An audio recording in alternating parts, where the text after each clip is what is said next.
Thank you, Mr. President. It is an equally distinct honor to welcome His Excellency Mr. Antonio Guterres, Secretary General of the United Nations, to address this distinguished gathering.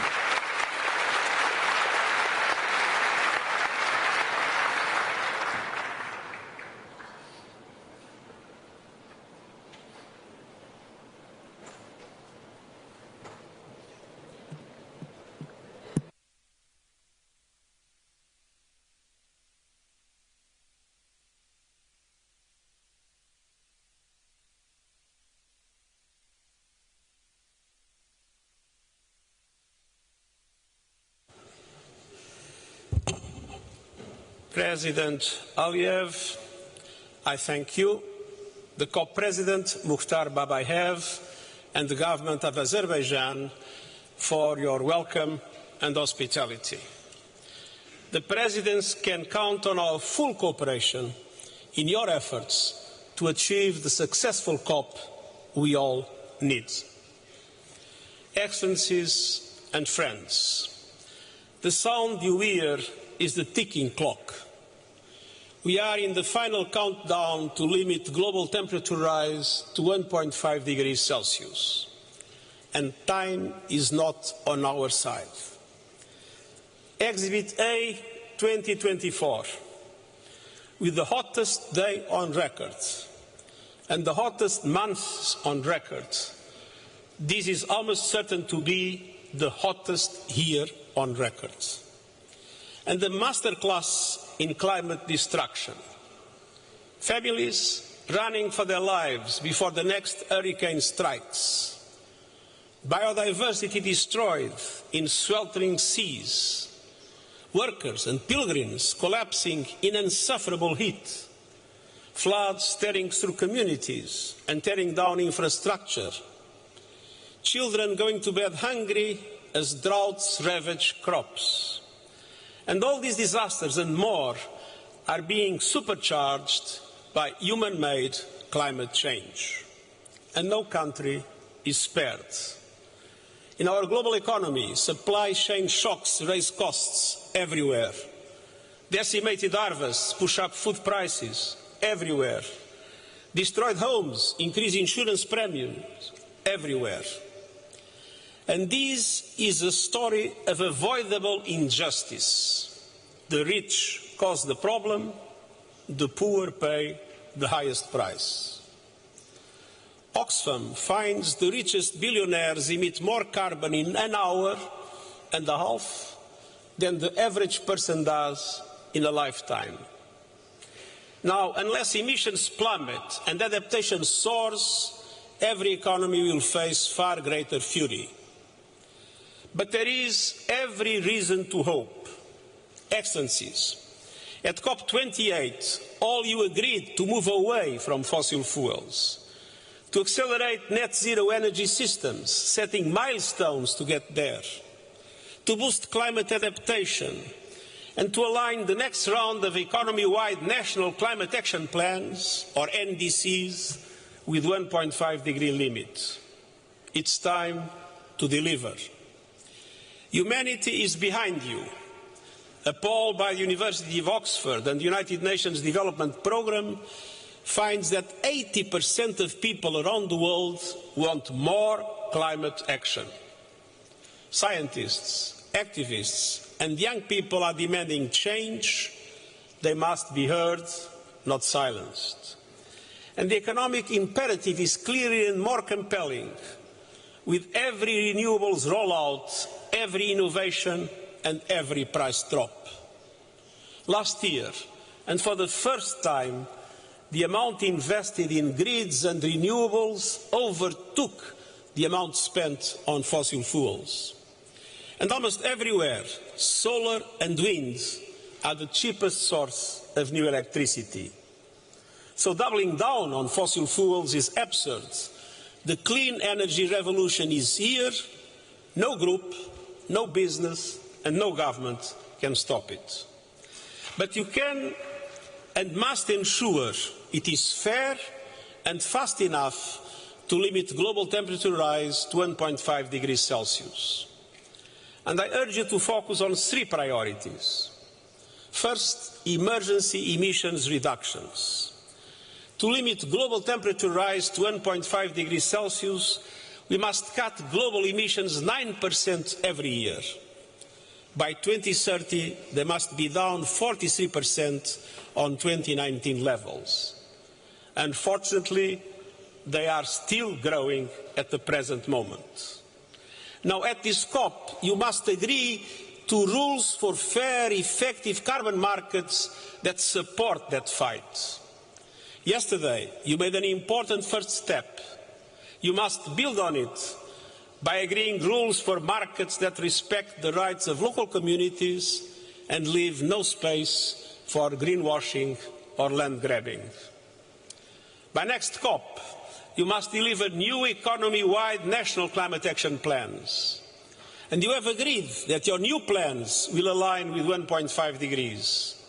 That means they must cover all emissions and the whole economy. Advance global goals to triple renewables capacity, double energy efficiency, and halt deforestation by 2030.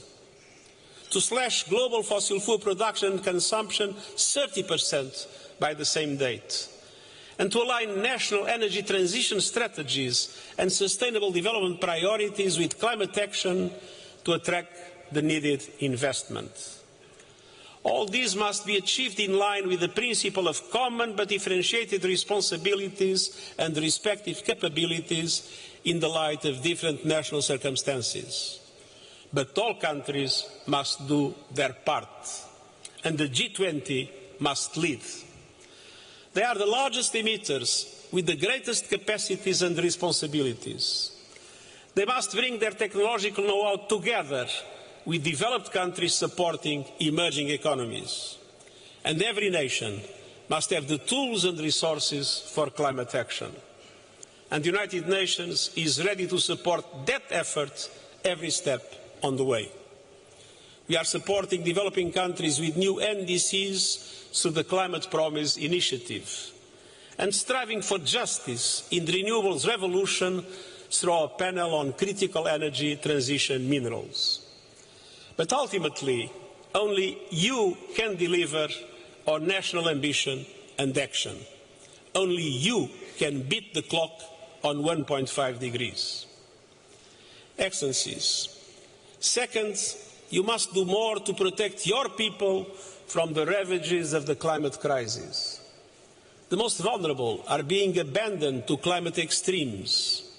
The gap between adaptation needs and finance could reach up to $359 billion a year by 2030. And these missing dollars are not abstractions on a balance sheet. They are lives taken, harvests lost, and development denied. Now more than ever, finance promises must be kept, and developed countries must race the clock to double adaptation finance to at least $40 billion a year by 2025. Adaptation investments can transform economies, driving progress across the Sustainable Development Goals. We need countries' new climate action plans to set out adaptation financing needs. And we need every person on Earth to be protected by an alert system by 2027, in line with our early warnings for all initiatives. And we need climate justice, particularly a surge in pledges to the new loss and damage funds and commitments turning into cash with finance pouring into the fund's coffers. But we also need a fundamental step change across the board. And so, Excellencies, the third priority is finance. Developing countries eager to act are facing many obstacles: scant public finance, raging cost of capital, crashing climate disasters, and debt servicing that soaks up funds. The result, adaptation denied and a tale of two transitions.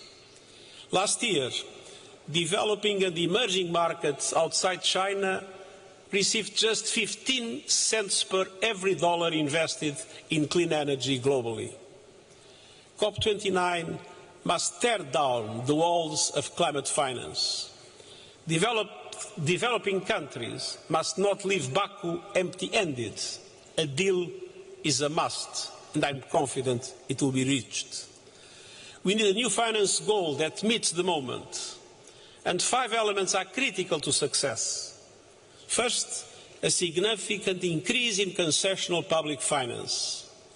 Second, a clear indication of how public finance will mobilize the trillions of dollars developing countries need. Third, tapping innovative sources, particularly levies on shipping, aviation and fossil fuel extraction, based on the principle that polluters must pay. And fourth, a framework for greater accessibility, transparency and accountability, giving developing countries confidence that the money will materialize. First, boosting lending capacity for bigger and bolder multilateral development banks, and I hope some good news will come. That requires a major recapitalization and requires reforms of their business models, including so that they can leverage far more private finance. The resources available may seem insufficient, but they can be multiplied with a meaningful change in how the multilateral system works. Big sums require big change. The COP29 outcome must build on the Pact for the Future, agreed by consensus in New York in September, and drive progress. And I urge the major MDB shareholders to use their position to push for change. There is no time to lose. On climate finance, the world must pay up or humanity will pay the price. Excellencies, in this crucial period, you and your governments must be guided by a clear truth. Climate finance is not charity, it's an investment. Climate action is not optional, it's an imperative. Both are indispensable to a livable world for all humanity and a prosperous future for every nation on earth. The clock is ticking. I count on you and I thank you.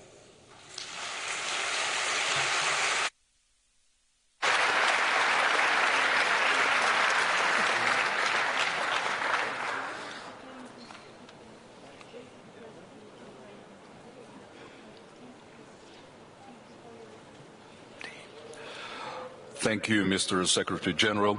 It is a pleasure to invite Ms. Maimouna Mohd Sharif, Mayor of Kuala Lumpur and former Executive Director of the United Nations Human Settlements Program, to the podium to share her remarks.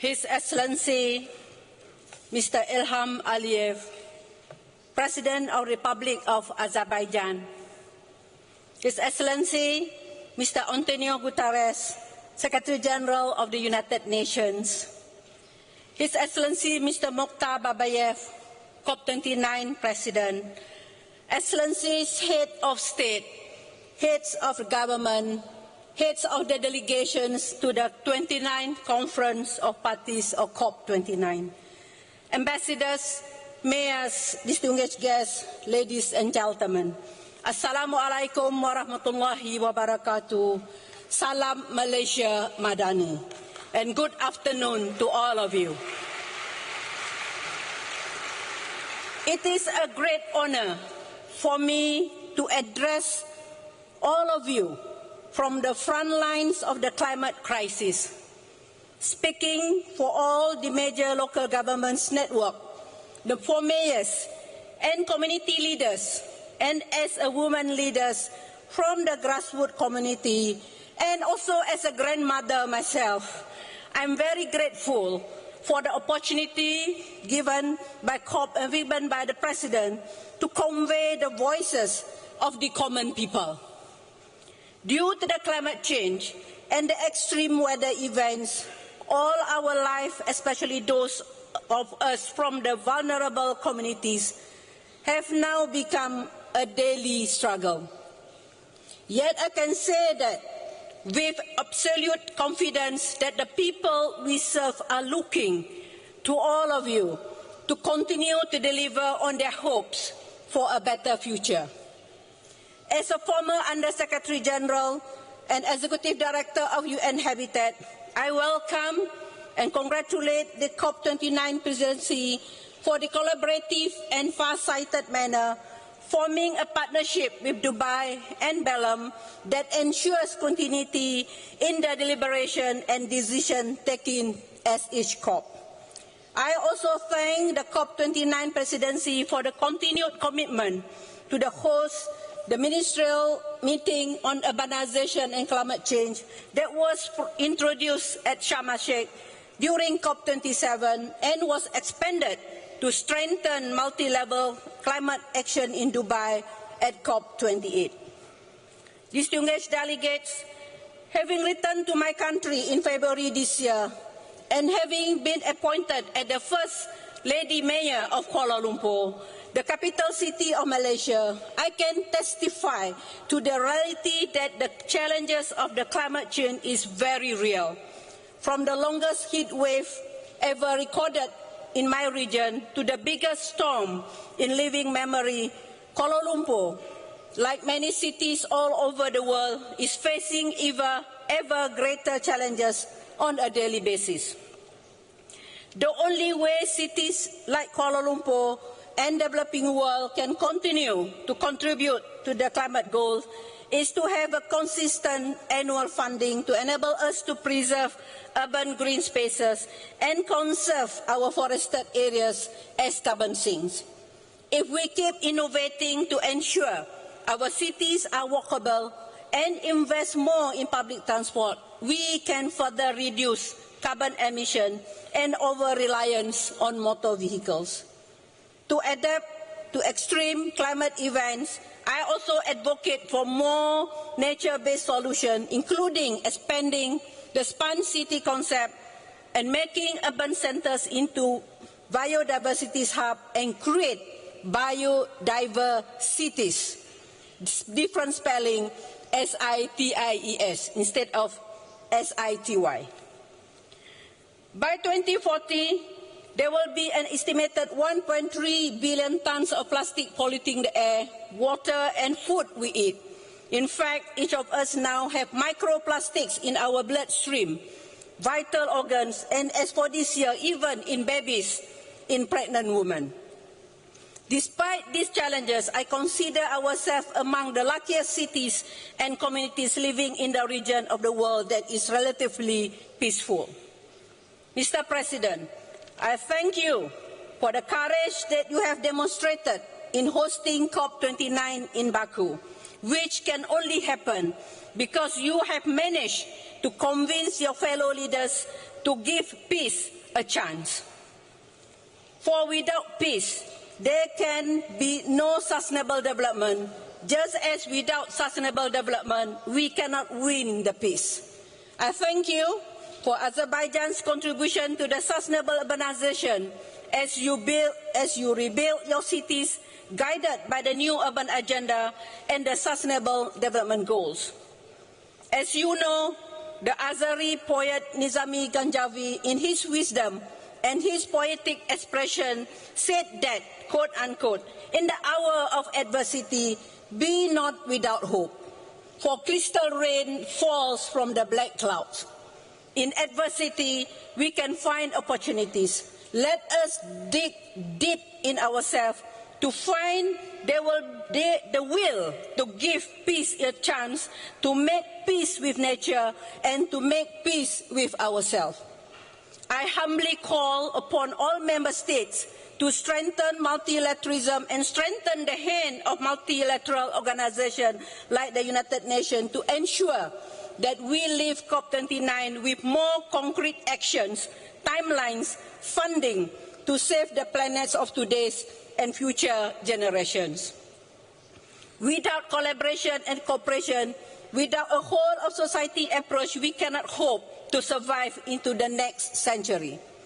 The Loss and Damage Fund and this COP29 is finance COP and enabling COP. Let us make sure that the available funds reaches the most needed. Excellencies, ladies and gentlemen, I also would like to thank the Nazami Kanjavi International Center for giving me a platform to continue flipping the script on urbanization. I'm very pleased to belong to the COP29 International Advisory Committee organized by the NGIC as a platform for the like-minded eminent leaders and scholars to share their experiences and innovative ideas with the COP29 presidency. I'm glad to say that it is also a gender parity platform, and we will continue to share our recommendation to ensure there is follow-up action during the 12th NGIC Global Baku Forum next year. As we begin our 2-week celebration, let me also urge all member states and all key stakeholders present here today, particularly the business sector, to work collaboratively and find ways to make immediate serious action so that we can have this planet a better place than when we inherited it. More importantly, we need to do it now. And as the Malaysian Minister of Environment said at COP16, planet, profit, and then planet, people, and then profit. Mr. President, distinguished delegates, once again, I thank you for this opportunity to sound the clarion call for stronger multi-level climate action. I have always said enough declaration. We want declared action with implementation. Let us take heed of the word Nizami Ganjavi again, speaking to us from the century past, that in our darkest hour, let solution rain down on us to allow us to find the will to live up to the commitments we have made to heal the planet for future generations. Together, let us give planet, people, peace and peace a chance. Together, we should and can fulfill the pact of the future. To all the heads of states and to all leaders, please stop all wars, as no sustainable development without peace and no peace without sustainable development. And let us aspire to inspire before we expire. Thank you.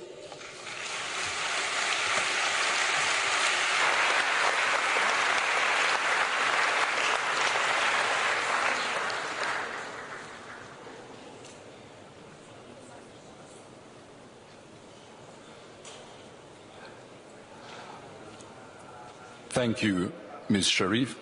Ladies and gentlemen, NASA astronauts Suni Williams and Nick Hague from the International Space Station shared a video message of gratitude for the COP29 event with special recognition of Azerbaijan's efforts. Greetings from the International Space Station. I'm NASA astronaut Suni Williams, along with my NASA crewmate Nick Hague. When we look down on the Earth from 260 miles above, it's clear how interconnected we all are. We orbit the Earth every 90 minutes and can see how our planet is changing, from increased extreme weather like hurricanes to shrinking glaciers and increased wildfires. Through instruments on the space station and our fleet of Earth-observing satellites, NASA and our partners are observing our planet and the effects of climate change and making our data free to the world. Our missions help gather information about rising seas, greenhouse gases in the atmosphere, global surface temperatures, the warming ocean, deforestation, and plant and animal life in a way that you can only see from space. It is vitally important that the world accelerates its efforts to address the climate crisis in this critical decade. On behalf of our international crew, thank you to Azerbaijan and everyone in COP29 for your efforts to protect the beauty, wonder, and diversity of our home planet.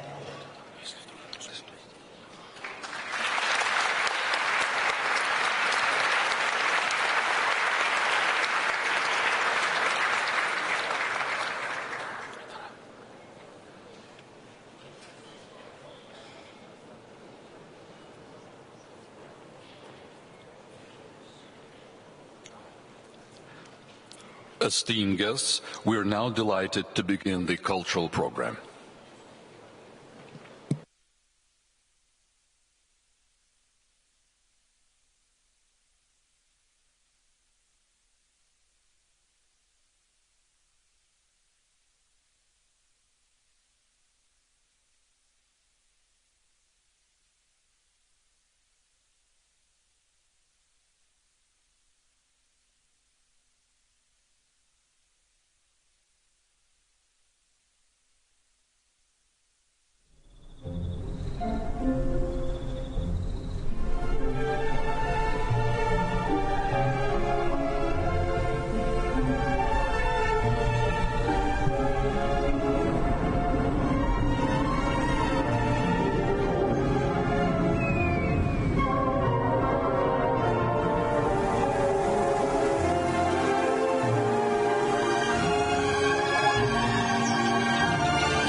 sesidir aşık esen.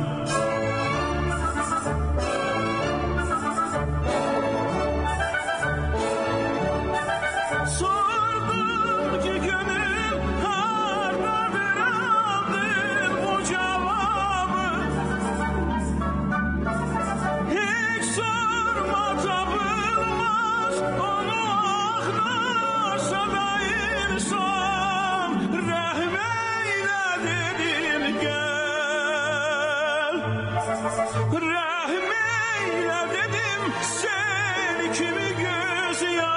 başını töşdü, gel kalbine oynamaya. Afeti devran, insafına yer var, insafına yer var ise söyle bu nizami, senle şereftar eylesin ey mehdi.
bir vətən ey,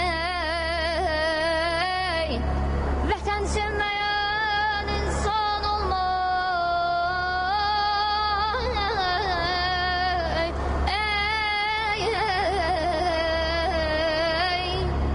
vətəni sevməyən insan olmaz, olsa ol şəxsdə vicdan olmayaz, ay dadı be, da yaman ey, sən məni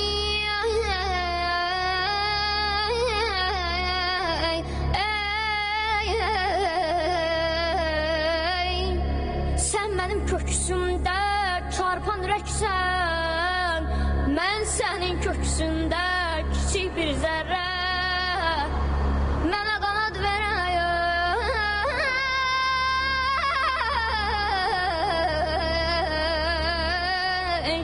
mənə qanad verən o düdləksən, adına özünə vətən deyirəm, çölünə düzünə vətən deyirəm, ay dadı be, da yaman ey,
saçın uzun hörmezler, gülü gönşe vermediler sar gelin.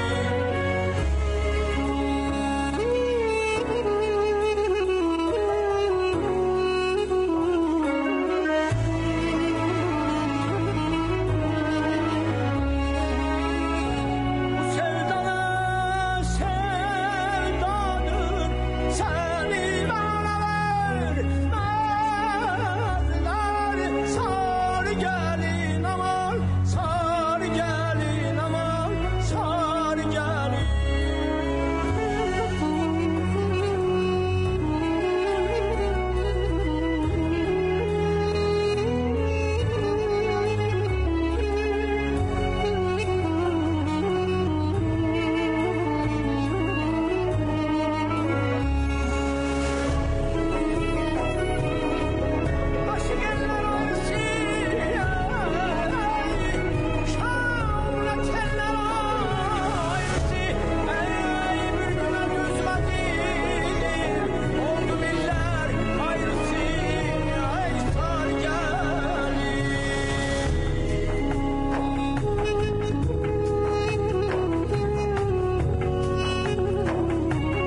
Ladies and gentlemen, this concludes the opening session. We would like to thank each of you for your presence and ask you to remain seated as we invite the heads of state and government to the VVIP lounge. Thank you.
Ladies and gentlemen, distinguished guests, you are kindly asked to quickly vacate the room to allow converting to UN sitting format.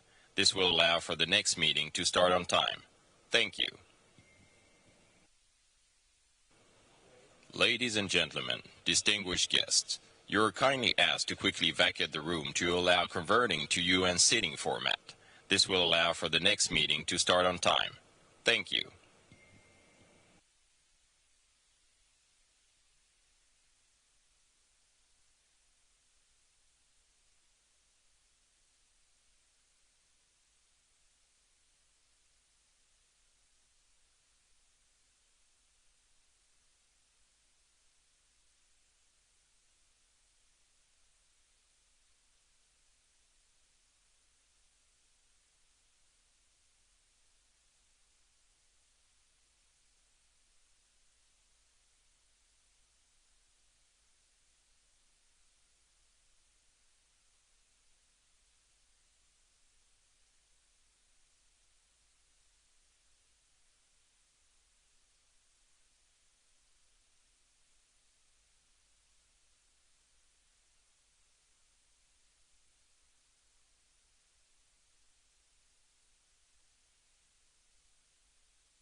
Ladies and gentlemen, distinguished guests, you are kindly asked to quickly vacate the room to allow converting to UN sitting format. This will allow for the next meeting to start on time. Thank you.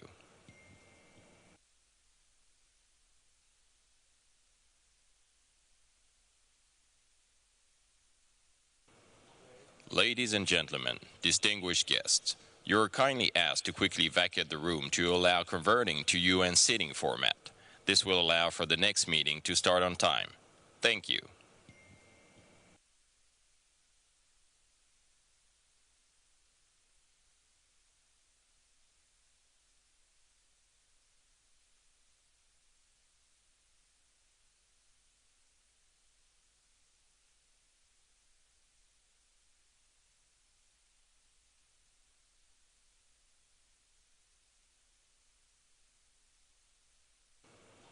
Ladies and gentlemen, distinguished guests, you are kindly asked to quickly vacate the room to allow converting to UN sitting format.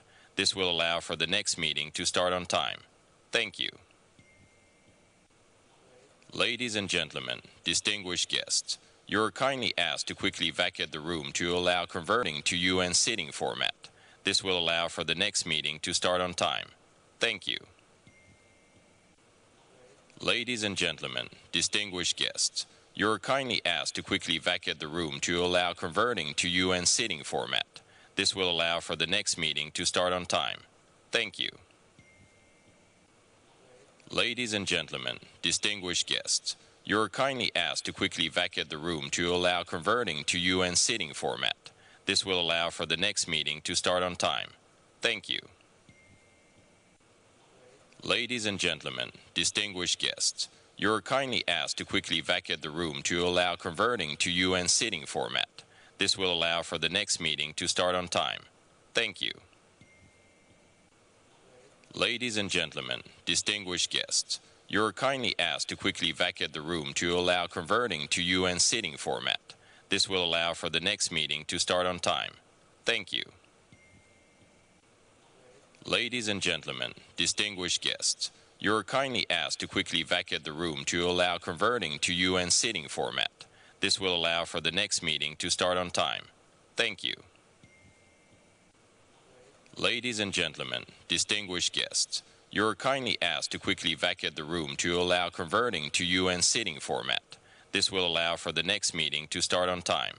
Thank you. Ladies and gentlemen, distinguished guests, you are kindly asked to quickly vacate the room to allow converting to UN sitting format. This will allow for the next meeting to start on time. Thank you. Ladies and gentlemen, distinguished guests, you are kindly asked to quickly vacate the room to allow converting to UN sitting format. This will allow for the next meeting to start on time. Thank you. Ladies and gentlemen, distinguished guests, you are kindly asked to quickly vacate the room to allow converting to UN sitting format. This will allow for the next meeting to start on time. Thank you.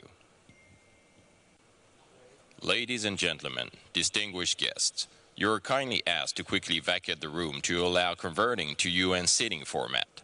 This will allow for the next meeting to start on time. Thank you. Ladies and gentlemen, distinguished guests, you are kindly asked to quickly vacate the room to allow converting to UN sitting format. This will allow for the next meeting to start on time. Thank you. Ladies and gentlemen, distinguished guests, you are kindly asked to quickly vacate the room to allow converting to UN sitting format. This will allow for the next meeting to start on time. Thank you. Ladies and gentlemen, distinguished guests, you are kindly asked to quickly vacate the room to allow converting to UN sitting format. This will allow for the next meeting to start on time. Thank you. Ladies and gentlemen, distinguished guests, you are kindly asked to quickly vacate the room to allow converting to UN sitting format. This will allow for the next meeting to start on time. Thank you. Ladies and gentlemen, distinguished guests, you are kindly asked to quickly vacate the room to allow converting to UN sitting format. This will allow for the next meeting to start on time. Thank you. Ladies and gentlemen, distinguished guests, you are kindly asked to quickly vacate the room to allow converting to UN sitting format. This will allow for the next meeting to start on time. Thank you. Ladies and gentlemen, distinguished guests, you are kindly asked to quickly vacate the room to allow converting to UN sitting format. This will allow for the next meeting to start on time. Thank you. Ladies and gentlemen, distinguished guests, you are kindly asked to quickly vacate the room to allow converting to UN sitting format. This will allow for the next meeting to start on time. Thank you. Ladies and gentlemen, distinguished guests, you are kindly asked to quickly vacate the room to allow converting to UN sitting format. This will allow for the next meeting to start on time. Thank you. Ladies and gentlemen, distinguished guests, you are kindly asked to quickly vacate the room to allow converting to UN sitting format. This will allow for the next meeting to start on time. Thank you.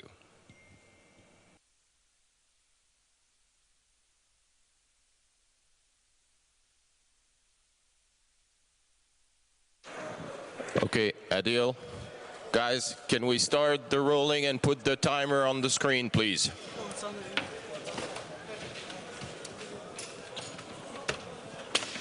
Put the timer on the screen, please.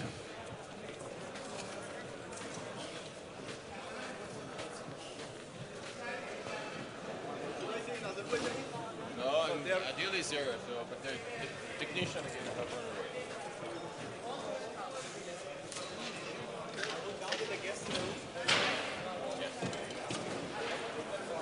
Test. Adil? Testing one. Test, one. Testing one. Test,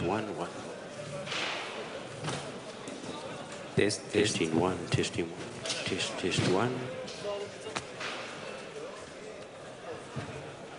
Test 1, 2, 3. 1, 2, 3.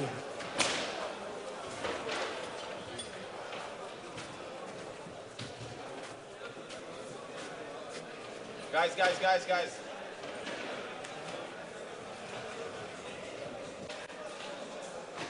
Hold on, guys. Hold on with the stage. Hold on with the stage that we clear out a little bit there. Okay? We have time. So hold on. Adil, I need the timer.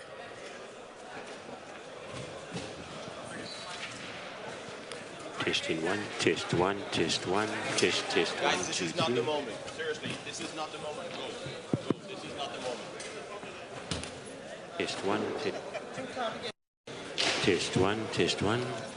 Okay, wait for the stage, guys. Wait that we clear out. Wait that we clear out this, and wait for the stage, okay? Testing 1. Test 1. Test 1, 2, 3.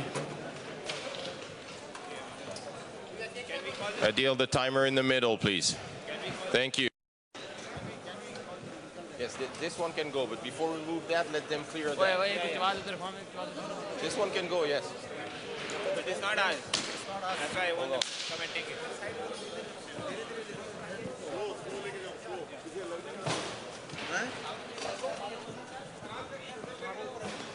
Test 1. Test 1, 2, 3. Test 1, 2, 3. Test 1. Test 1. Test 1, 2, 3.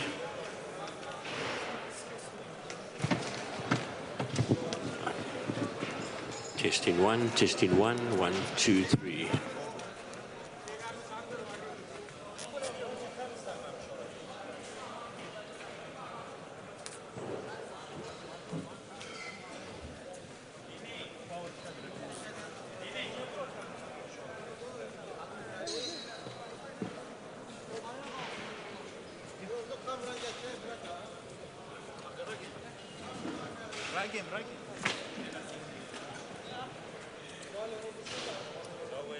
Okay, who is moving that?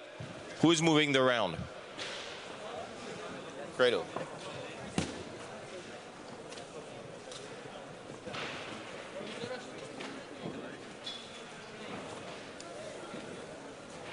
Those ones are turned. Guys, no. Those ones, the two at the extremity are turned 25 degrees.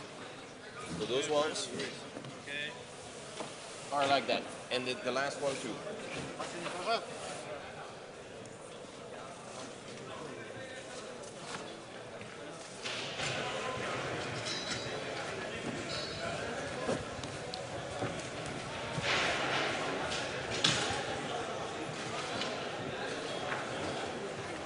Bakın.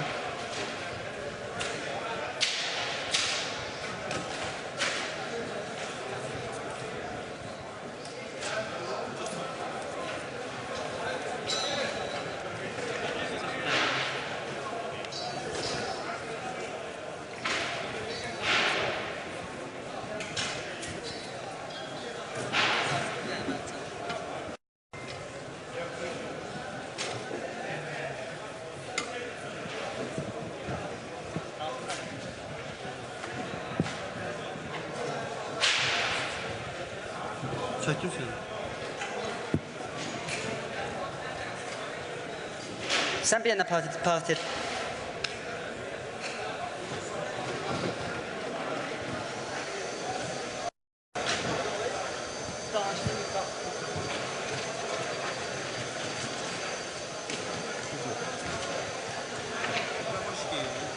Sound check.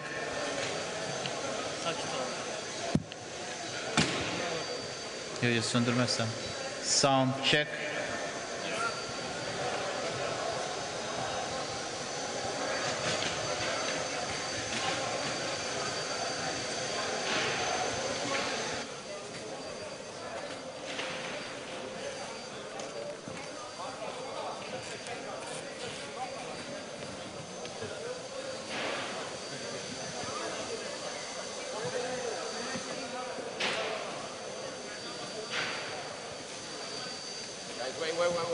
Wait.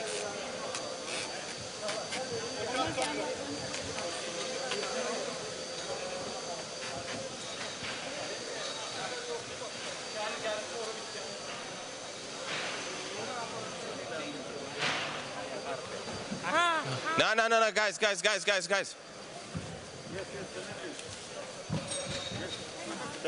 Yeah, but pay attention that we have to do the touch up. Okay. Yeah, paint. This is a paint. Okay. Yeah. Simultaneously, you have to connect.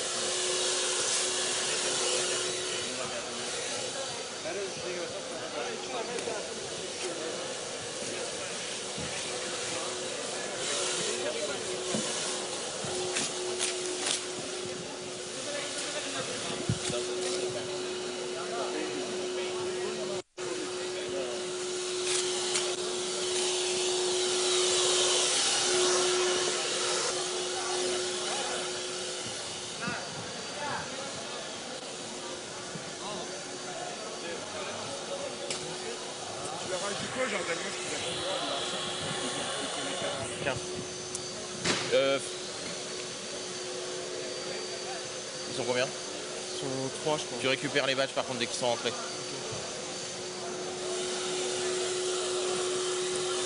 Tu dois brancher leur truc, elle est au courant, Caroline. Juste tu récupères bien les badges quand ils...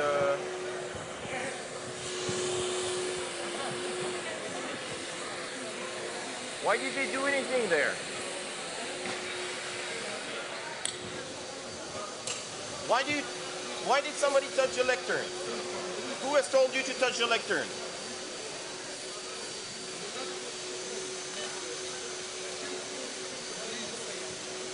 You're running on the cable.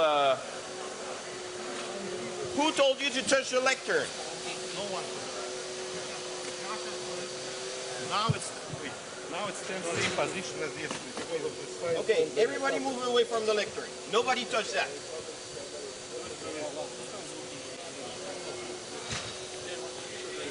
Okay, one question. Camera crisis. Are they supposed to be? Yeah, camera crisis. Yeah, behind the scene. Yes, I will put it there. Yes.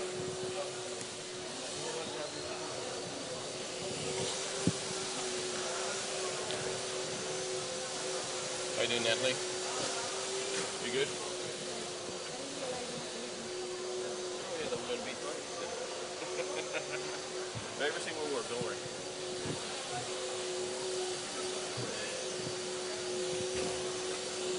I don't know why this team moved and comes and start to take away the lecture. Nico guy, for some reason. I don't know why he even wanted watching it. Anyway, let's... It's fine, don't worry.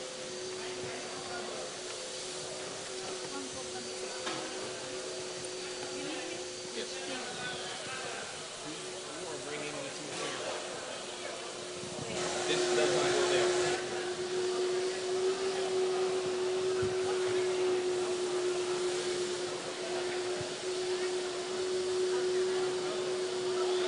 Carmen. There used to be 2 camera risers here. You need Hold on for that. Can you call Grace and ask her to come?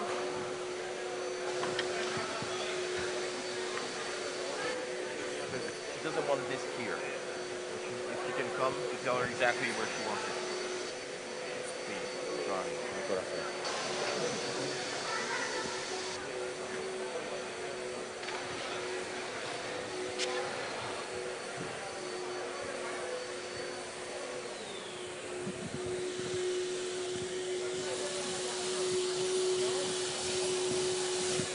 Gregor, can we have somebody that put the microphone back fine on the 3 first row, please?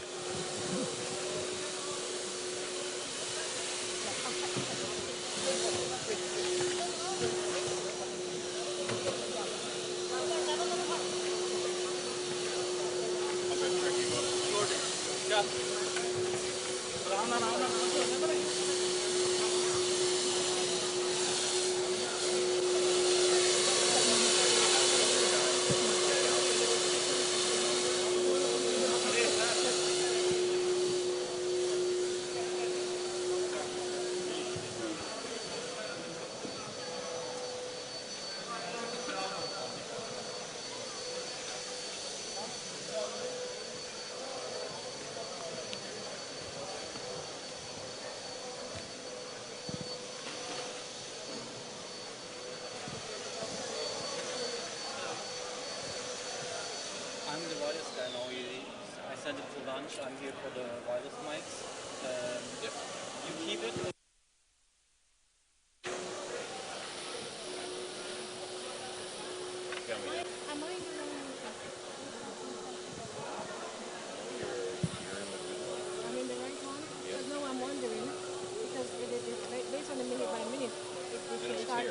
High level segment is here. Yes. So but they're late because they finished late. So they're probably going to start at 2 o'clock.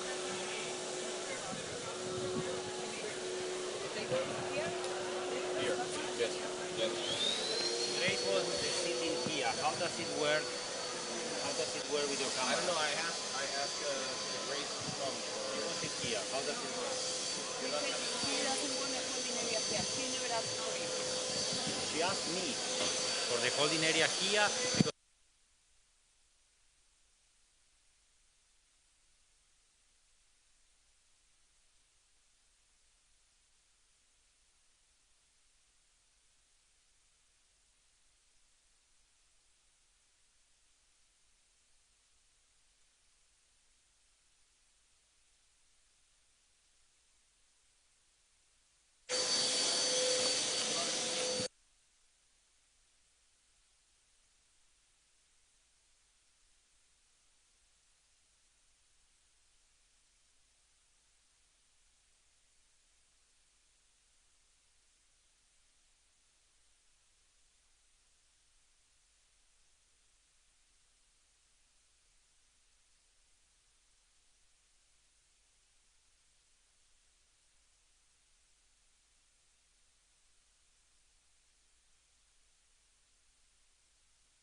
No. Okay. Okay. Stan, can I get the lectern camera, please, on?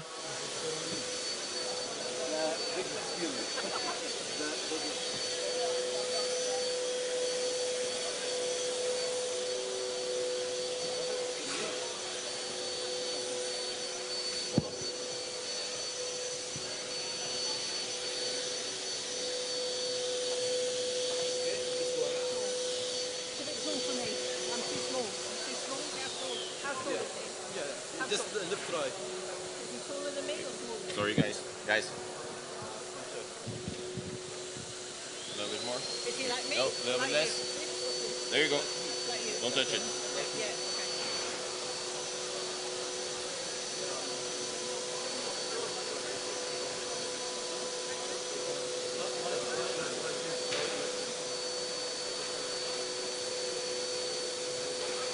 We're too low in the mirrors. Yeah, it's too tall. It's too tall. I need to lower it. And then Yes, you need to lower it down. Yeah.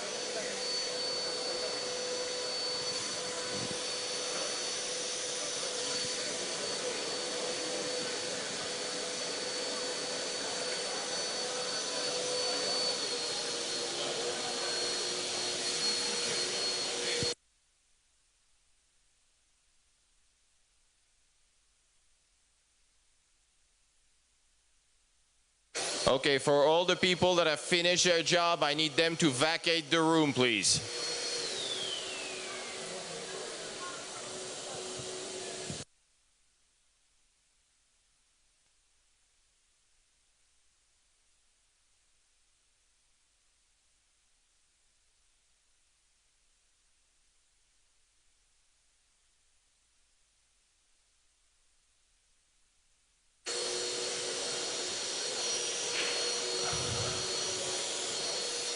Okay, guys, I need the lectern camera on at least one of the screens, please.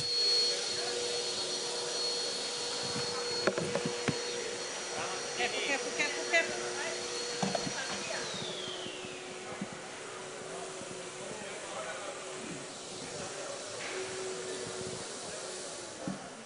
He's going to take my poles out. No. Yeah, it's like, gotta watch where she's going. On which tables? There's no president, those are delegates. They go and pick it up. How's it going, Dimitri? Better? We're on time. I would do this one a little bit more. Oh, too much? Too much? Go up. Go up. Up. Ouais. On nous a parlé de l'écran, Go up again. Là, il s'est tout là. Ouais. Il parle là, donc du coup, sur cet écran-là, il faut que tu vois la vidéo.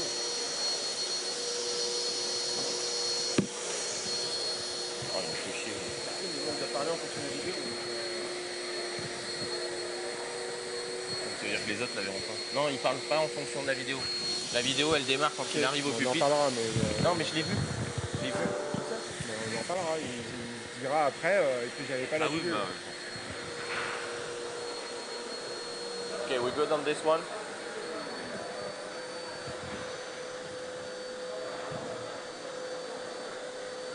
Turn. This one is good. Turn down a little bit this one. A little bit. Too much. Bring it up. Up. Go for it. Okay. Again. We're good. Check it.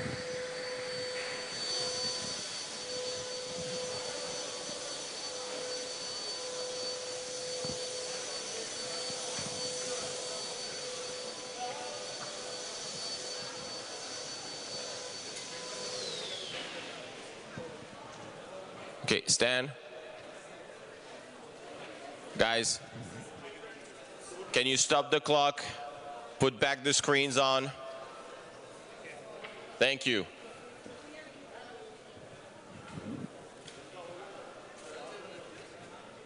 Okay, can you center the stage, the lectern, please?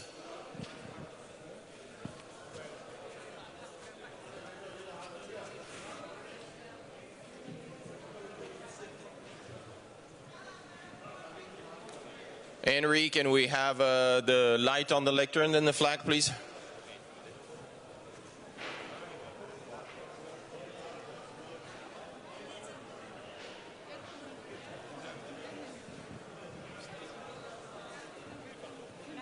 Henry, do we have the lights on the flags?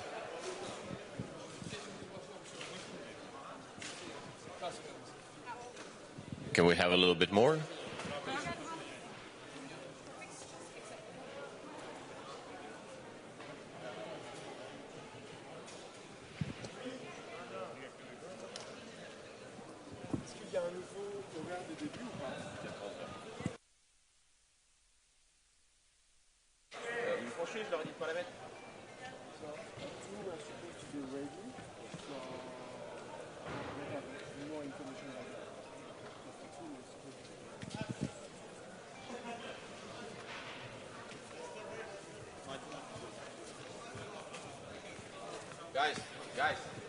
Guys. Hello. I told you not to put it on because the Secretariat has to see the President that is sitting on stage. Okay? So the camera at least need to move back on the stage. Yes, move it back.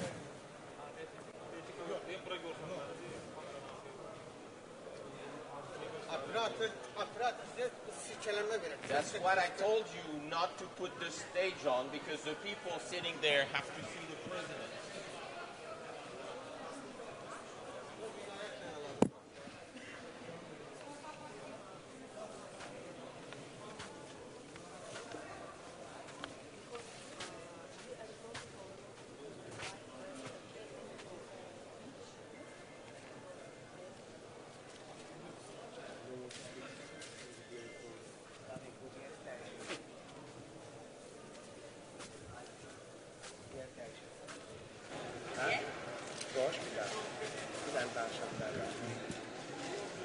Sorry, we need to make a sound check. Okay. Testing 1 2 3 4. Testing 1 2 3 4. Testing. No. Sound check. Sound check. Sound check. 1 2 3. 1 2 2. Okay.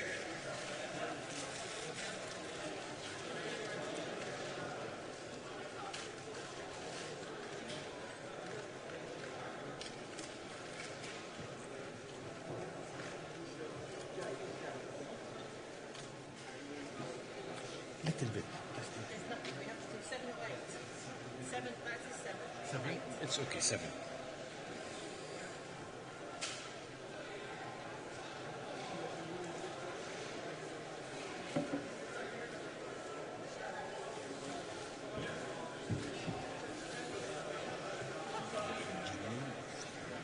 Sorry.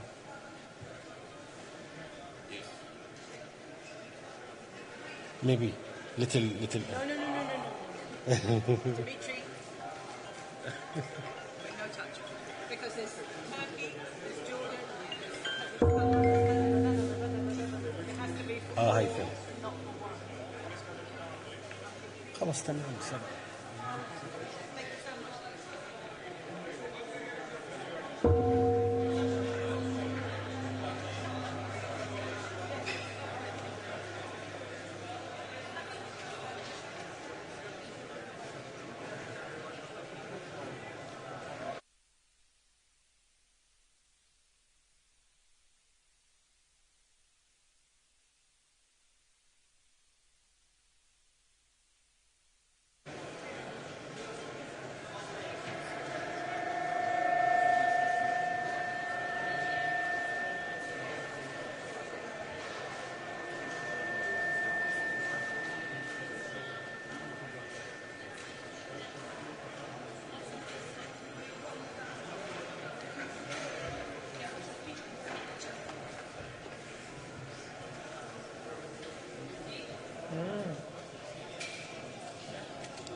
Sound. Sound.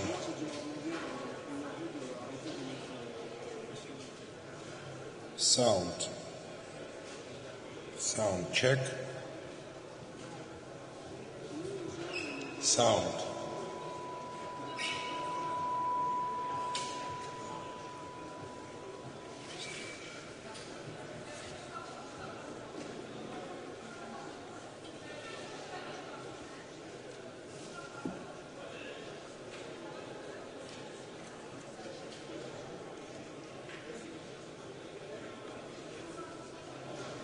Sound, sound, sound, sound.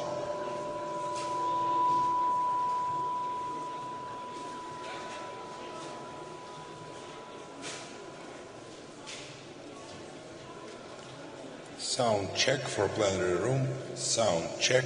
Jan, push. This is sound check for the plenary rooms.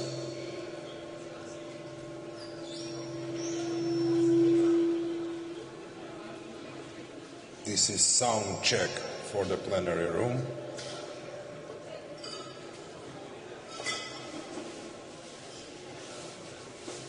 Sound check.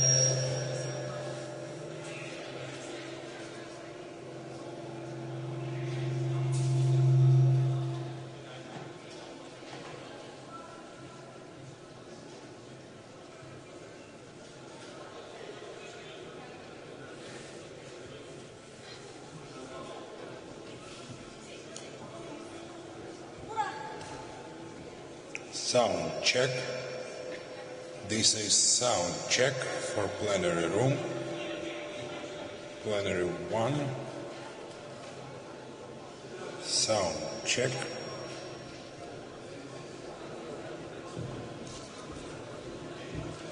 This is sound check.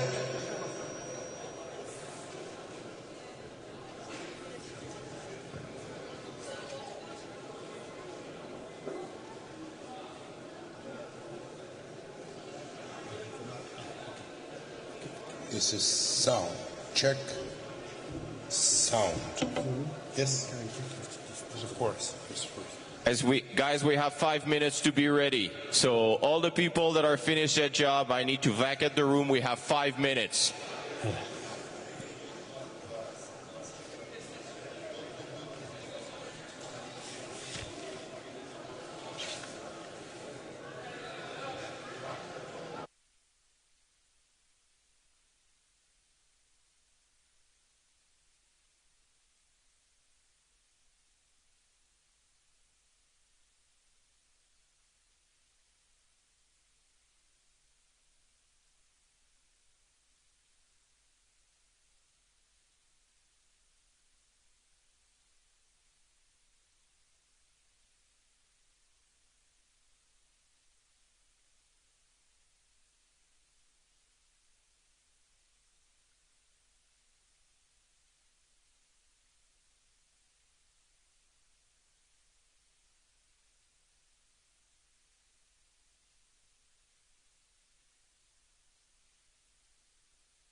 Sound check.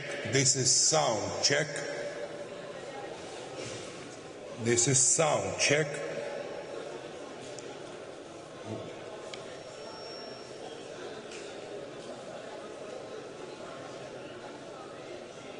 Sound check.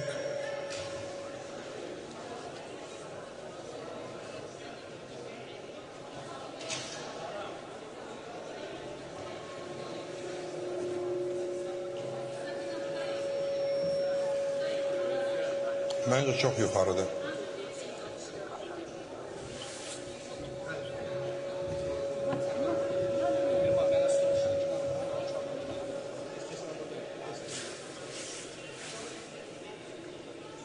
Okay.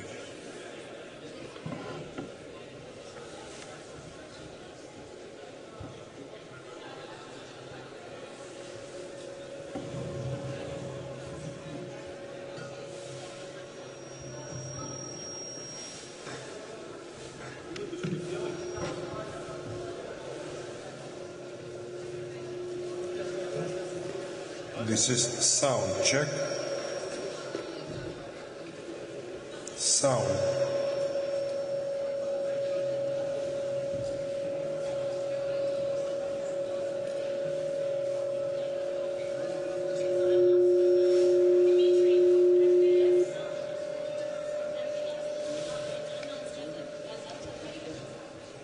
Okay, guys,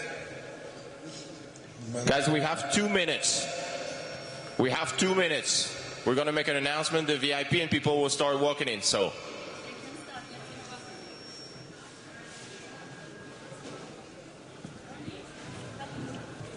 Where are the 2 gates? It's fine. I mean, we cannot do other one.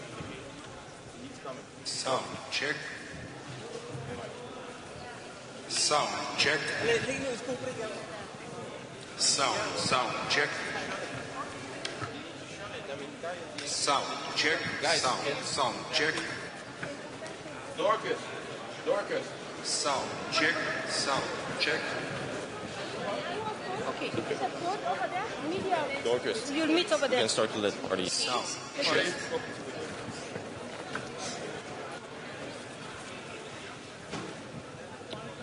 Sound check first. Thank you, man. Sound check.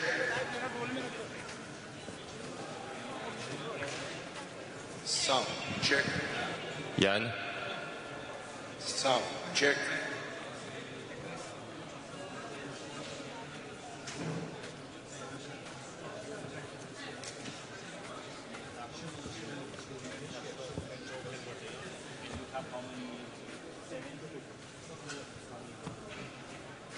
Only 150. That's okay.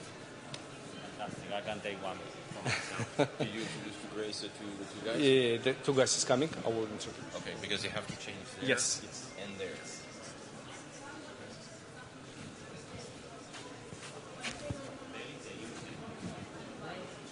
Guys, can we put the clock at 0?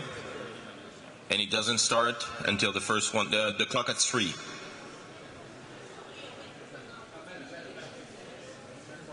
The clock at 3 and it doesn't start. 3, not 13, not 30, 3 minutes.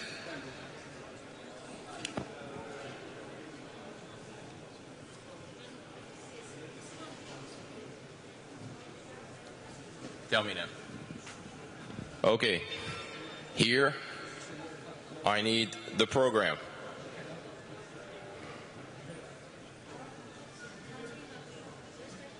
Exactly. I need the HV camera here.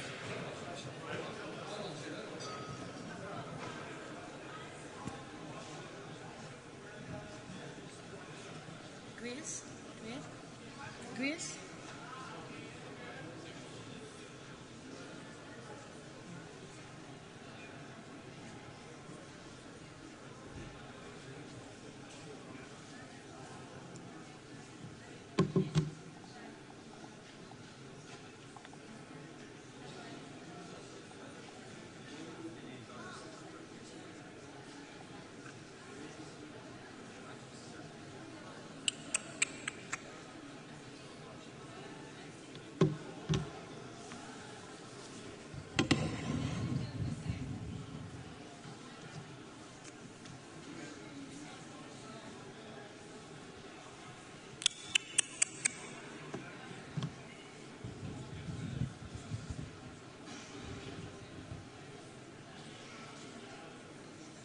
T'es où? Tu peux mettre le lecteur à la hauteur normale, s'il te plaît?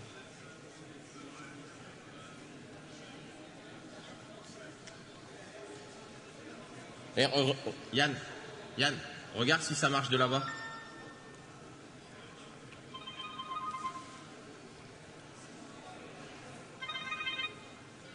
Yes, Michael. Hello. Yes. I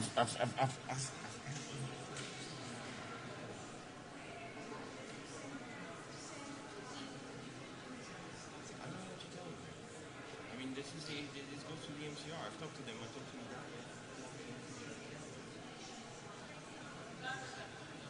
I mean, I don't know what to do. I mean, I don't control it from the room. I mean,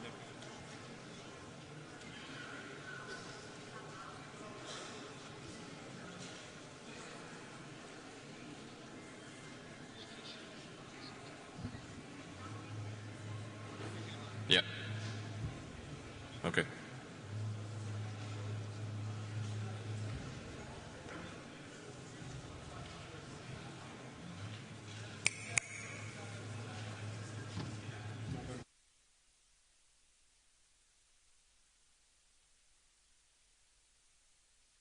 Okay, I need you guys to shut the streaming.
just open.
Ekselansları, sayın delegasyonlar.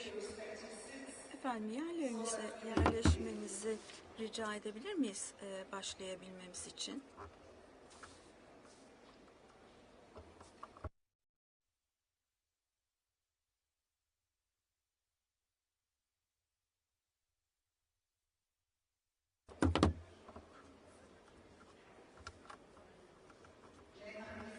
Sayın delegeler, efendim, ayakta olan delegelerimiz var. Yerlerinizi almanızı rica edebilir miyiz? Teşekkür ederiz.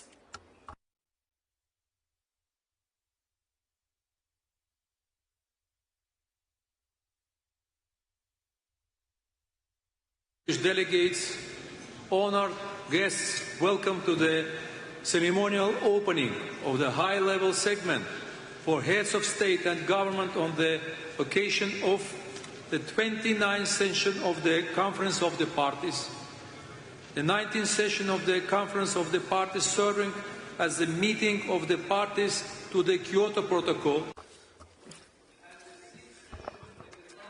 6.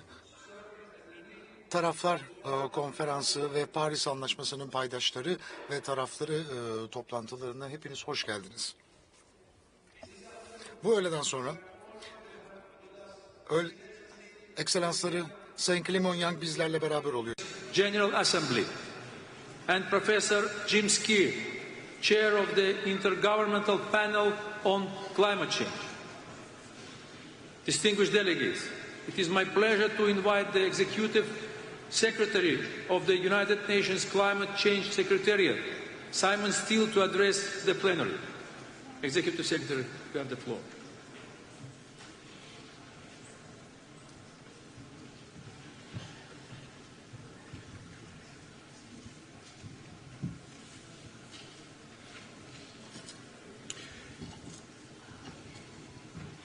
Excellencies, we used to talk about climate action as being mostly about saving future generations. But there's been a seismic shift in the global climate crisis. Because the climate crisis is fast becoming an economy killer right now, today, in this political cycle. Climate impacts are carving up to 5% off GDP in many countries. The climate crisis is a cost of living crisis because climate disasters are driving up costs for households and businesses. Worsening climate impacts will put inflation on steroids unless every country can take bolder climate action. Let's learn the lessons from the pandemic, when billions suffered because we didn't take the collective action fast enough, when supply chains were smashed. Let's not make that mistake again. Climate finance is global inflation insurance. Rampant climate costs should be public enemy number one. Letting this issue languish halfway down cabinet agendas is a recipe for disaster. But this isn't just about saving your economies and your people. Bolder climate action can drive economic opportunity and abundance everywhere. Cheap, clean energy can be the bedrock of your economies. It means more jobs, more growth, less pollution choking cities, healthier citizens, and stronger citizens, stronger businesses.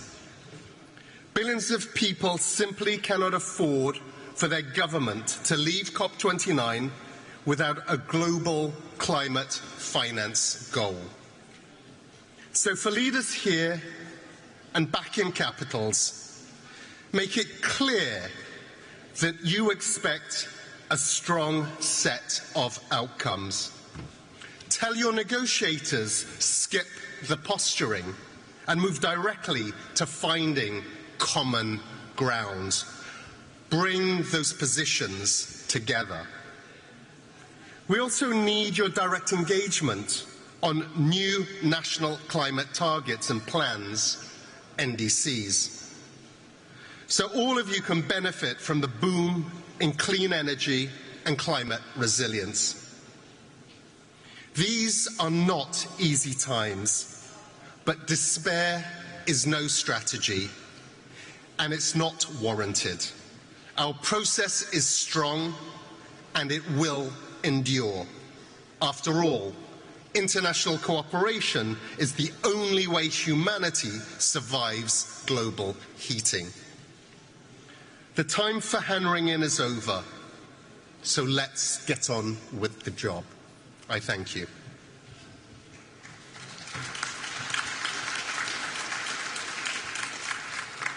Thank you, Executive Secretary. It is my singular pleasure to invite His Excellency Philemon Yang, President of the United Nations General Assembly, to deliver a message to the plenary. Your Excellency, you have the floor.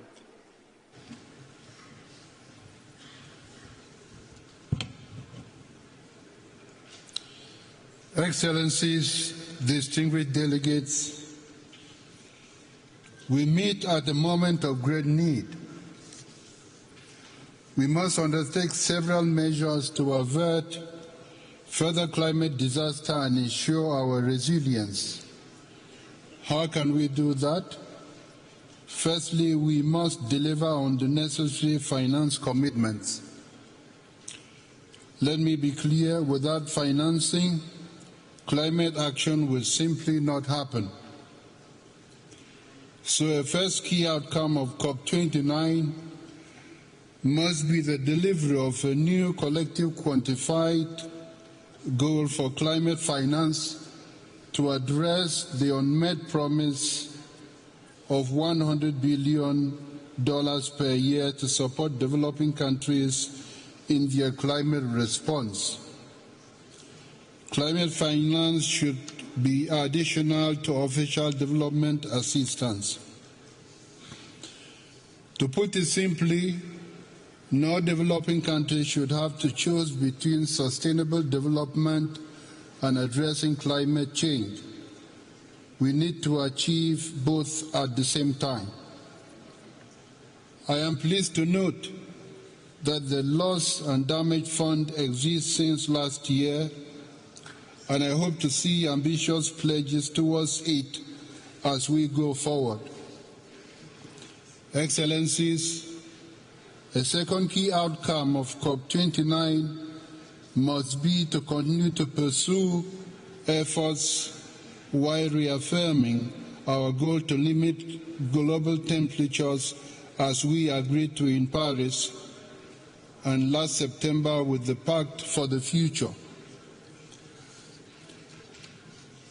Our third outcome at COP29 is to fix the adaptation dilemma.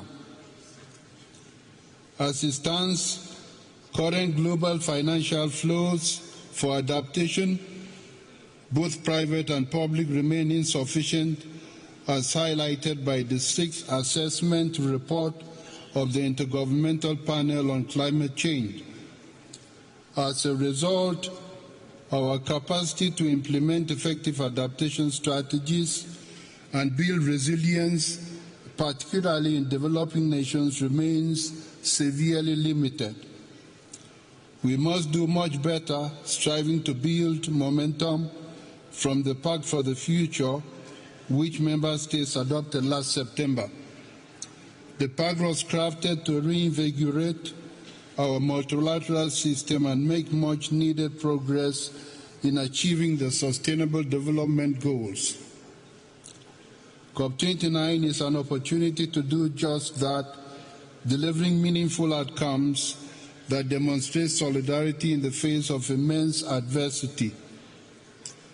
As we look towards COP30 to be hosted by Brazil, we must recognize the need to significantly enhance international cooperation and the international enabling environment to stimulate ambition in the next round of nationally determined contributions. Excellencies, we commend Azerbaijan's presidency of COP29, the COP29 presidency's initiatives, such as the Climate Action Finance Fund, demonstrate that Azerbaijan is leading correctly and should be an example for all of us. Excellencies, the urgency of the climate crisis requires decisive action. To do that, we must commend the establishment of a COP Troika. This initiative will be crucial in maintaining continuity and coherence in our efforts, ensuring that each conference builds on the progress of the last with greater focus and ambition. The lives and livelihoods of future generations depend on our decisions here today. Let's seize the moment. Thank you.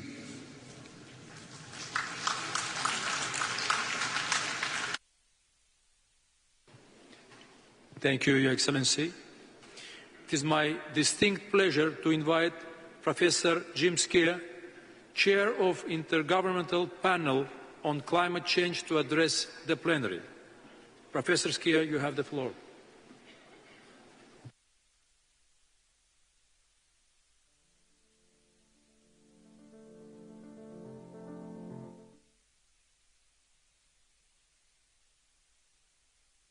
Ladies and gentlemen, as the chair of the Intergovernmental Panel on Climate Change, the IPCC, it's an honour to address the high-level segment of COP29. Climate change is no longer an abstract threat for a distant future. It's been unfolding in front of our eyes. In the 12 months since the last COP in the UAE, people across Asia and in the Sahel have endured extreme temperatures. Communities in the Americas have fought against devastating wildfires, and flood defences were put to the test in Central Europe when confronted with intense rainfall. Not to mention more recent events in Valencia. Many people have lost their homes, their livelihoods and their lives. Communities have been shaken to their core. And global warming is unequivocally caused by human activities through emissions of greenhouse gases that arise from unsustainable energy use, land use and land use change, and lifestyle patterns. The extremes we are witnessing have been aggravated by human-induced climate change. This is the new normal. Imagine what is in store in the coming decades if we don't act swiftly and decisively. With every fraction of a degree of warming, we face greater threats. Children born today will not know a world without climate change. The IPCC has shown that we, and furthermore they, will live in a world marked by more intense storms, exceptional heat waves, devastating floods and droughts, a world where food chains are disrupted and where diseases reach new countries. Today, our chances of limiting warming to 1.5 degrees Celsius are hanging on a very slender thread. The recent UNEP GAP report concluded that global emissions would need to fall by 7.5% per year through to 2035 to return us to a 1.5 degree pathway. If we delay more ambitious action to 2030, this becomes an unprecedented 15% per year. Even limiting warming to 2 degrees is at risk. But this does not have to be the case. As the IPCC 6th Assessment Report demonstrated, we have the know-how, the tools and the financial resources to avoid the worst impacts of climate change. A world where transport is no longer polluting, our cities are green, and where we have transitioned away from fossil fuels. We've shown that carbon pricing, regulations and other interventions have already resulted in gigatons of avoided emissions, and more can be achieved if policies and measures are scaled up and deployed more widely. Furthermore, we've shown that climate action can contribute to other development goals, such as improving air quality and human health. With climate change already on us, we must address adaptation. The IPCC will be paying particular attention to this in the coming cycle. Most adaptation so far is fragmented, small in scale, incremental, sector-specific, and focused more on planning than implementation. Hard limits to adaptation, as well as soft limits caused by lack of resources and institutional capacity, are being reached in some sectors and regions. But we can take measures to address the triple planetary crisis of climate, biodiversity and pollution. We can increase our resilience to the impacts of climate change by leveraging decision support tools and implementing more early warning systems. Ladies and gentlemen, distinguished excellencies, the IPCC will continue to provide timely, robust, policy-relevant information to support accelerated adaptation efforts and cuts in emissions. But the resolution of this global crisis is now in your hands. Decisions made here at COP29 will shape the legacy we leave behind to our children and grandchildren, and for the billions of people who deserve a livable planet. Thank you for your attention.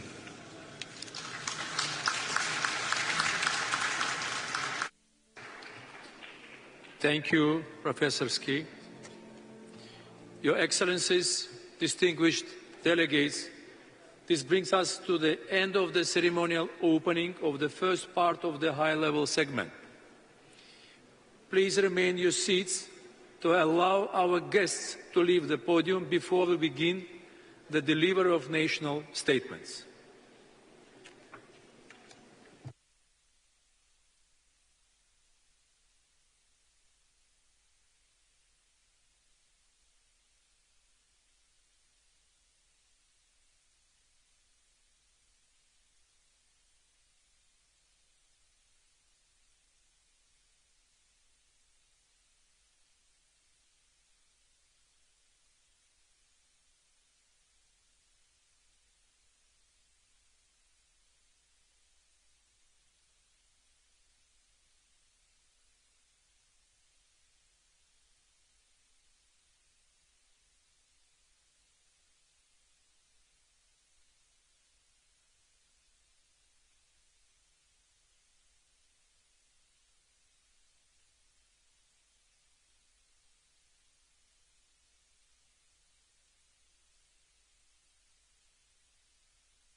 Your Excellencies, distinguished delegates, honourable guests, today heads of state and government will deliver their national statements.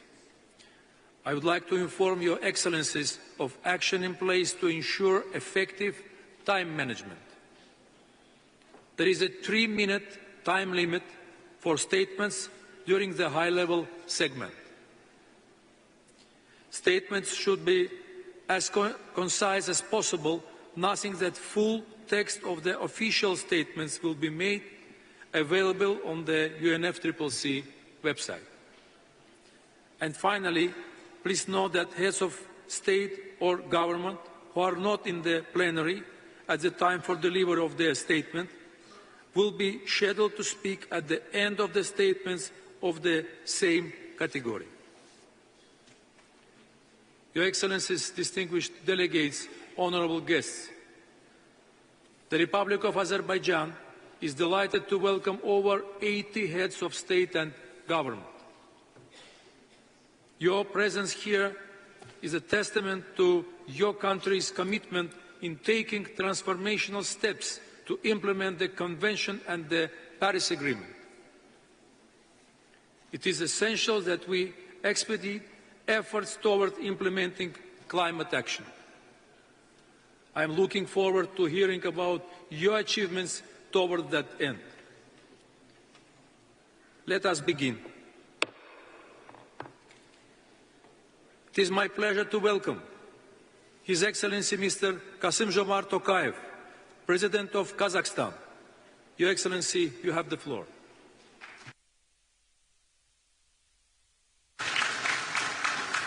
Your Excellencies, Kazakhstan is firmly committed to the global climate agenda under the Paris Agreement, pursuing an ambitious target towards carbon neutrality by 2060. To achieve any climate goals, access to both predictable climate finance and technology is vital. The new collective quantified goal on climate finance should prioritize regions most impacted by climate change, including landlocked developing countries. Despite accounting for only 1% of global emissions, Central Asia faces multiple climate risks. To enhance our climate response, we must now leverage technologies such as artificial intelligence, satellite monitoring, and other digital tools for early warning and better water and land management.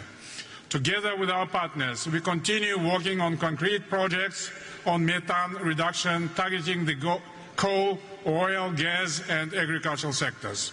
Today, we have achieved a threefold reduction. Kazakhstan, with its 200 million hectares of agricultural land, is well positioned for carbon farming, a promising set of agricultural practices to reduce greenhouse gases and improve soil quality. I invite all interested parties to explore these opportunities in Kazakhstan. Our country exports 43% of the world uranium supply and therefore plays a critical role in low-carbon nuclear power generation. In October, a nationwide referendum supported construction of the nuclear power plant in Kazakhstan.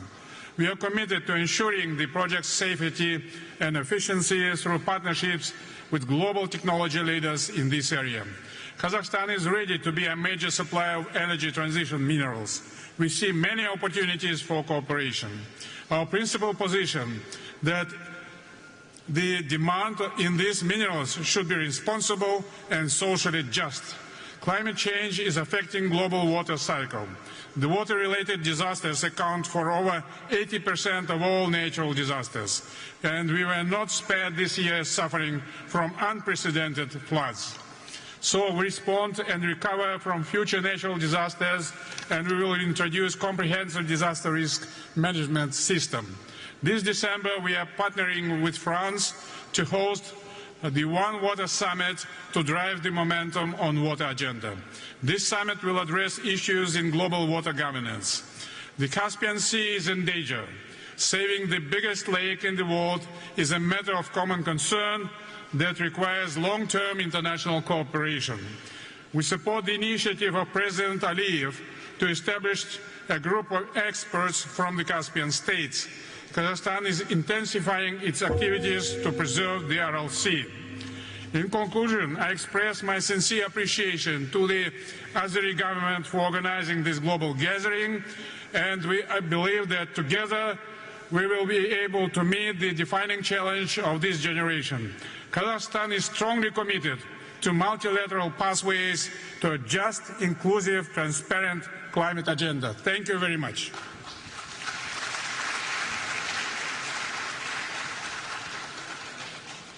Thank you, Excellency. It is my pleasure to welcome His Excellency, Mr. Alexander Vučić, President of Serbia. Your Excellency, you have the floor.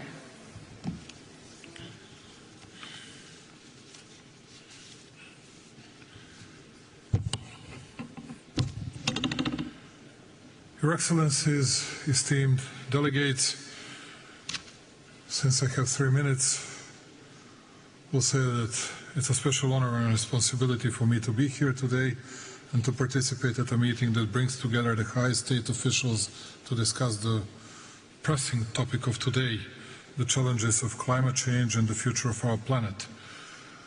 But in the meantime, as I was saying last time in Dubai, we have several prerequisites to start tackling the issue of fighting climate changes. Number one is we need to restore peace in the world. Nobody likes today the word peace because everybody wants to win against the other. Everybody wants to see the defeat of the other side. On the other hand, we need to invest much more in the peace. Otherwise, we'll have to put more money for armament, ordnance, weaponry, as we did and as we do today, instead of investing hugely into all necessary instruments in fighting climate changes. Yes, we need to tackle floods, droughts, wildfires, air and water pollution and everything else. But before that, we need to establish peace. And that's why I'm urging all big powers to settle the problems, to settle the issues in Ukraine, the Middle East, all over the world. Then we'll be able to start resolving all these issues. Number two, as you know, it's always the case, big and rich, they cause problems, and the poor countries and small countries are paying the price. And that's why I believe that it's very important for us to find new financial instruments. How are we going to be helpful to non-developed and developing countries, where we can find money to invest into new technologies? Are we able to foster IMF and World Bank to be much more helpful than they used to be? How are we going to tackle the issue of public debt to GDP ratio, because we are getting closer to 100% worldwide speaking, and that will mean a lot regarding climate change fightings. And once again, I'm urging those big and rich to be helpful for poorer countries. At the end, our legacy, first and foremost to the youth, is to create a fair and sustainable society and to shape a livable, thriving world for all. Our legacy must be one of decisive action, rooted in hope. Let us leave this conference not only with renewed commitments, but with actionable plans that will shape our collective future. When I say this, once again going back to prerequisites, preterms for fighting climate changes, which is peace, peace, peace, and more of financial instruments that will be available for poorer countries. I thank you very much.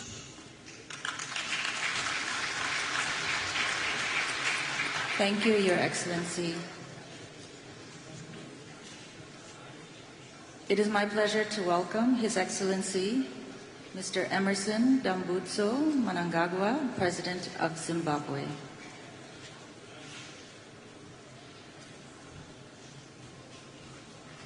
Your Excellency, you have the floor.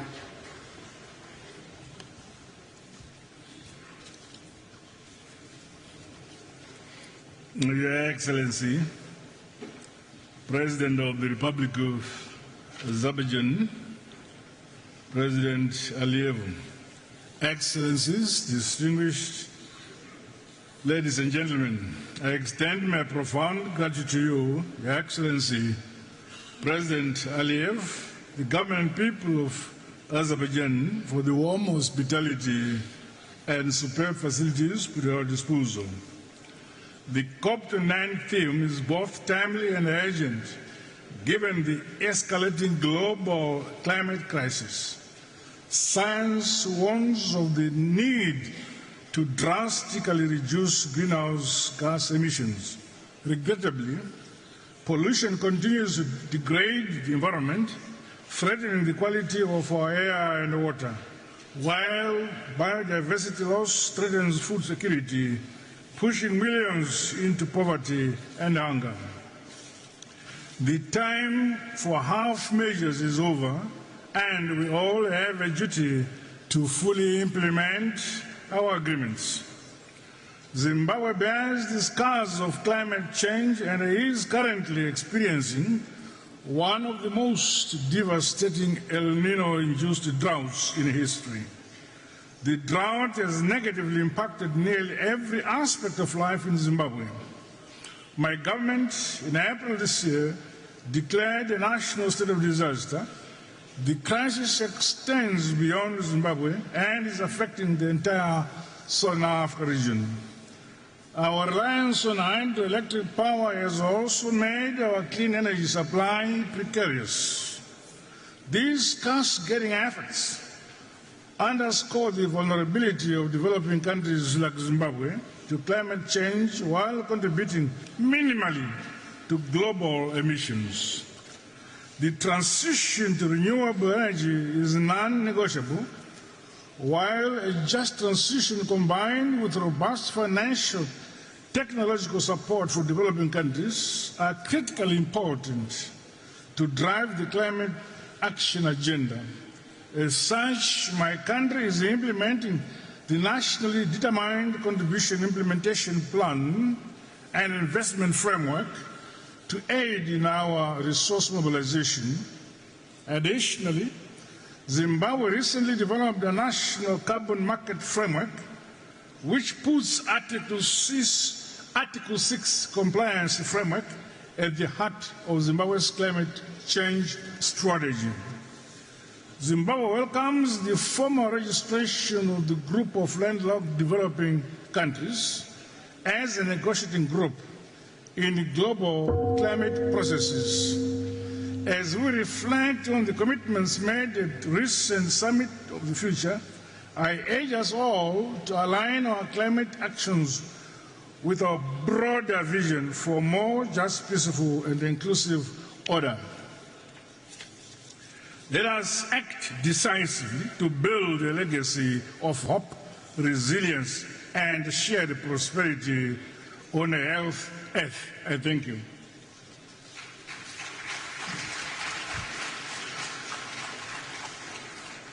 Thank you, Your Excellency. It is my pleasure to welcome His Excellency, Mr. Recep Tayyip Erdogan, President of Turkey. Your Excellency, you have the floor.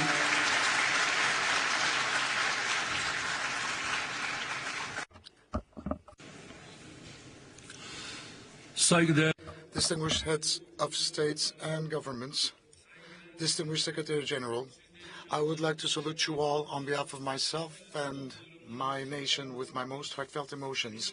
And I also would like to take this opportunity to thank my friend, President Ilham Aliyev, for this wonderful organization and their gracious hospitality. I would like to congratulate you, my dear brother. And I also would like to mention that we are amongst the top countries where the negative ramifications of climate change have been deeply felt. 2053 will be a year where we will all reach zero carbon emissions. And in order for that to be possible, we are forming our key sectors for green transformation and development. We are creating our green financing strategy, and we are on the brink of forming a national green taxonomy system. The cap and trade legislation will be offered for the ratification of the Assembly very soon. Before COP29, we have prepared our 2-year transparency report and the long-term climate strategy, which will be released in the final form. For the years 2024-2030, the climate change mitigation adaptation strategy action plans had been already mobilized. In the established structure, the part of the renewable energy reached 59% in our country. And with this rate, we are ranking number 5 in Europe and first in the world. The net zero emission objectives for 2024 to 2030, we have the fundamental priorities such as energy efficiency, renewable energy, and nuclear energy. Today, we have a total capacity of 31,000 megawatts of wind power and 23,000 megawatts of solar power, which will reach 120,000 megawatts in the year 2030. In the year 2050, our capacity for nuclear power will reach 20,000 megawatts. The National Energy Efficiency Action Plan for the years 2024 to 2030, we will have achieved the limitation of carbon emissions in the region of 100 million tons a year. Our EV, our National Electric Vehicle Talk, is becoming much more widespread. And under the auspices of my spouse, Ms. Emine Erdogan, had initiated a first domestic and then a global initiative, which is the Zero Waste Project, and it is gaining momentum for us in our fight against climate change. And thanks to these efforts, since the beginning of the project, we've managed to eliminate the emissions of 5.9 million tons of greenhouse gases. For the effective use of our water resources, we have launched a mobilization for water efficiency. The National Afforestation Day is on November the 11th, and we are bringing new areas for afforestation every year in the millions. All of these efforts cost billions for our economies, and we need to strengthen our global fight, and we need to render it much more effective. And I know that the climate financing requirements will be pledged once again during this summit, especially needed by those developing countries. Dear participants, for the future generations, we need to establish a world just, sustainable, and respectful towards nature. And at the 79th General Assembly of the United Nations, we had ratified the Pact for the Future. Today, we are talking about leaving a fairer world for the future generations, but at the same time, Israel's attacks on Palestine and Lebanon are still continuing, which is outside of our conscience, international law, and ethics. The existing government is unfortunately massacring children, women, and elderly, and they are causing a major disaster, natural disaster as well. Because of the Israeli attacks, the chemicals penetrating the soil and the underground water resources are obscuring the future of Gaza children. This is a heavy humanitarian and an environmental disaster, and those who are responsible should be held accountable in international courts. Dear friends, 2026 United Nations Climate Change 31st Conference of the Parties will hopefully be host in our country, and for that we have declared officially our nomination. We would like to in advance thank all the countries supporting our candidacy, and we are looking forward to receiving the support of many others. With these thoughts in mind, I would like to salute you all with love and respect, and I would like to congratulate my dear and august brother Ilham Aliyev for this wonderfully organized summit.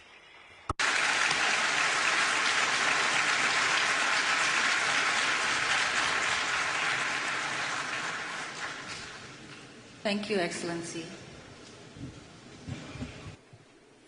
It is my pleasure to welcome His Excellency Mr. Mohammed Ould Sheikh El Ghazouani, President of Mauritania. Your Excellency, you have the floor.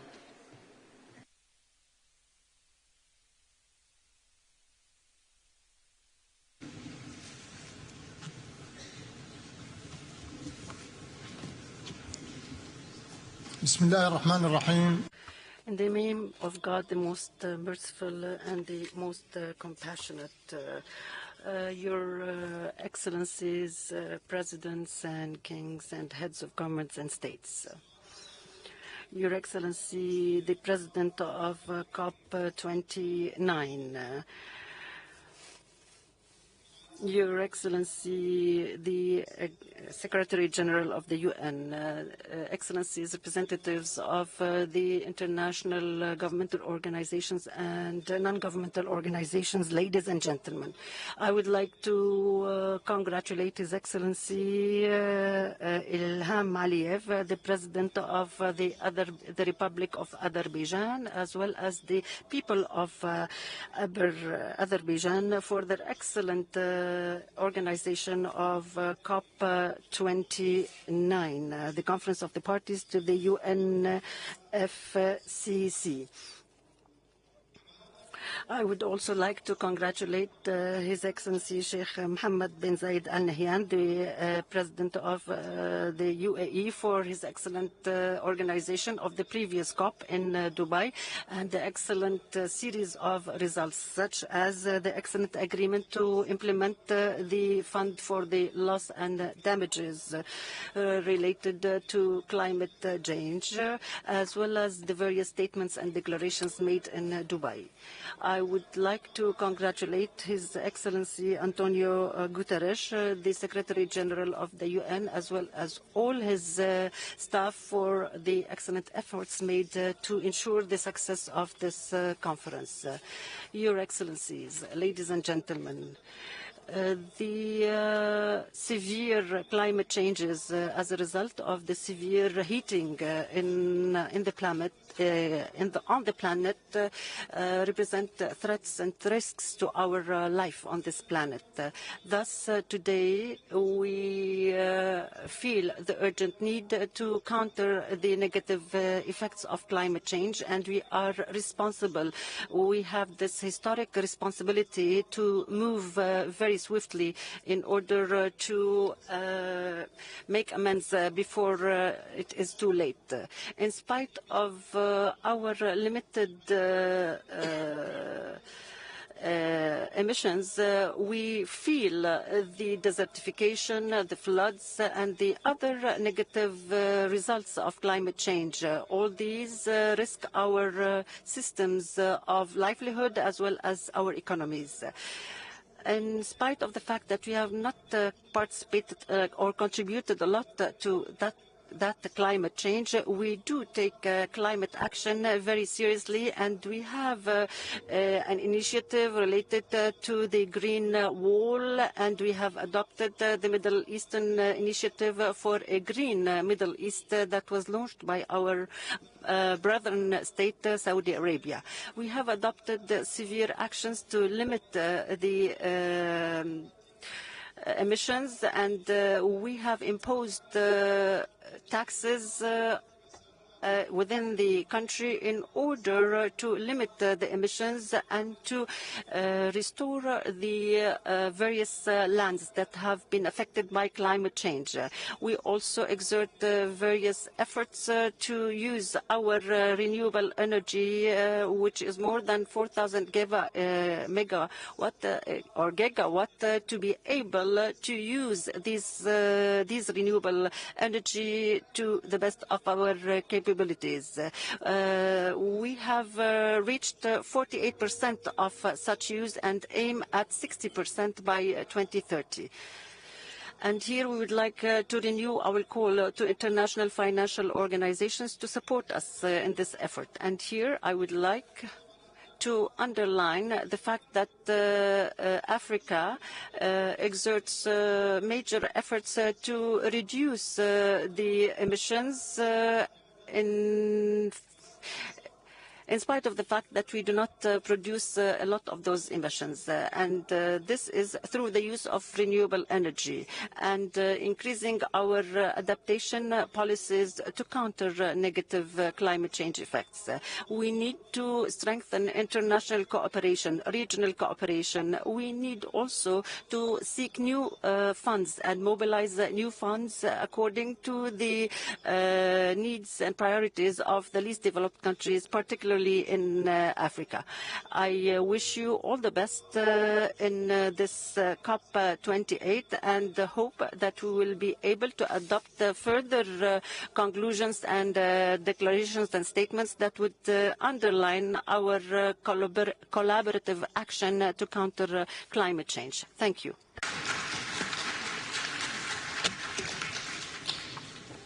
Thank you, Your Excellency. It is my pleasure to welcome His Excellency Mr. Shavkat Mirziyoyev, President of Uzbekistan. Your Excellency, you have the floor.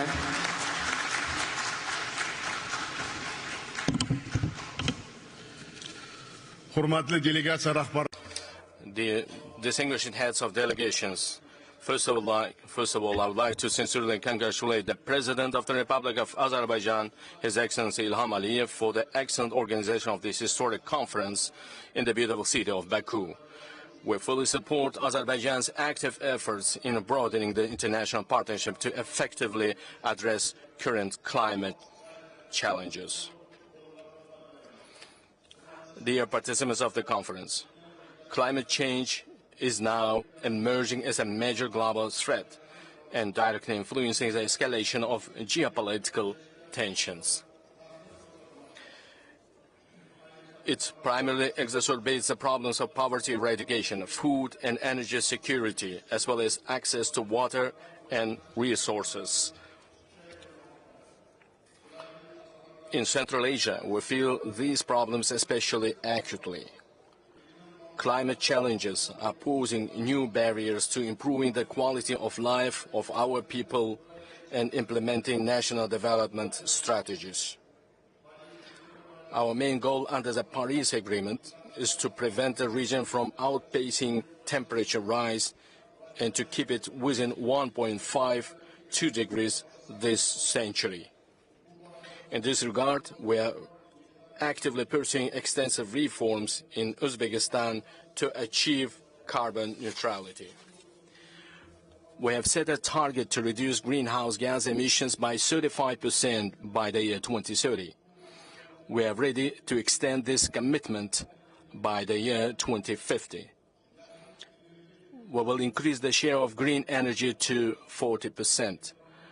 We are creating electric vehicle and green hydrogen clusters, along with hubs for solar and wind energy generation. We are drastically expanding green areas under the Yeşil Mekan Green Space program. Together with neighboring countries, we have embarked upon the implementation of a regional climate strategy. In the coming days, we will sign a multilateral agreement on supplying green energy to the European Union. Dear ladies and gentlemen, Uzbekistan is committed to expanding its practical contributions to jointly overcoming the consequences of global climate change. First, increasing the technical support from major powers and multilateral institutions to identify climate risk faced by developing countries is important.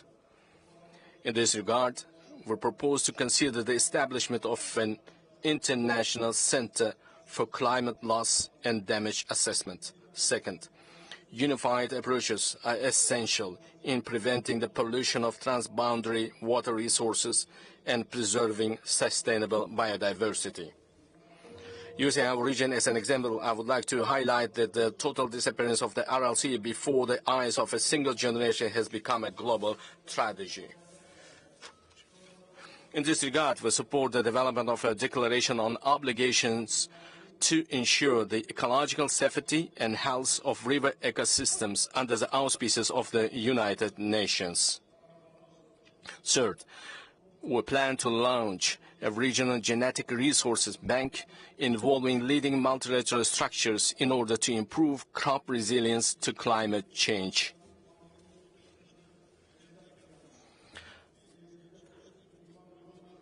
We put forward an initiative to create in our country the UN Agro-Industry Innovation Hub for landlocked countries. Fourth, we propose to create an alliance of world climate capitals for the transfer of advanced knowledge and best practices on sustainable development in megalopolises and cities which are negatively affected by climate change and host its first forum in the city of Tashkent. Fifth, we invite the representatives of our countries to your countries to participate at the Global Youth Festival of Digital Green Initiatives on May 15, 2025 in the RLC region as part of the International Climate Day. Dear participants of the summit, I would like to reiterate Uzbekistan's readiness for open dialogue and partnership for common well-being and green development. Thank you for your kind attention. Thank you, Excellency. It is my pleasure to welcome His Excellency Mr. Umaro Sissoko Embalo, President of Guinea-Bissau. Your Excellency, you have the floor.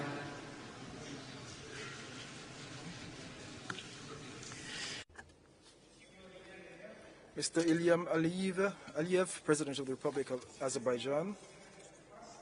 The 29th Conference of the Parties to the United Nations Framework Convention on Climate Change is being held at a time of global climate crisis that calls for urgent and coordinated action. We must have the political will to take responsibility and collectively address the current challenges with the necessary spirit of cooperation and solidarity. In Guinea-Bissau, we have implemented a series of strategic actions to mitigate climate impacts and strengthen the resilience of our communities.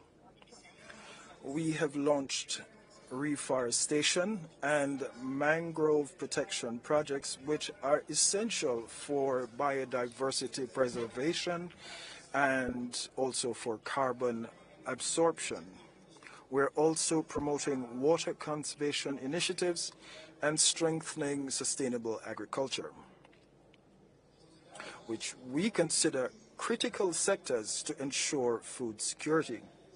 These measures enhance the adaptive capacities of our communities and ecosystems. We will intensify these efforts with new projects outlined in our national strategy. Excellencies, ladies and gentlemen, we reaffirm the crucial role of multilateralism in the fight against climate change. We need cooperation to implement appropriate policies and to secure the climate financing that is required. The commitment of our partners and the support of the international community will be essential to ensure a fair and accessible energy transition respecting the principle of common but differentiated responsibilities. Regarding the commitments of this COP29, Guinea-Bissau reiterates its determination to carry out several actions, particularly in the following priority areas. Number one, adaptation and resilience. In this regard, international support is needed to continue to invest in programs that strengthen the resilience of our ecosystems and communities, mainly through biodiversity conservation and climate risk mitigation strategies. Number two, loss and damage. Given the climate consequences already being experienced in our country, we advocate for the full operationalization of the Warsaw loss and damage mechanism. We need financial resources to compensate for the damages caused by extreme climate events. Number three, climate financing. We remind everyone of the urgent need for fair and accessible climate financing for developing countries. Allocating adequate resources to vulnerable countries such as Guinea-Bissau is a priority and a necessary condition for enhancing resilience and adaptive capacity. We are committed, and this is number four, to developing renewable energy sources and reducing our dependence on fossil fuels, promoting a fair energy or just energy transition rather that directly benefits our populations. Distinguished delegates, excellencies, climate change knows no borders. We must act globally, and we must make bold decisions and take appropriate measures. Guinea-Bissau reaffirms its commitment to contributing to an adequate collective response for a resilient and sustainable future. We trust that the decisions made here in Baku will demonstrate our collective awareness of the serious dangers threatening the globe, as well as our common determination to adopt dynamic commitments in favor of climate justice, international solidarity, and sustainable development. It is our duty to express our will, unite our forces and resources to preserve our planet and to build a safer and more equitable world. Thank you very much. Thank you, Your Excellency. It is my pleasure to welcome His Excellency Mr. Andrzej Duda, President of Poland. Your Excellency, you have the floor.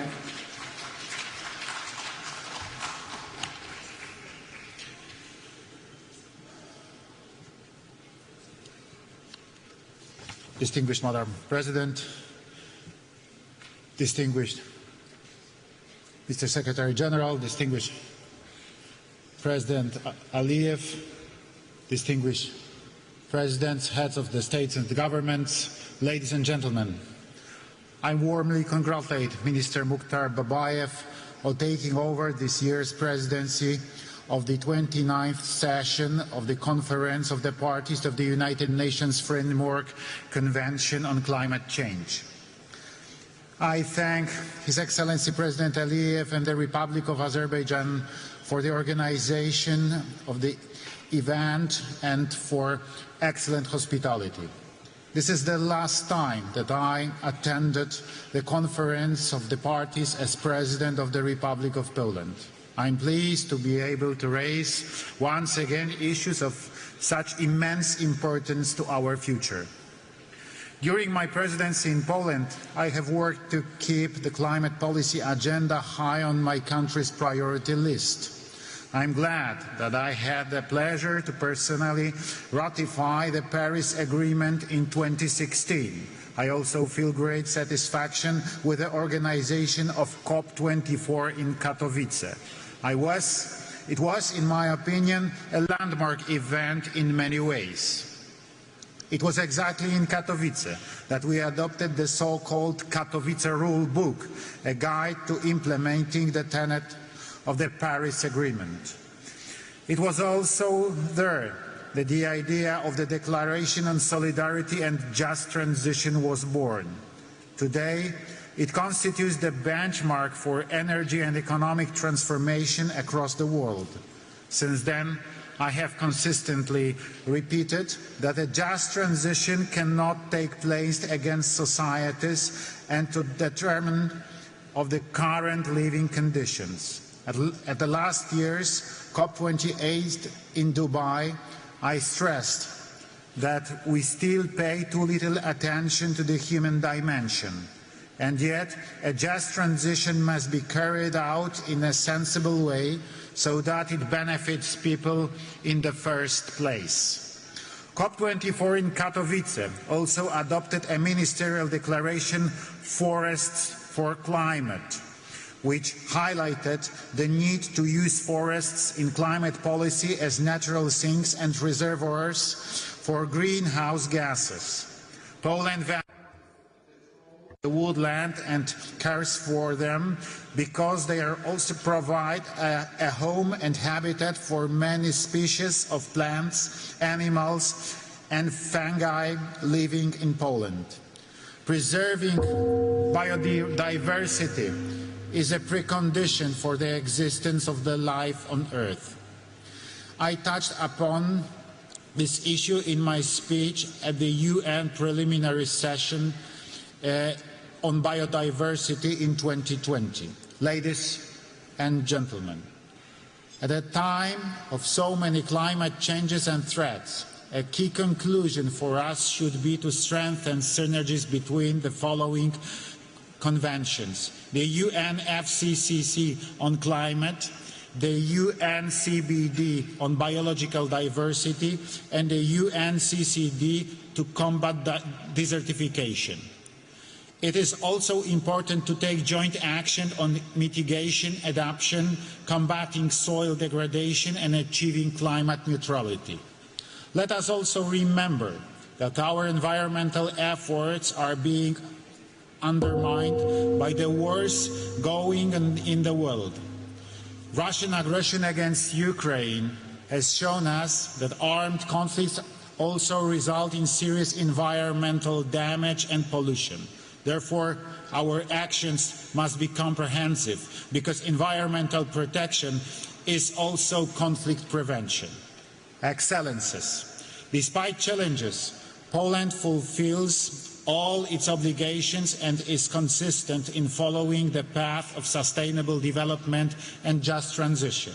A year ago in Dubai, I mentioned Poland's plans and efforts to create a balanced energy mix that will ensure our energy security, along with the development of renewable energy sources. In Poland, the wind power sector continues to grow, and we have a surge in home and large-scale photovoltaic installations.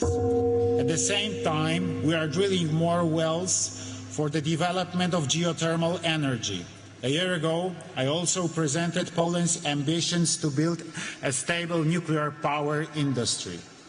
I am glad that in Dubai, I was able to take part in the event accompanying the adoption of the Declaration of Tripling Nuclear Power Capacity.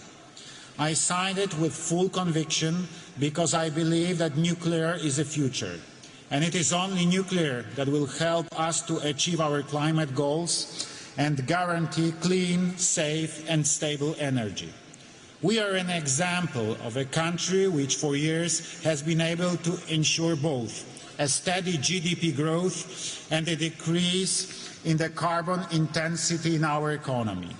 This is the best confirmation that our actions are correct and that Poland is following the path of sustainable development set by the UN. Listening to the current and previously held speeches by other heads of state, I know that Polish solutions are appreciated in the world. I am glad that many Polish ideas, including mine, are being implemented by other countries. Let's cooperate and inspire each other in order to jointly bring about new pro-climate solutions that are beneficial to humans, the environment and the climate. Thank you.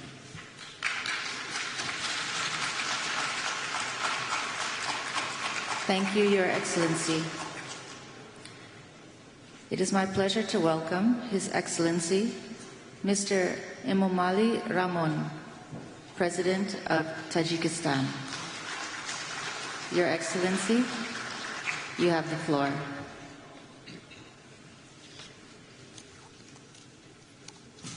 Your Excellency, Chairperson, ladies and gentlemen, I would like to express my profound gratitude to the government of the Republic of Azerbaijan and the United Nations for the warm welcome and hosting today's event at a high level. Over the last 5 years, we have continuously witnessed the hottest years and months across all observation periods.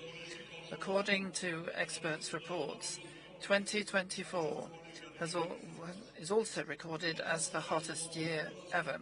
We therefore need to significantly increase our efforts and actions to address climate issues.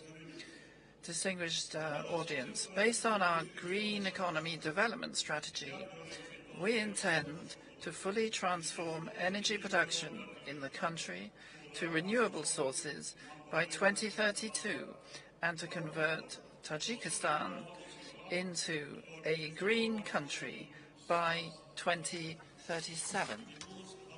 Today, already 98% of our electricity is produced from hydropower, which is green energy.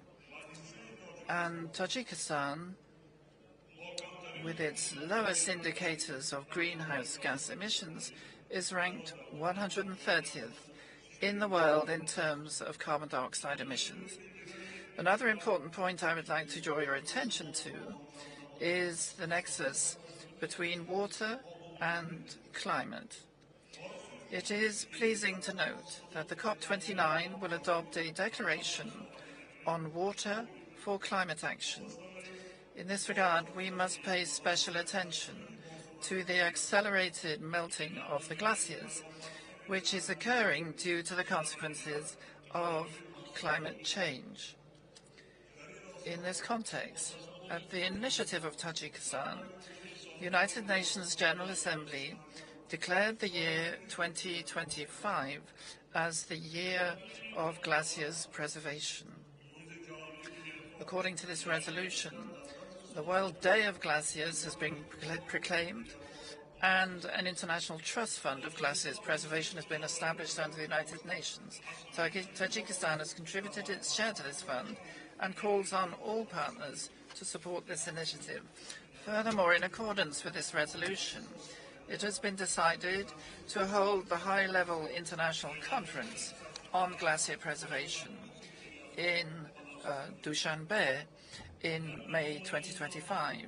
As a part of this topic, at the initiative of Tajikistan and France, the UN General Assembly has declared the years 2025 to 2034 as the decade of action for supporting cryospheric sciences. Given the importance of these issues, I propose that under the auspices of the World Meteorological Organization and in cooperation with other development partners, a regional coordination center for glaciology be established in the city of Dushanbe. I thank you for your attention.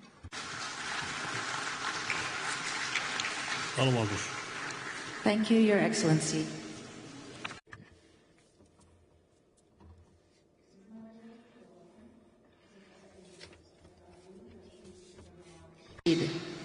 President of Iraq. Your Excellency, you have the floor.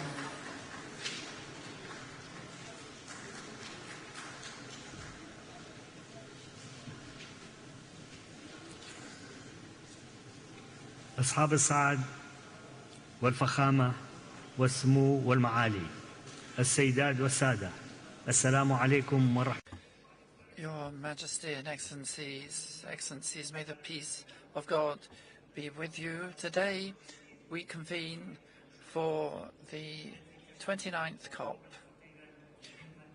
on climate change, a crucial conference which affects us all.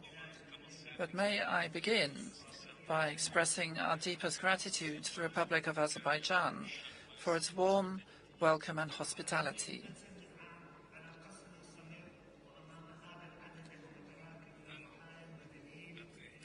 One year on from the constant bombing and incessant killings of women and children in Gaza, I call on the international community to bring about an immediate ceasefire and humanitarian aid to the victims and recognize the right of the Palestinian people to self-determination and to determine their own future with Al-Quds of Jerusalem as its capital.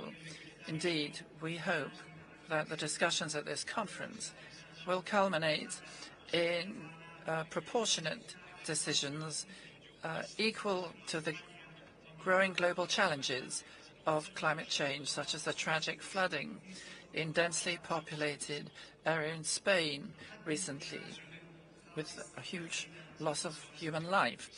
And we extend our heartfelt condolences to the families of the victims. These challenges gravely affect the countries of the world, especially the developing countries, and they jeopardize their food security and social and health situation. And the impacts are very strongly felt. In Iraq, we are suffering from record heat waves and increasing dust, sandstorms, and a reduction in farmland and a reduction in biodiversity and an increase in desertification and drought. Such climate change has also led to the displacement of ancestral historical communities such as the Marsh people in Iraq, whose heritage and civilization may disappear as a result. Although the historic contribution of Iraq to global greenhouse gas emissions is very low, as is the case in most developing countries, we feel that climate justice must be at the heart of our discussions, because these are human rights, and we have an obligation not only to current generations but future generations whose survival will depend on the decisions we take now. And we trust that these negotiations will lead to tangible measures and clear and effective mechanisms, such as the Loss and Damage Fund its activation after it was created last year. We reaffirm our commitment to the principles of fairness, equity, and common but differentiated responsibilities in facing climate change. Iraq depends a great deal on fossil fuels, and it's especially vulnerable to climate change and any measures taken to tackle it, which is why we call on the countries of the region affected by the same climate problems to establish a negotiating group to coordinate their efforts and to work hand in hand so that our collective contribution is greater than the sum of our parts. And on the same principle, we call on the major global economies to step up their commitments in support of climate action. And if some of those economies decide to withdraw, then we call on the key players in those countries, whether they're political or private or public, to step up their commitments, because the world cannot progress towards sustainable development without the contribution of all. Iraq, ladies and gentlemen, is working to honor its commitments under the Convention and other international agreements related to climate in order to reduce its greenhouse gas emissions and to adapt to the impact of climate change, as well as to mitigate the effects, while also to bring about renewable transition. And we have restated our commitments under the Paris Agreement, and we've completed the preparation of a technological needs assessment and a national plan to define our climate technology needs in priority areas. We are also about to complete a climate investment plan to plot the course for public and private investors and meet our climate commitments through national and foreign investment and mobilizing financial resources to tackle climate change and move towards a more sustainable future. Iraq, after taking tangible measures to reduce methane emissions, is one of the first countries in OPEC to accede to the global pact on methane. And we are working for the Global Coalition for Clean Air and reduction of methane emissions, and we seek to eliminate the burning off of this gas between now and 2028. To conclude, I would like to remind the international community of the importance of its role in promoting regional peace and security in the Middle East. For a long time, we've suffered from conflict and tension in the region, and the economic and social consequences persist. Thank you very much, and may the blessings of God be with you. Thank you. Thank you, Your Excellency. It is my pleasure to welcome His Excellency, Mr. Sadir.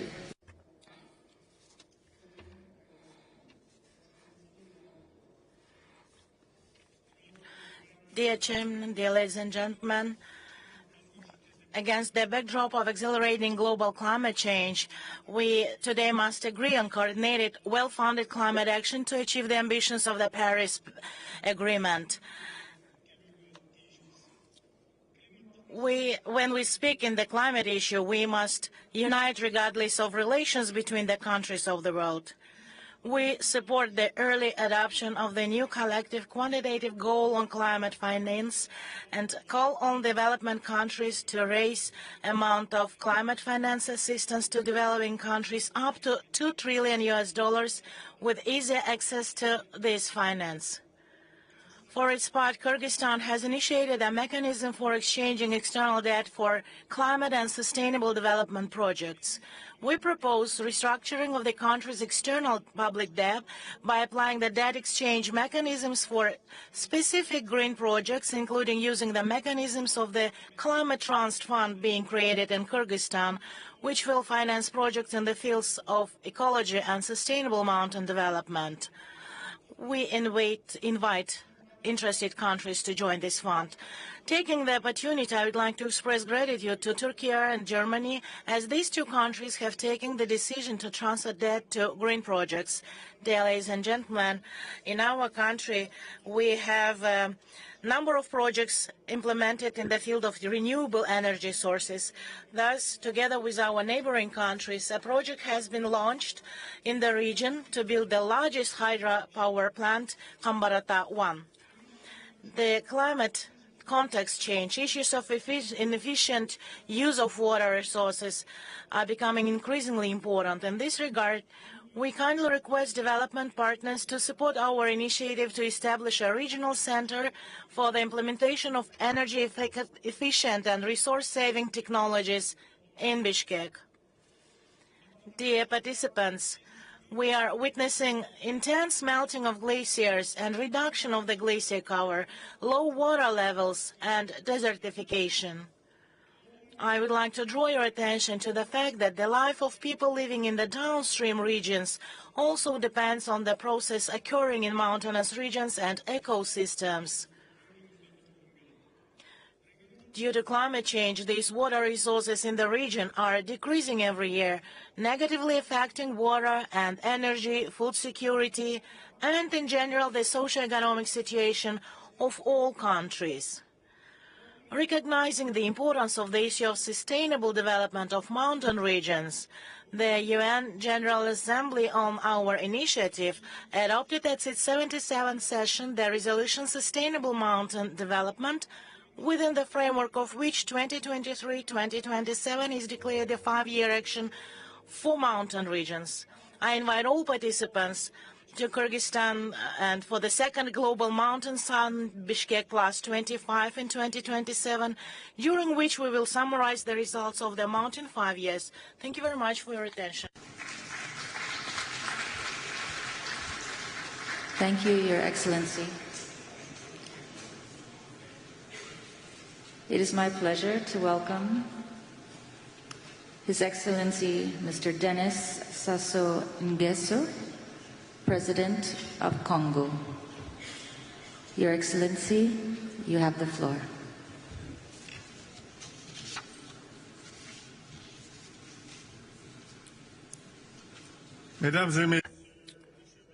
Heads of State and Government, Mr. Secretary General of the United Nations, Mr. President of COP29, ladies and gentlemen, allow me to begin with words of congratulation to the Republic of Azerbaijan, to its President and government for their excellent organization of COP29.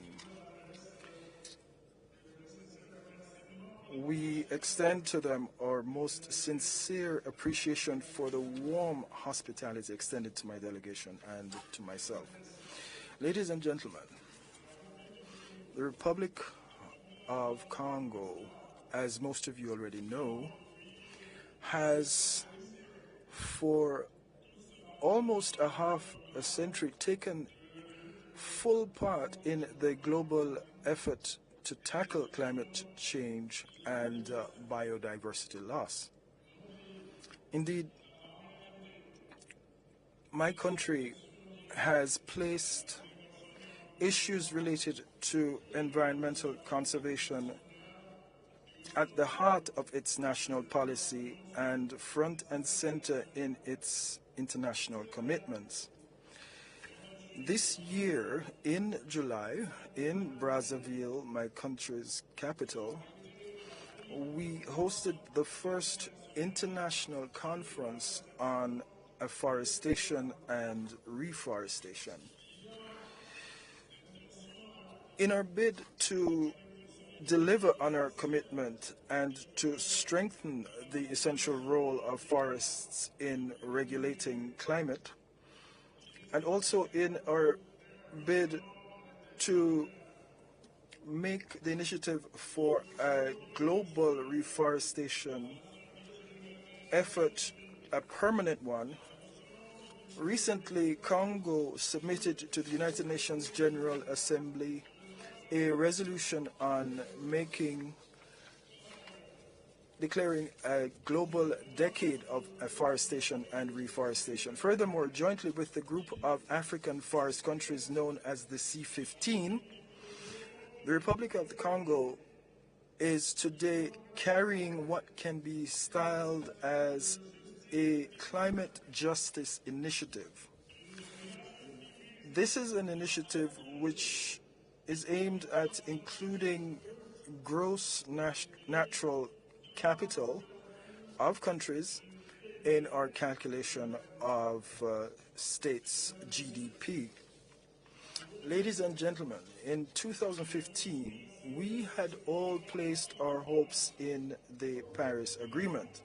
For this agreement, which is based on the principle of climate justice and the just transition, clearly establishes a global framework to tackle climate change and to keep global warming to under 1.5 degrees Celsius.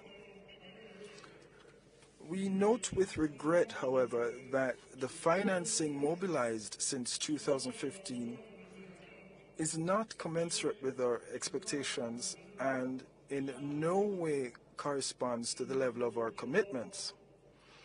We're particularly concerned over the issue of climate financing, and here I must note that the commitment, or pledge rather, of $100 billion in 2009 for the period running 2010 to 2020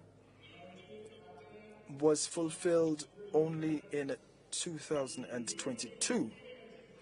The new collective quantified goal for climate financing must be based on scientific data that take into account the impact and needs of developing countries in tackling climate change.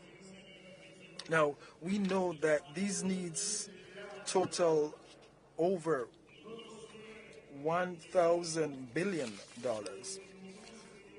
Our fervent wish is that the amount in this new goal will be established and defined from a perspective of climate justice and the just transition. This objective should enable our countries to reduce our debt burden rather than worsen it. Lastly, this new collective quantified goal should cover mitigation and adaptation in a balanced way. And in order to do so, substantial efforts must also be made to ensure that loss and damage are taken into account, because we must have substantial resources in place to tackle the impact of extreme events and to deal with any eventualities. And here I must welcome the fact that an encouraging step was taken here when we adopted here in Baku Article 6.4 of the Paris Agreement. We believe that this tool under the Paris Agreement, which enables us to transfer carbon credits between low greenhouse gas emitting countries and emitting countries, will open a pathway to interstate, international, and structured cooperation that will foster sustainable development, resilience, and economic diversification in developing countries. Ladies and gentlemen, the ecological transition which we all yearn for will not take place unless we have innovative financing mechanisms in place. Mechanisms that can help us open up new prospects for development based on resilience, sustainability, and on carbon neutrality. This is a challenge which we have before us here and now. Thank you. Thank you, Your Excellency.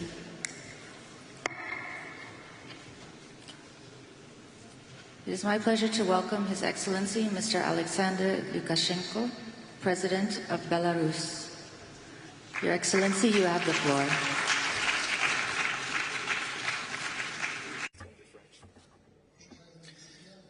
Distinguished friends, much has been said about how much has been done in dealing with climate change, but I've followed events since the last conference, and things have only got worse. A war in the Middle East, a war in Ukraine, a war in the south of Yemen. There are more than 50 conflicts in the world which are having a harsh effect on the climate and on our planet. So what's got better? And who's started paying for the emissions? It's sufficient to say that today, when there's been so much concern about the deterioration of the climate, all we see is people who are responsible for this are absent from this climate, and we've just had the presidential election in the United States. So the question is, how effective are our actions at such meetings when the president of France, which was the country responsible for the Paris Agreement, he's not even here. He feels it's not relevant. So there's nothing to be proud about at present, but what we can do is thank our Azerbaijani colleagues for the excellent organization of this summit.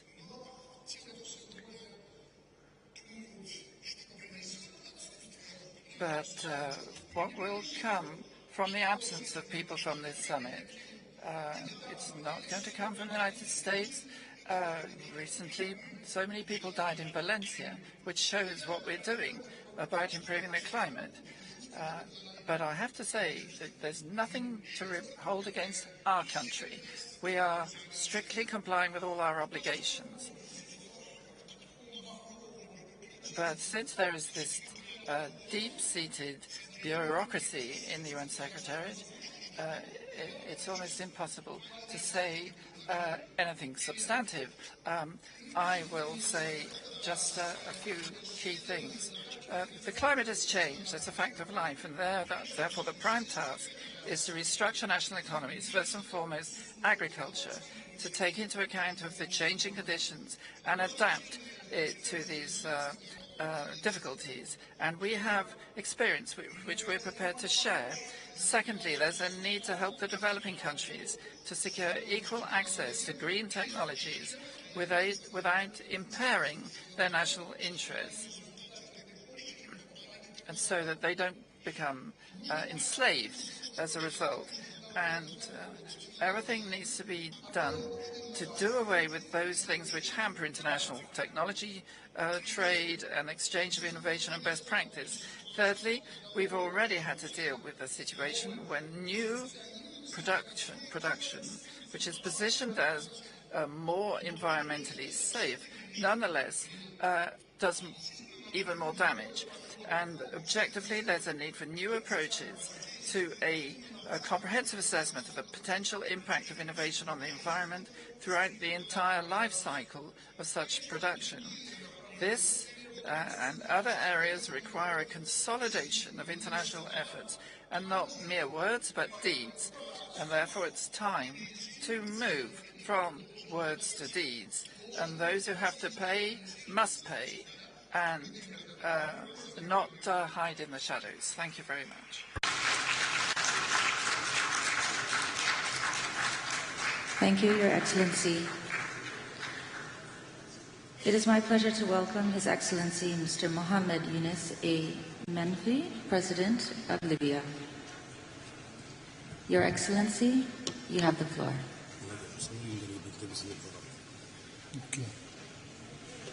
Thank you.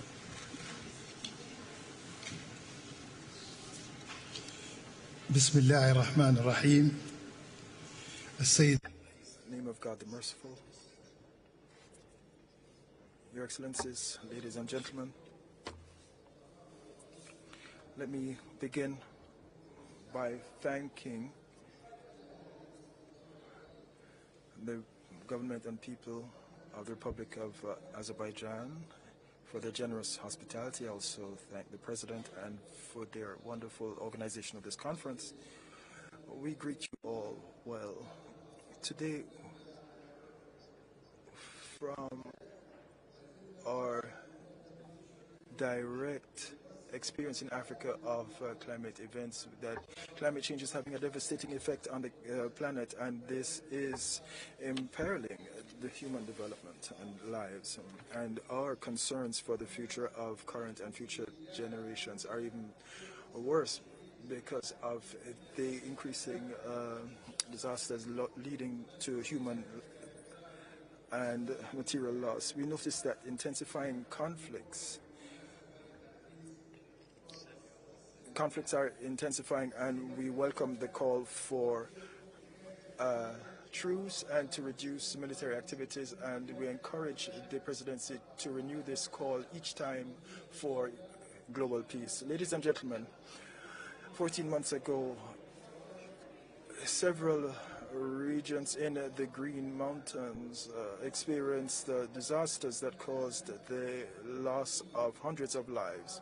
Today we can only note that we cannot deal with these disasters alone, which are often sudden disasters. We can only deal with them if we have financing that is easy to access and can respond to the situation in each state, as well as through the transfer of technology and techniques, and by building national capacity as well.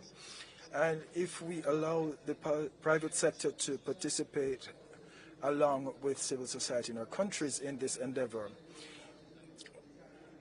this can help improve lives, and we need a better approach to water security, and this can help strengthen our resilience to climate change. We reaffirm the need to look into the pledges undertaken by the developed countries under the UNFCCC with respect to transfer of technology, financing, and so on. Libyan cooperation announced the initiative following COP28 that we will be expanding the plant cover in Libya to reduce emissions and to capture carbon emissions. We believe we'll be able to achieve net zero by 2030, but also create a carbon credit bank. Like the other countries, we wish to deal with the financing gap.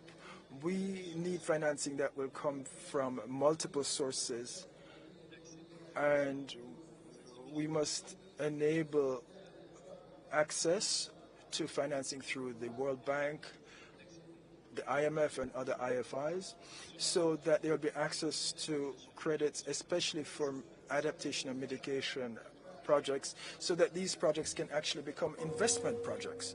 We wish to reiterate our commitment, especially to education and for sharing best practices, and we stand determined to participate in any international effort to reduce greenhouse gas emissions and to strengthen biodiversity. Thank you.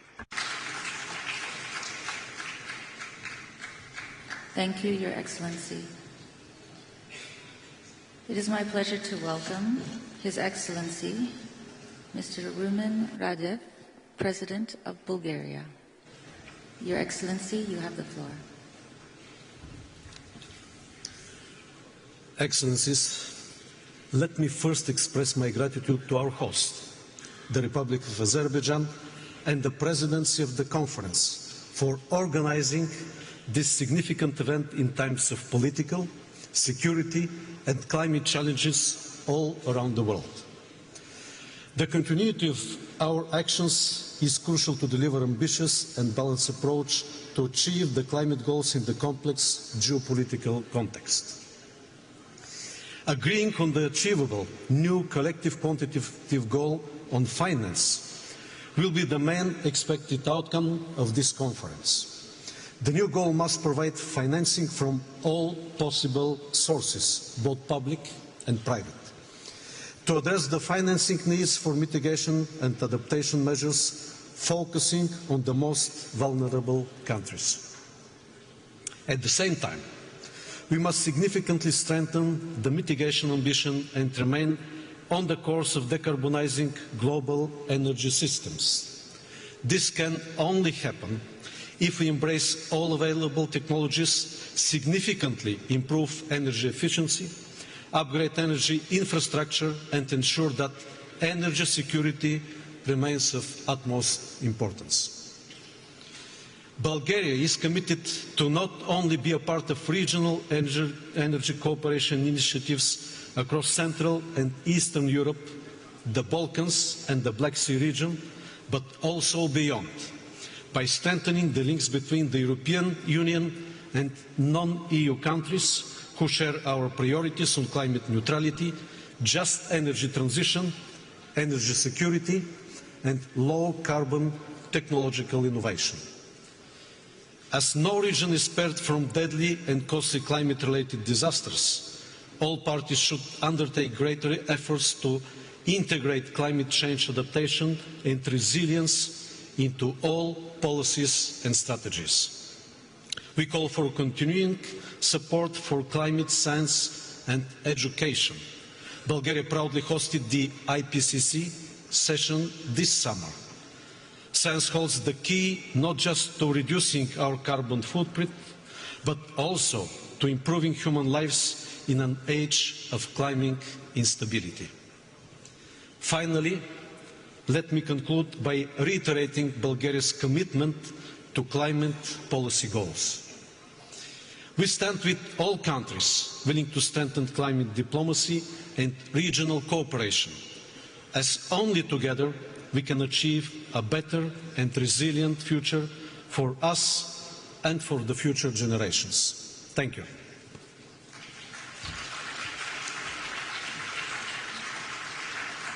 Thank you, Your Excellency. It is my pleasure to welcome His Excellency, Mr. Mohamed Muizu, President of Maldives. Your Excellency, you have the floor.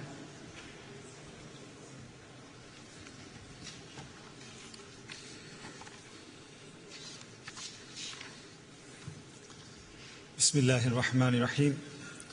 Excellencies, ladies and gentlemen, I extend our gratitude to the government and people of Azerbaijan for the exceptional hospitality and leadership. We pledge our full support to ensure the success of this COP. We also congratulate the UAE for its successful COP28 presidency. Vulnerable, this is how the Maldives is often portrayed.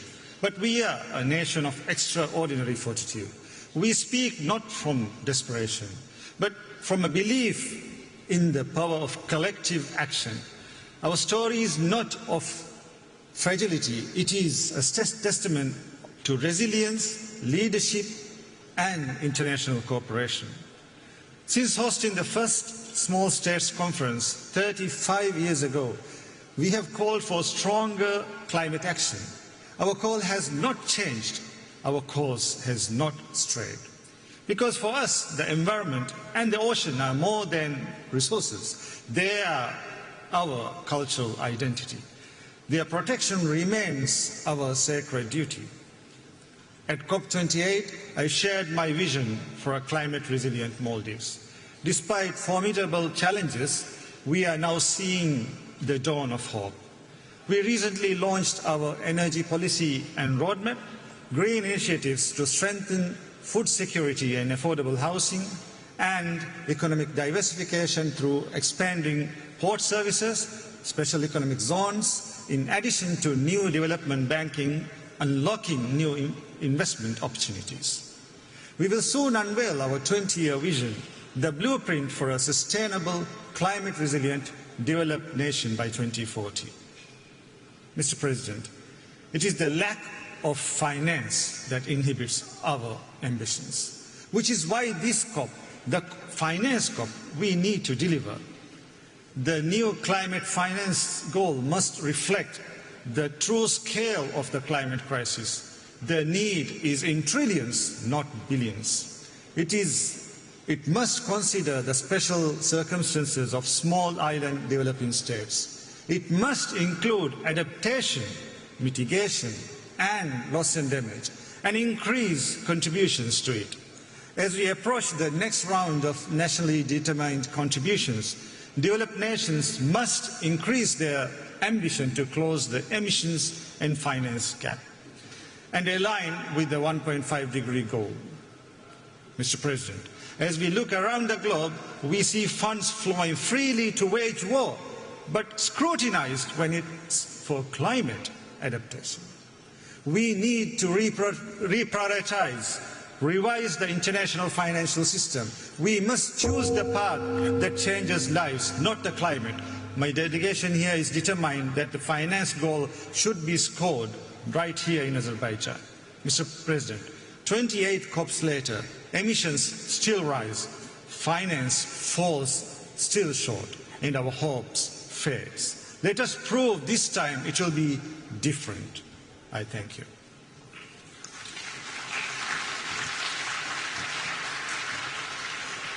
Thank you, Your Excellency. It is my pleasure to welcome His Excellency, Mr. Faure Essozimna Nyasingbe, President of Togo. Your Excellency, you have the floor. Excellences, Mesdames et Your Excellencies, ladies and gentlemen, heads of state and government, ladies and gentlemen, heads of delegations, distinguished delegates, ladies and gentlemen, we are here to recall a simple truth. Climate promises are no longer enough. Every year the urgency becomes greater, and every year we are approaching the point of no return, and it's important for our actions to reflect the urgency. To find our way there, I'd like to make two comments. Firstly, there's a need for genuine climate justice. That is, a shared but differentiated responsibilities among countries. Africa is paying the harshest price for climate change. We contribute small amounts in global emissions, but we incur the most severe impacts. It's our ecosystems of food security and our economies which are bearing the brunt of this crisis, and our need for climate justice can no longer be disregarded. As leaders, each and everyone's responsibility is to move beyond promises and start concrete action. Togo is ready to do its share. We've made major progress in terms of dealing with coastal erosion and reforestation and climate action based on renewed energies. But we cannot reverse the global trend alone. It is climate justice which should be the compass guiding all our discussions here, with major support funds being rolled out to support our populations and our biodiversity. This also requires that major emitters recognize once and for all explicitly this issue of climate justice in international agreements. The second point is that we need tailor-made solutions for African climate challenges. There are specificities in Africa regarding the climate crisis, as well as a disproportionate effort. And very often, the profiles in our countries are different from those elsewhere.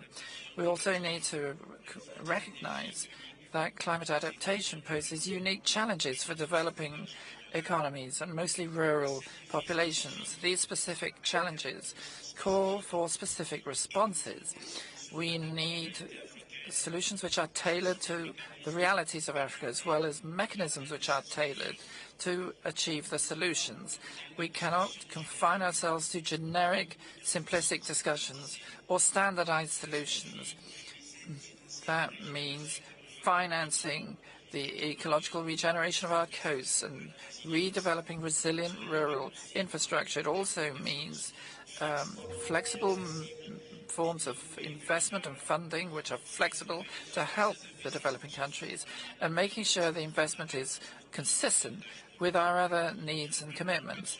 So I therefore call for genuine climate solidarity where the financial commitments are kept and strengthened. Our solutions for climate must be thought in terms of investments in our collective future, not as temporary assistance. Thank you.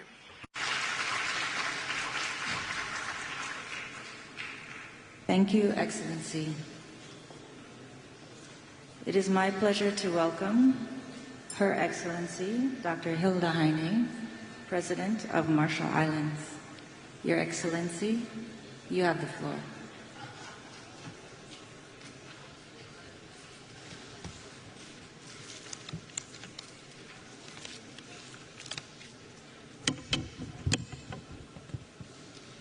His Excellency Ilhan Aliyev, President of Azerbaijan, His Excellency Antonio Guterres, UN Secretary General, COP29 President Mukhtar Babayev, distinguished heads of states and governments, heads of delegations, ladies and gentlemen. Yahweh, on behalf of the Republic of the Marshall Islands, it is an honor to once again participate in this critical summit. The Marshallese people are navigators. We are the descendants of those that found tiny strings of islands, atolls that just glance above the waves of the wide Pacific Ocean and made them our homes. Our forebears mapped the tides with sticks, coconut fronds, and shells. So it is in our blood to know when a tide is turning. And on climate, the tide is turning today. It is no longer a question of whether the energy transition will occur, but how. Will it be fair and inclusive? Will it be fast enough? Will those that defy our agreements to transition away from fossil fuels and go home to pump more oil, extract more gas, and mine more coal be held to account? Time will judge those that fail to make the transition. Some may fail because of denial and delusions, the misplaced idea that their country somehow will be immune, the fallacy that their short-term interests are worth the destruction on their doorstep, and that they will escape without blame. Other risks falling behind because they lack the resources to make the transition happen. In the Marshall Islands, we have a vision for a future with clean energy and the resilience to withstand climate impacts. But to make that vision a reality, we need much more money, and we need it much faster. Our National Adaptation Plan sets out a pathway for our entire nation to become resilient in the face of the climate crisis. As one of the most vulnerable places on the planet, every aspect of our lives will change, from infrastructure to education to healthcare to our economy and culture. To protect our right to live in our homelands and exercise our right to self-determination. We cannot do this by cobbling together project-based funding, waiting for support that takes years to arrive. By improving access, coordinating processes, and reducing choke points, donors can put decisions in our hands where they belong. We've shown that with cooperation, we deliver. In collaboration with Germany and South Korea, a new innovative low-carbon cargo ship, the Juranai, has joined our domestic fleet that will have 80% lower CO2 emissions than comparable ships. The Republic of the Marshall Islands will soon submit a new enhanced NDC. Let me be clear. We have only received half of the finance we need to deliver our last NDC. But we will develop and submit a new one because we know that this system only works when everyone continues to strive and plays their part. But those parts are not all equal. Our contribution to global emission is tiny. Major emitters, members of the G20, if we can do it, so can you. You can and must submit 1.5-degree aligned NTCs that set absolute economy-wide reduction targets and that cover all greenhouse gases and categories. The urgency of these commitments and the urgency to act on them before 2030 is paramount. The repercussions of low ambition and inaction will only get worse. We will be watching for 1.5 greenwashing. You can and must spell out to the rest of the world whose safety relies on your action, how you will deliver, and the energy goals set in Dubai last year. President and Excellencies, the winds are shifting too on climate finance. With the explosive increase in the cost of the climate crisis, it is obvious to everyone that the system isn't working. We can no longer afford to be unrealistic and unresponsive about the cost of the crisis, which we all know are in the trillions of dollars per year.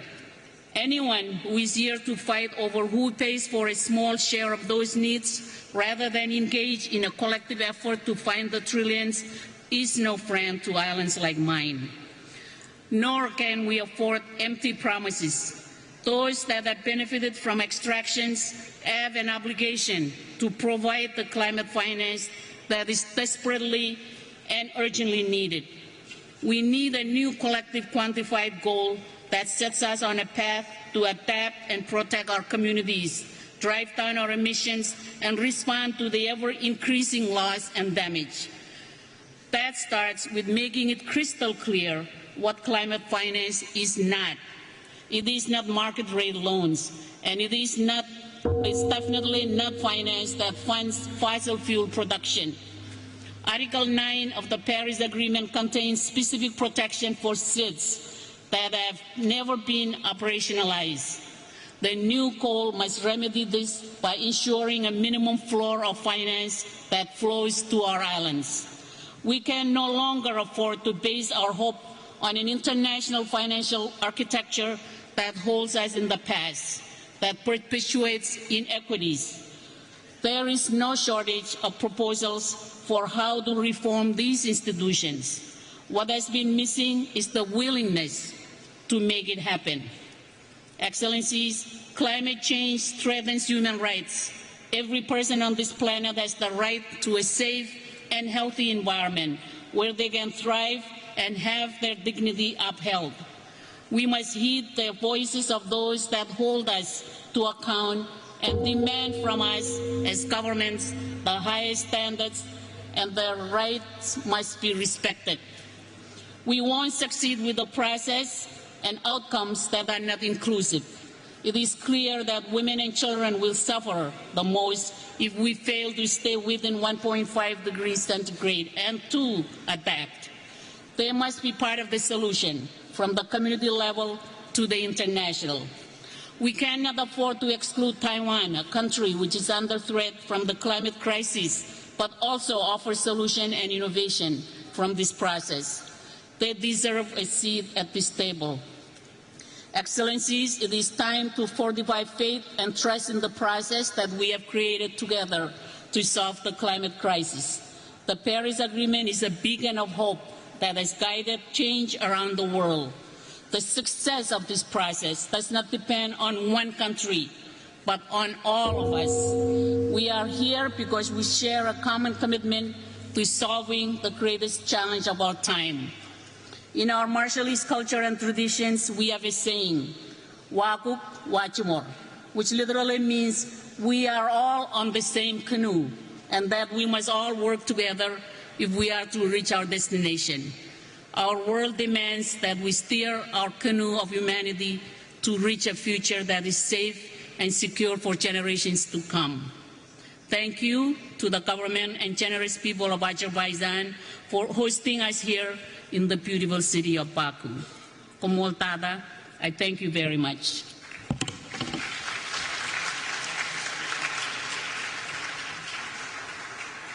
Thank you, Your Excellency. It is my pleasure to welcome His Excellency Mr. Nikos Christodoulidis, President of Cyprus. Your Excellency, you have the floor. Excellencies, at the outset, I would like to extend my gratitude to the government of Azerbaijan for hosting COP29. Today, the goals and attention is focused on our deliberations here in Baku, as the outcomes of this conference are critical to our shared commitment to securing a sustainable future for our planet. Dear friends, I address you today with feelings of honor, but also of great concern.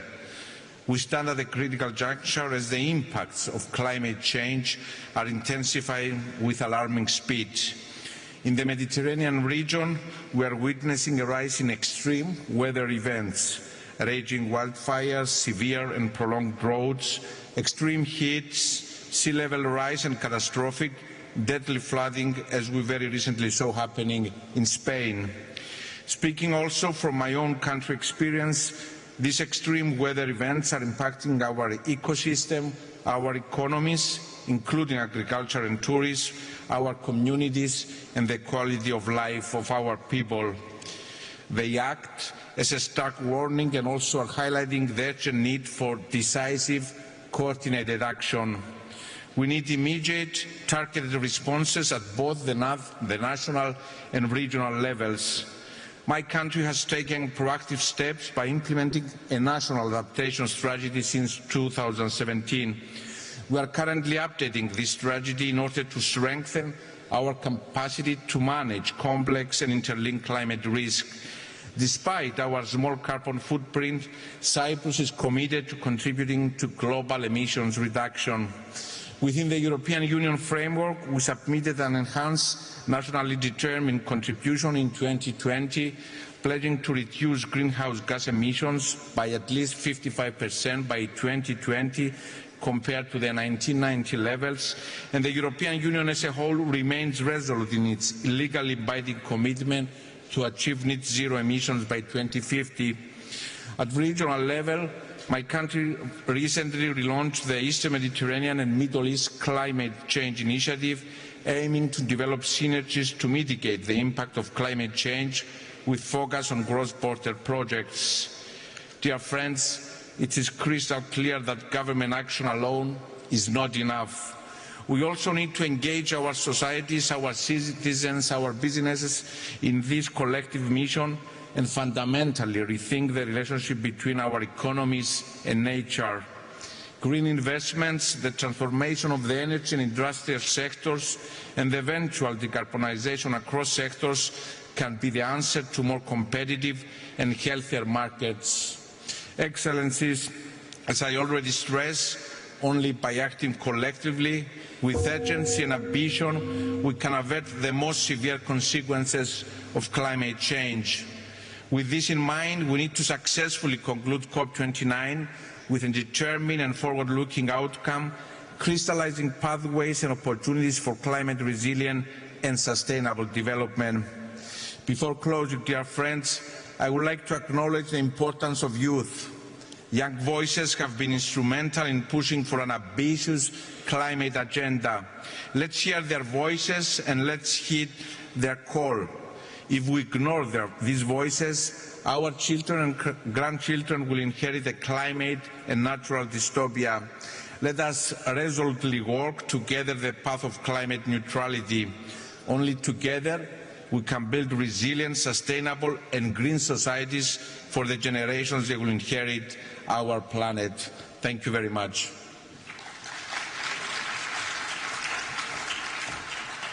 Thank you, Your Excellency. It is my pleasure to welcome His Excellency Mr. Peter Pellegrini, President of Slovakia. Your Excellency, you have the floor.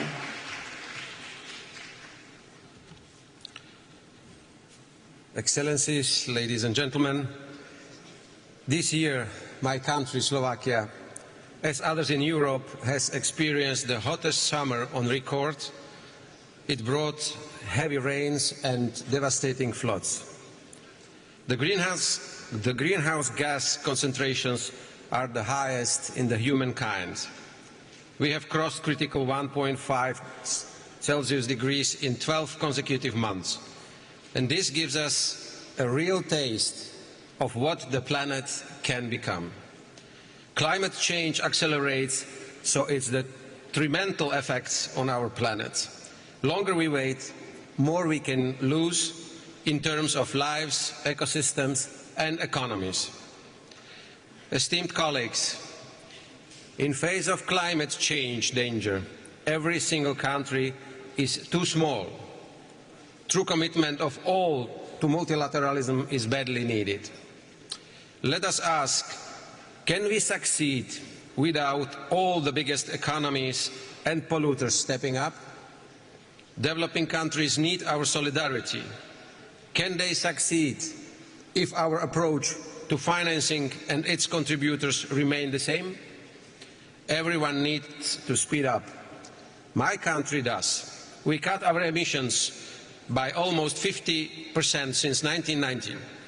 In the energy sector, we shut down our last coal mine in 2023 and remaining 2 coal power plants recently. It's a big step towards full phase-out of coal from our power generation. At this COP, Slovakia joins the call to action for no new coal. Soon, my country's electricity will come from low-emission sources by 90%, mainly nuclear and renewables. We will also become its net exporter, and already we help Ukraine, which lacks electricity due to Russian aggression. For Slovakia, the second largest producer in Europe, nuclear is crucial on path towards neutrality. In innovations, we want to go beyond small modular reactors. Only around 40% of nuclear fuel we can turn into energy in current large-scale reactors. We want to become leader in multiple reuse of this spent fuel. This could be a real breakthrough in energy security or costly nuclear waste storage. We could secure enough energy for many generations to come. Till end of this decade, my country plans to reduce emissions at least by 55%. To achieve it, we will invest €14 billion to decarbonize sectors, increase renewables, and to advance our resilience. I am an advocate of the rational choice that do not harm the working people, the most vulnerable, our competitiveness and prosperity. If we lose trust of our citizens as politicians, we cannot succeed. Slovakia pledged to contribute €2.2 million to the Green Climate Fund by 2027. Our climate finance grow. It helps our developing partners to build their cleaner future and their resilience to climate adversity. Colleagues, I wish this COP and its presidency a progress towards meaningful climate action in line with the global stocktake along all standards of the Paris Agreement for sustainable well-being of and at our planet. Thank you very much.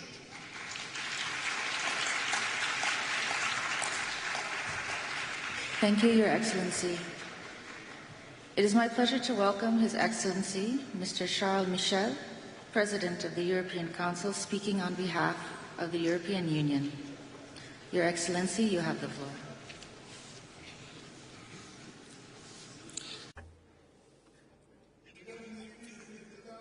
Heads of state and government, heads of delegation, Your Excellencies, in your respective capacities, the world is on the razor's edge.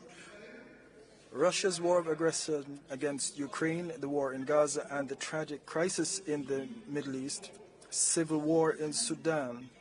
These conflicts and many others are leading to humanitarian disasters for civilian populations and are polarizing societies across the world.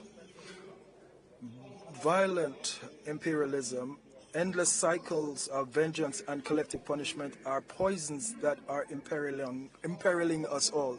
The European Union believes deeply in a world that is rules-based, the strength of law and not the law of strength. Ladies and gentlemen, Each week, somewhere in the world, we have to deal with the devastating consequences of climate change. This climate threat is an existential threat to humanity, and it is our responsibility as human beings to wage for this war against nature, and some are more responsible than others, and they are known as the developed countries. And this is how the Paris Agreement should be our peace treaty with nature. The principle of cooperation should govern our implementation of this agreement. Boldness rather than procrastination, solidarity instead of selfishness, ambition instead of surrender. We must go for the survival instinct rather than burying our heads in the sand. You can count on the European Union. We are stepping up to the plate with financing, $31 billion. That is more than our fair share, and we are calling on everyone to follow our example, including the G7 emerging countries. We stress the need to broaden the donor base, and we must have more contributors. We must meet this ambitious objective. We support a multi-track approach, and we must use carbon pricing as a lever, and we must use development banks to mobilize this agreement. The euro is the currency of the climate, and we are determined to support developing countries, and we are doing so with our partnership for an equitable and just energy transition. South Africa and other countries, along with Indonesia, are the ones that we're supporting. A few weeks ago, in New York, we went against the grain and we agreed on the pact for the future at a dark moment for multilateralism. And this is a ray of hope, and we hope that this COP will be one of confidence, determination, and the COP that will walk the talk. You can count on the European Union. Thank you.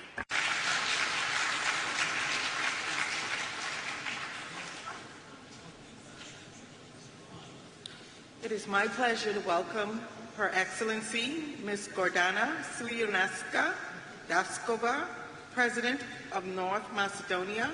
Your Excellency, you have the floor.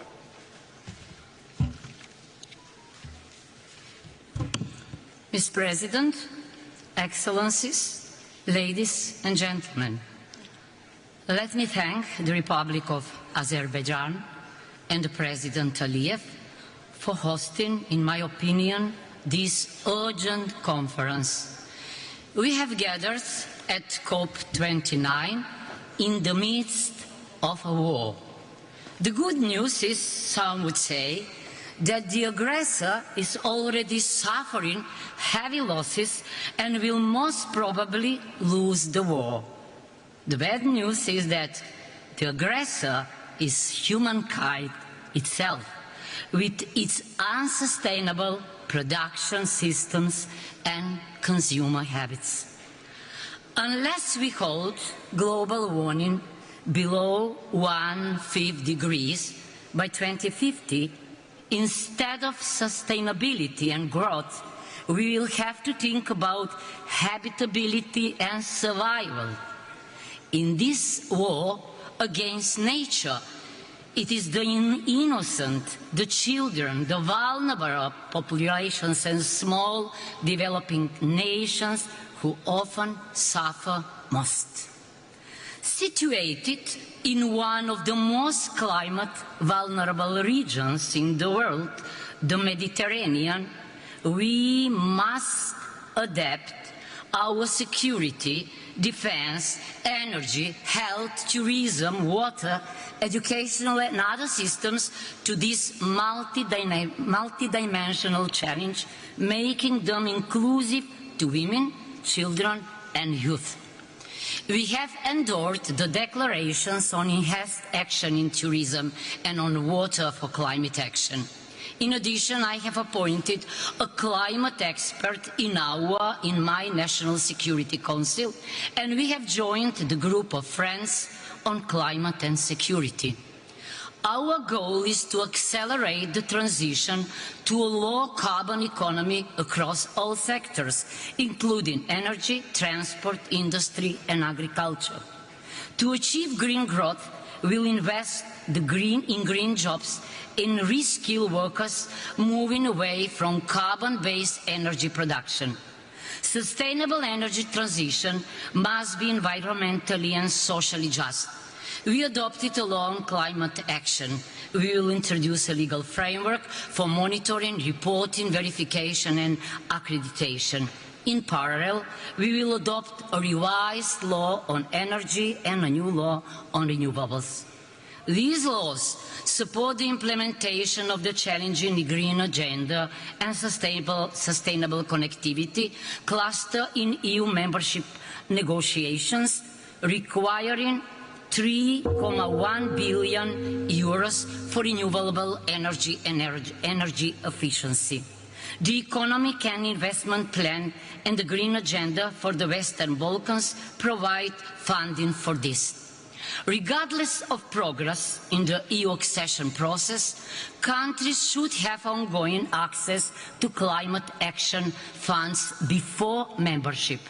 Esteemed Excellencies, we need a peace agreement, a natural contract, as Michel Serra would say, to stop treating nature as adversary and start treating it as partner.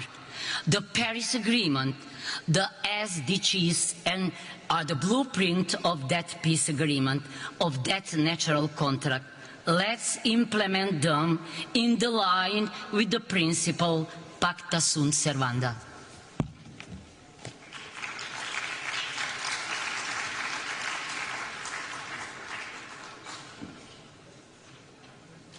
Thank you, Your Excellency. It is my pleasure to welcome His Excellency, Mr. Alexander Stubb, President of Finland. Your Excellency, you have the floor. Thank you, Madam Chair, ladies and gentlemen, Excellencies and colleagues. In the age of multipolarity, we probably need multilateralism more than ever. And I guess climate change is a litmus test for multilateralism. And the reason for that is quite simple. If we fail this test, efforts to address any kind of global challenges, say sustainable development, technology or demography, will all be in vain. And of course, if we fail to limit the increase of global temperature, future generations will be left with a world which has more pandemics, more hunger, and more conflict. Now, at the same time, we must of course ensure that climate action is aligned with the broader development agenda. And I don't say the following thing just because I have a daughter of 23 years old, but I do want to emphasize the importance of women and youth in the fight against climate change. And in many ways, the choice is actually quite binary. It's black and white. You can have either multipolar and transactional disorder or multilateral cooperative order. Without changing the current power balance, I'm afraid the former will prevail over the latter. Now, the growing influence of formats such as G20, where representation better reflects the global realities, is of course welcome. But taking on more power in global decision-making should also mean taking more responsibility. Countries which seek to upgrade their global influence to reflect modern realities cannot demand that global responsibilities are forever based on circumstances in the early 1990s. So therefore, the largest emitters and the largest economies will determine the direction of the whole planet. Reflecting on these developments, I would like to underline 3 points where I think COP29 is pivotal.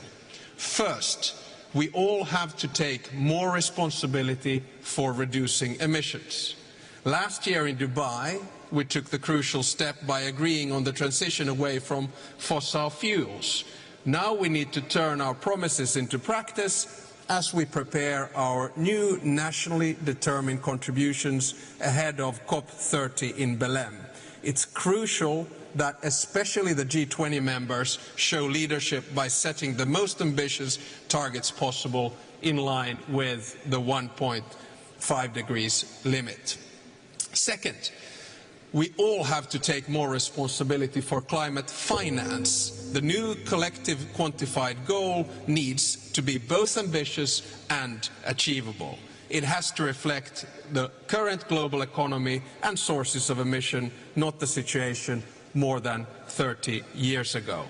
I'm pleased to announce that Finland will be providing additional funding to the Systematic Observations Finance Facility to help strengthen adaptation and build resilience, especially in the least developed countries and small island developing stage.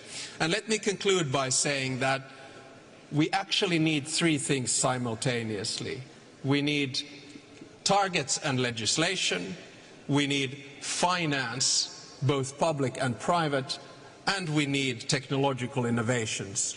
And the bottom line is that we need all three of them together. We cannot regulate ourselves out of this crisis, we cannot pay ourselves out of this crisis, but we can innovate ourselves from this crisis. Here in Baku, I'm really looking forward to explore all of these things achieved together. And whenever in the future I hear that gong, I shall take it as a symbol for the urgency we have to fight climate change. Thank you very much.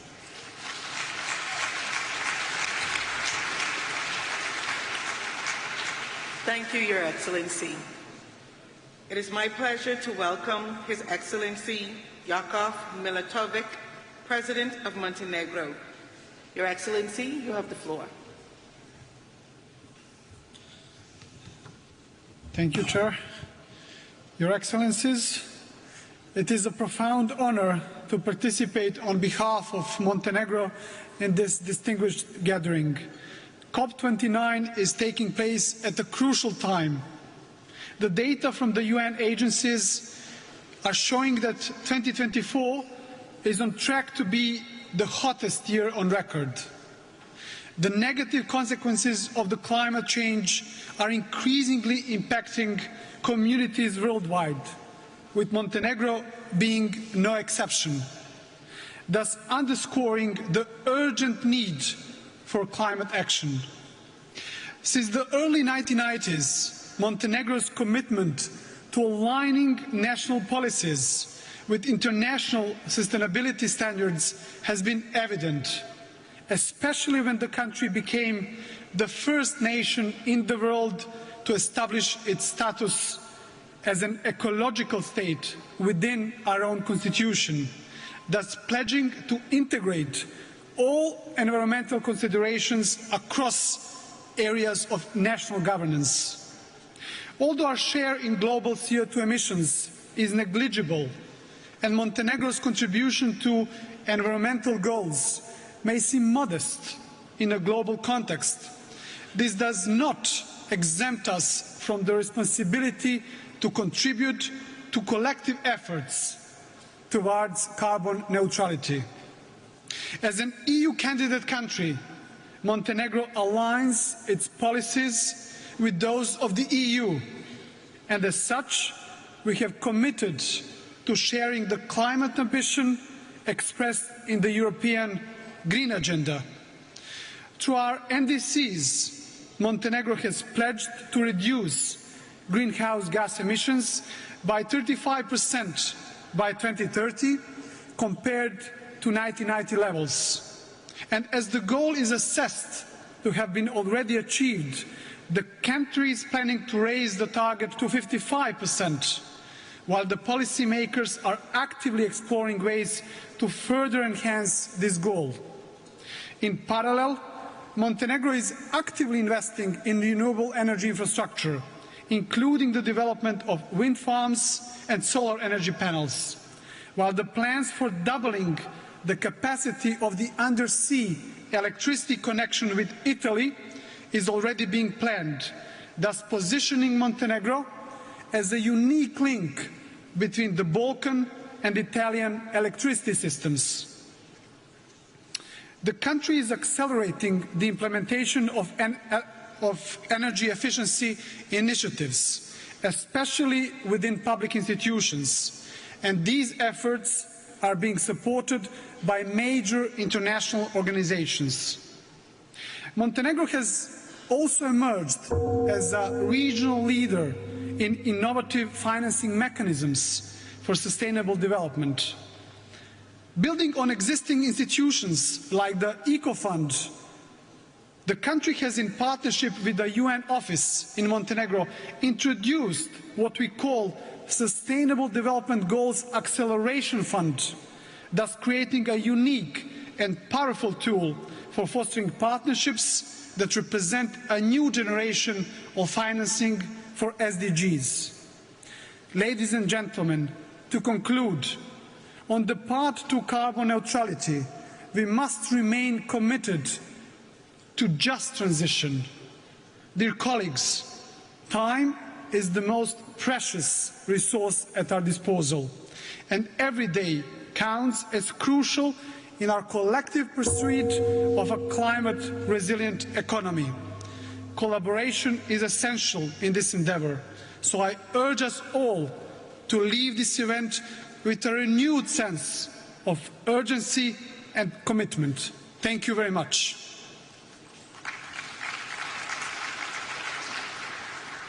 Thank you, Your Excellency.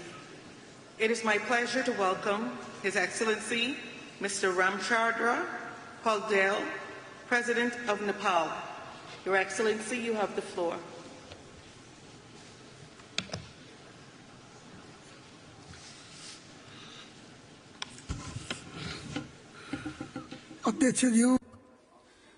Mr. President, Excellencies, distinguished delegates, ladies and gentlemen.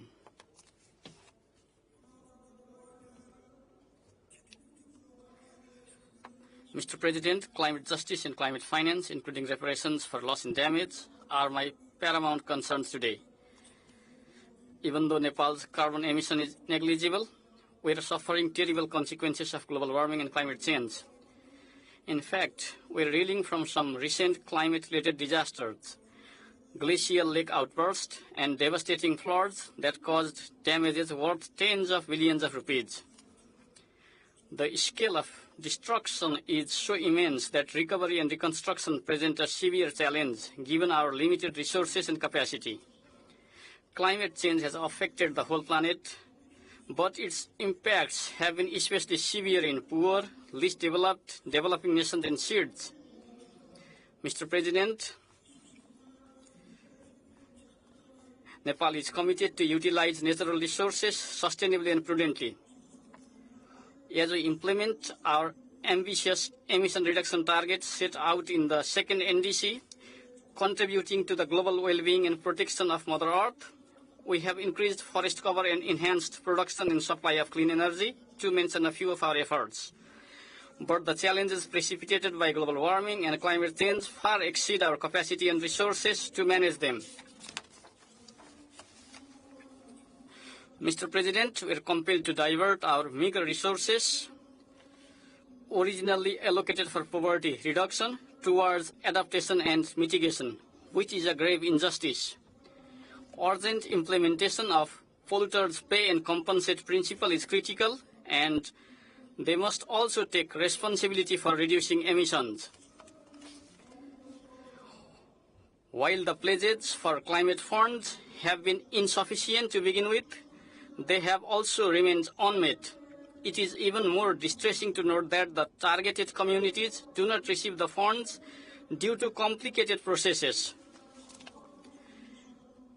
In this regard, I also call for urgent operationalization of the Loss and Damage Fund, which is intended to support the vulnerable developing countries.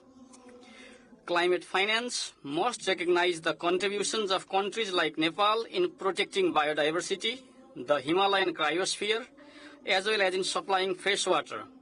These nations must also be adequately compensated for climate-related loss and damage. I also call for technology transfer and adequate capacity building grants in accordance with the Paris Agreement and the commitment of developed countries.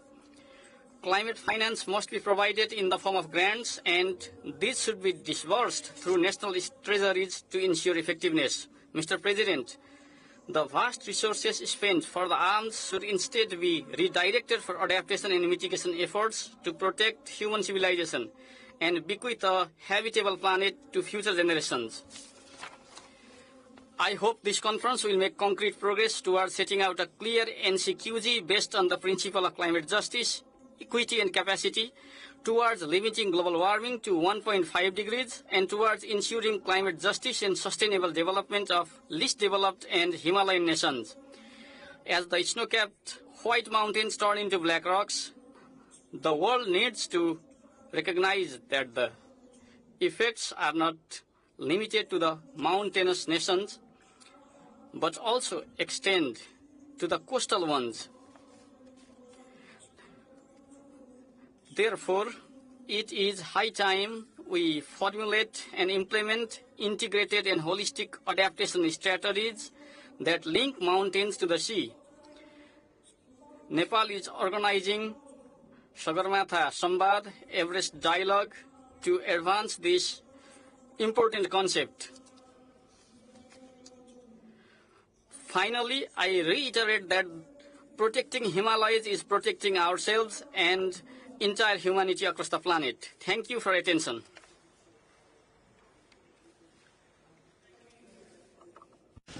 It is my pleasure to welcome His Excellency Mr. Chandrika Prasad Santokhi, President of Suriname. His Excellency, you have the floor. Thank you, Madam President. Good afternoon.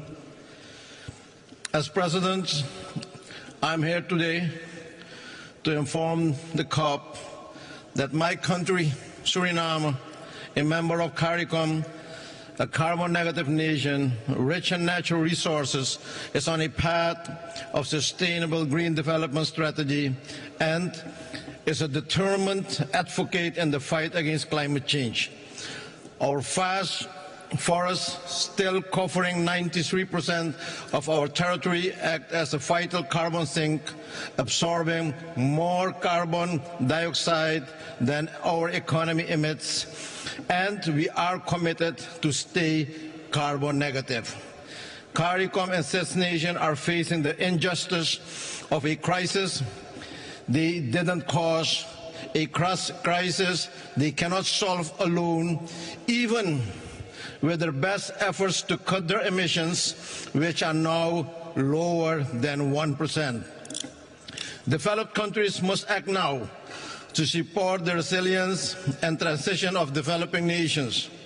We as CARICOM leaders are committed to stay below 1.5 degrees this century as pledged, and we ask you all to do your part. My country will continue to contribute to our green transition, adapt to climate impacts, and achieve our sustainable development goals through a green development strategy, leaving no one behind. A balanced and responsible exploitation of the oil and gas sector after the announcement of the FID recently will be an integral part of this strategy. Suriname's strong commitment to environmental leadership is evident through our leading position in the Environmental Performance Index in Latin America and being the first country to develop internationally transferred mitigation outcomes ITMOs. Madam President, most CARICOM states lack the financial capacity and resources to recover from escalating climate impacts. Outdated GDP-based criteria keep concessional financing out of the reach of many of us, despite adoption of the multidimensional vulnerability index at the United Nations. Yet international financial institutions have not implemented it. CARICOM calls for a binding commitment to allocate at least 15% of climate finance to CITs instead of the unacceptable 1.5% CITs now receive. We call for easier, more tailored access to climate finance for CITs, including simplified applications, capacity building, direct funding, and affordable financing. Developed nations have a duty to support those less responsible and more vulnerable to climate change, requiring immediate action to correct this imbalance and climate injustice. The Loss and Damage Fund must be made functional and effective urgently. This must be fixed in 2025. Without significant increases in climate finance, CITs cannot adapt the climate impacts or achieve sustainable development. Inaction threatens their very existence. Finally, Mr. President, it is time to take bold action now to help CITs confront the urgent threat of climate change. I thank you, and may God bless you all. Thank you. Thank you, Your Excellency. It is my pleasure to welcome His Excellency, Mr. Denis Bersirovic, Chairman of the Presidency of Bosnia and Herzegovina. Your Excellency, you have the floor.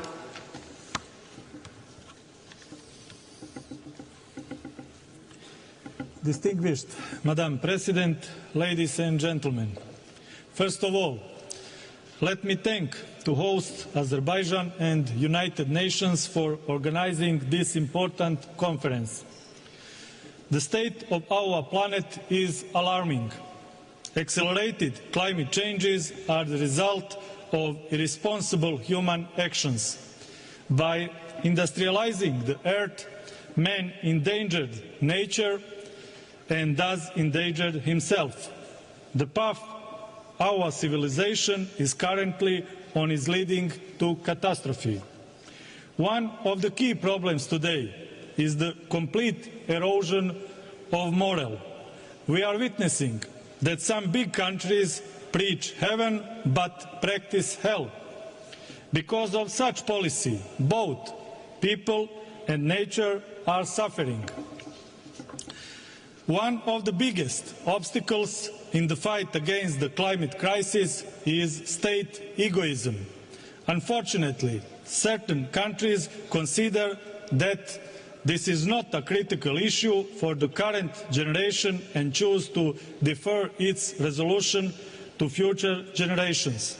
This mindset is deeply wrong. The challenges are different for each of our countries, but the goal is the same. Let's be on the same side in the fight against the climate crisis. The growing climate crisis requires us to make changes in our value system. To mitigate the climate crisis, we need to focus, among other things, on more responsible policies that promote nature protection, improvement of green financing standards, strengthening climate diplomacy, educational programs that will encourage climate innovation, and empowering a new generation of climate leaders. Bosnia and Herzegovina is determined to contribute to the reduction of greenhouse gas emissions, achieve climate neutrality, carry out the energy transition, and to contribute to the implementation of the Paris Agreement on climate change. Bosnia and Herzegovina is actively working on the adoption of the Integrated National Energy and Climate Plan. The document outlines Bosnia and Herzegovina's strategic determination, direction in the process of decarbonization of the energy sector until 2030, with a clear vision to 2050. Finally, let's not forget, the earth does not belong to humans, but humans belong to the earth. Let's continue our fight against climate change. It is a fight for our future.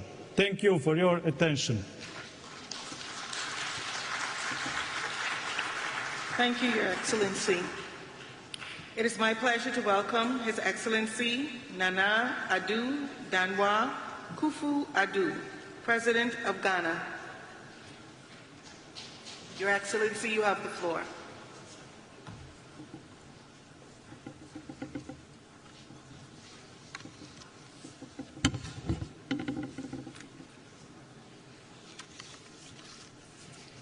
Chairperson, Excellencies, distinguished leaders, Ghana thanks Azerbaijan for her warm welcome and congratulates her for assuming the chairmanship of COP with dedication to our shared future, as I attend COP for the last time as President of the Republic of Ghana.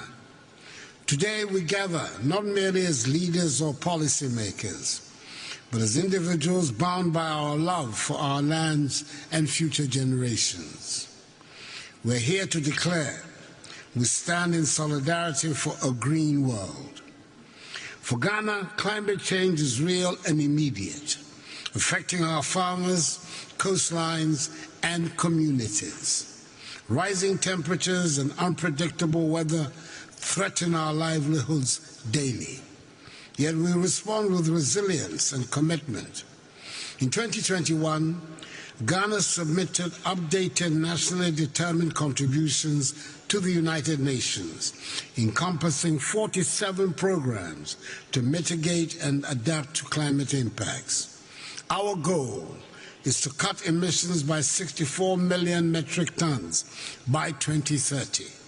Demanding investments between 10 and 15 billion United States dollars. Despite financial and technical hurdles, we're determined to meet the Paris Agreement's goals across agriculture, transport, forestry, energy, and other sectors. We have made strides. The Green Ghana project has planted 50 million trees, and forest restoration efforts have covered 721,000 hectares since 2017 when I came to office. 13 mitigation actions have cut annual greenhouse gas emissions by 43% since 2021. Ghana's national electric vehicle policy, backed by tax incentives, promotes sustainable mobility, and our energy transition framework steers us towards a green future. Through Article 6 of the Paris Agreement, Ghana has mobilized 800 million United States dollars by trading carbon credits with nations like Switzerland and Sweden. However, we cannot reach our climate goals alone. We call on our global partners to honor their commitments, ensuring accessible concessional financing for sustainable development in Africa without unsustainable debt. As a father and a grandfather, I question what we will leave behind. What world will we leave behind? Our children's future hinges on our decisions. That COP29 here in Azerbaijan mark a pivotal shift from dialogue to decisive action. Let us act boldly, showing future generations that we fought for them. Ghana stands united with the world for a green, resilient tomorrow. Madam Chair, thank you very much. Thank you, Your Excellency. It is my pleasure to welcome His Excellency Mr. Kurulsuk Akna, President of Mongolia. Your Excellency, you have the floor.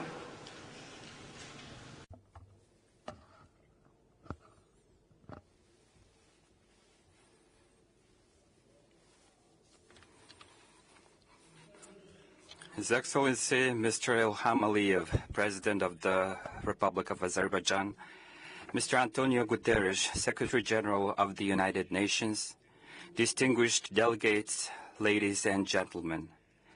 At a time when climate change is accelerating due to both natural forces and human actions, adversely impacting on sustainable development, livelihood, and human well-being worldwide, we need to strengthen our political leadership, collective efforts, and activities. The United Nations continues to warn us that the chance to meet the commitments under the Paris Agreement is gradually diminishing. We must heed the words of the United Nations Secretary General Antonio Guterres, who emphasized it as a canyon littered with broken promises, broken lives, and broken records.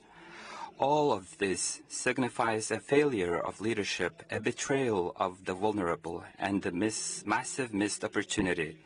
Hence, today, humanity should unite for our common future with shared goals of treating the Mother Nature with utmost compassion and respect, rather than subjugating her.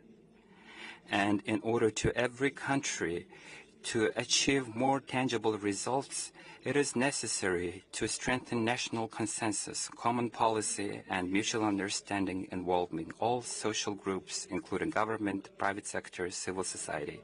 If humankind does not take decisive actions to protect the Mother Earth, tackle the issues of climate change, land degradation, and biodiversity loss, the planet will find her own way to survive regardless of our presence.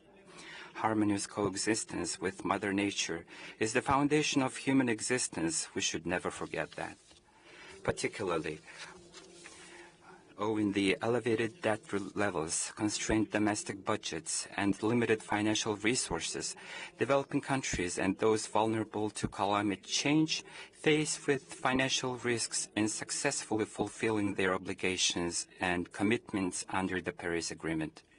Therefore, I would like to emphasize that the world leaders need to take up into consideration the priorities and needs of countries, especially developing countries, and support and adopt the new collective quantified goal for climate finance at this 29th session of the Conference of the Parties to the UN Framework Convention on Climate Change, which will significantly increase climate finance. In order to successfully fulfill its commitments under the Paris Agreement, Mongolia needs to financing equal to approximately 50% of its GDP. In this regard, to enhance financing and investment in renewable energy, green agriculture, and forestry, our country is undertaking a comprehensive reform aimed at improving the legal and business environment. As such, within the framework of the Bill International Movement, Mongolia has expanded its international cooperation and investment while establishing a project finance for permanence for nature conservation called Eternal Mongolia. Mr. President, according to the study conducted by the UN Movement, if the global community fails to meet its climate change mitigation goals by 2050, it may push up to 160 million more women and girls into poverty, and food insecurity may affect up to 240 million more women and girls. Therefore, Mongolia successfully hosted the World Women's Forum under the theme Towards Green Future in August this year and adopted the Ulaanbaatar Declaration Towards a Sustainable Future, calling the countries around the world to promote women's participation and leadership in the fight against climate change. Moreover, Mongolia is putting forward an initiative to establish a global coalition on sustainable rangelands and pastoralists for the future at a time when climate change is detrimental impact the country's worldwide traditional pastoralism. I'm confident that this initiative will contribute to the implementation of the resolution adopted by the UN Secretary General, UNGA, declaring the International Year of Cooperatives in 2025 and the International Year of Rangelands of Pastoralists in 2026, and as well as the preparation of the 17th UNCCD COP in Ulaanbaatar in 2026. May the eternal blue sky bless us, the humanity forever. May the world be at peace. I thank you very much for your attention.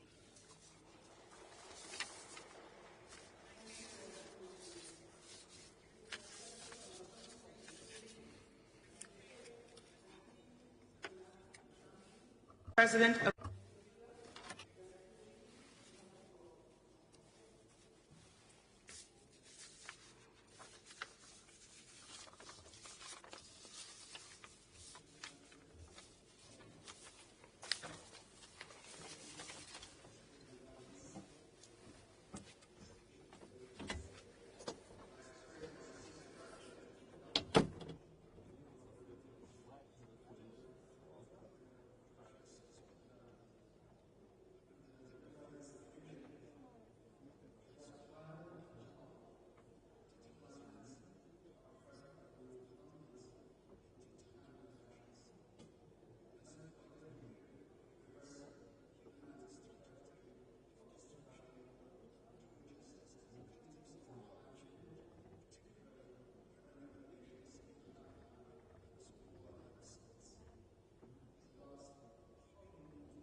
So it's essential for the Paris Agreement to be respected, because this is the fundamental global convention for combating climate change.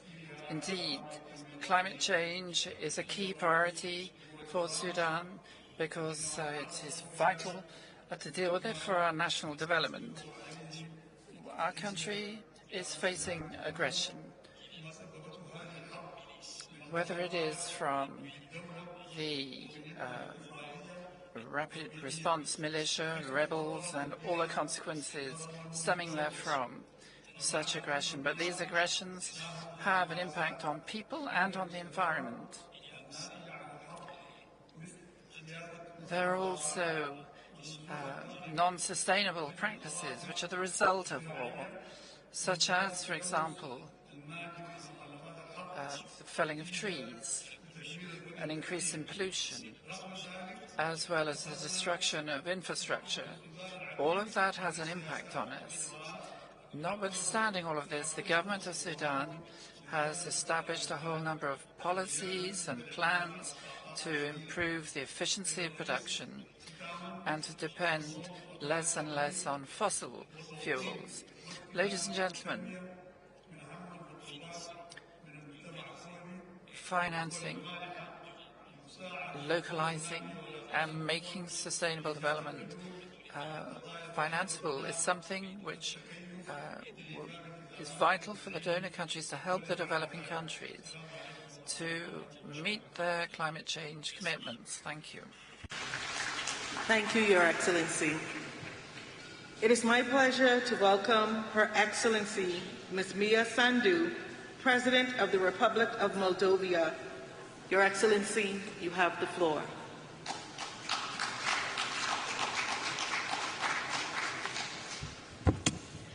Distinguished delegates, it's an honor to address you on behalf of the Moldovan people.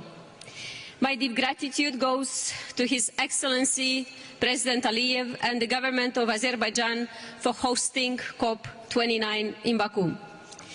Ladies and gentlemen, Moldova exemplifies the injustice of climate change. While contributing a mere 0.03% of global emissions, we are Europe's most vulnerable country to climate impacts. For Moldova, climate change is not a distant threat. It is a present reality impacting our daily lives, economy, and especially our rural communities who depend on agriculture. Rising temperatures, prolonged droughts, and erratic rainfall are reducing yields in crops like wheat and corn, while Moldova's vineyards, central to our economy and heritage, face new challenges. Access to water is increasingly strained, affecting both agriculture and daily life. Small and developing economies worldwide share this burden, often lacking the resources to recover. This underscores the urgent need for an equitable, accessible climate finance system that prioritizes vulnerable nations and builds resilience. It's only fair that we count on support from major economies. To expedite climate action, existing funds and programs must also cut through the bureaucratic delays, which can span years. In Moldova, we're doing our part. Despite multiple crises due to Russia's brutal war against Ukraine, which impacts our economy significantly, we launched a national afforestation program, an effort to expand forest cover by 5%, showing our commitment to a greener future. Despite limited resources, we pursue this goal for the health of our planet and future generations, improving air quality, biodiversity and land. The recent global energy crisis spurred us into swift action. We're reducing consumption through energy efficiency and expanding renewables. Yet, afforestation and decarbonization are costly, and with greater support, we could accelerate this existential work. Ladies and gentlemen, time is running out. Global warming won't wait until other crises are resolved. History will judge us if we fail to act, risking vast areas of our planet becoming unlivable. Our solidarity today will shape the Earth's future. Thank you. Thank you, Your Excellency. It is my pleasure to welcome His Excellency, Mr. Geraldo Alckmin, Vice President of Brazil. Your Excellency, you have the floor.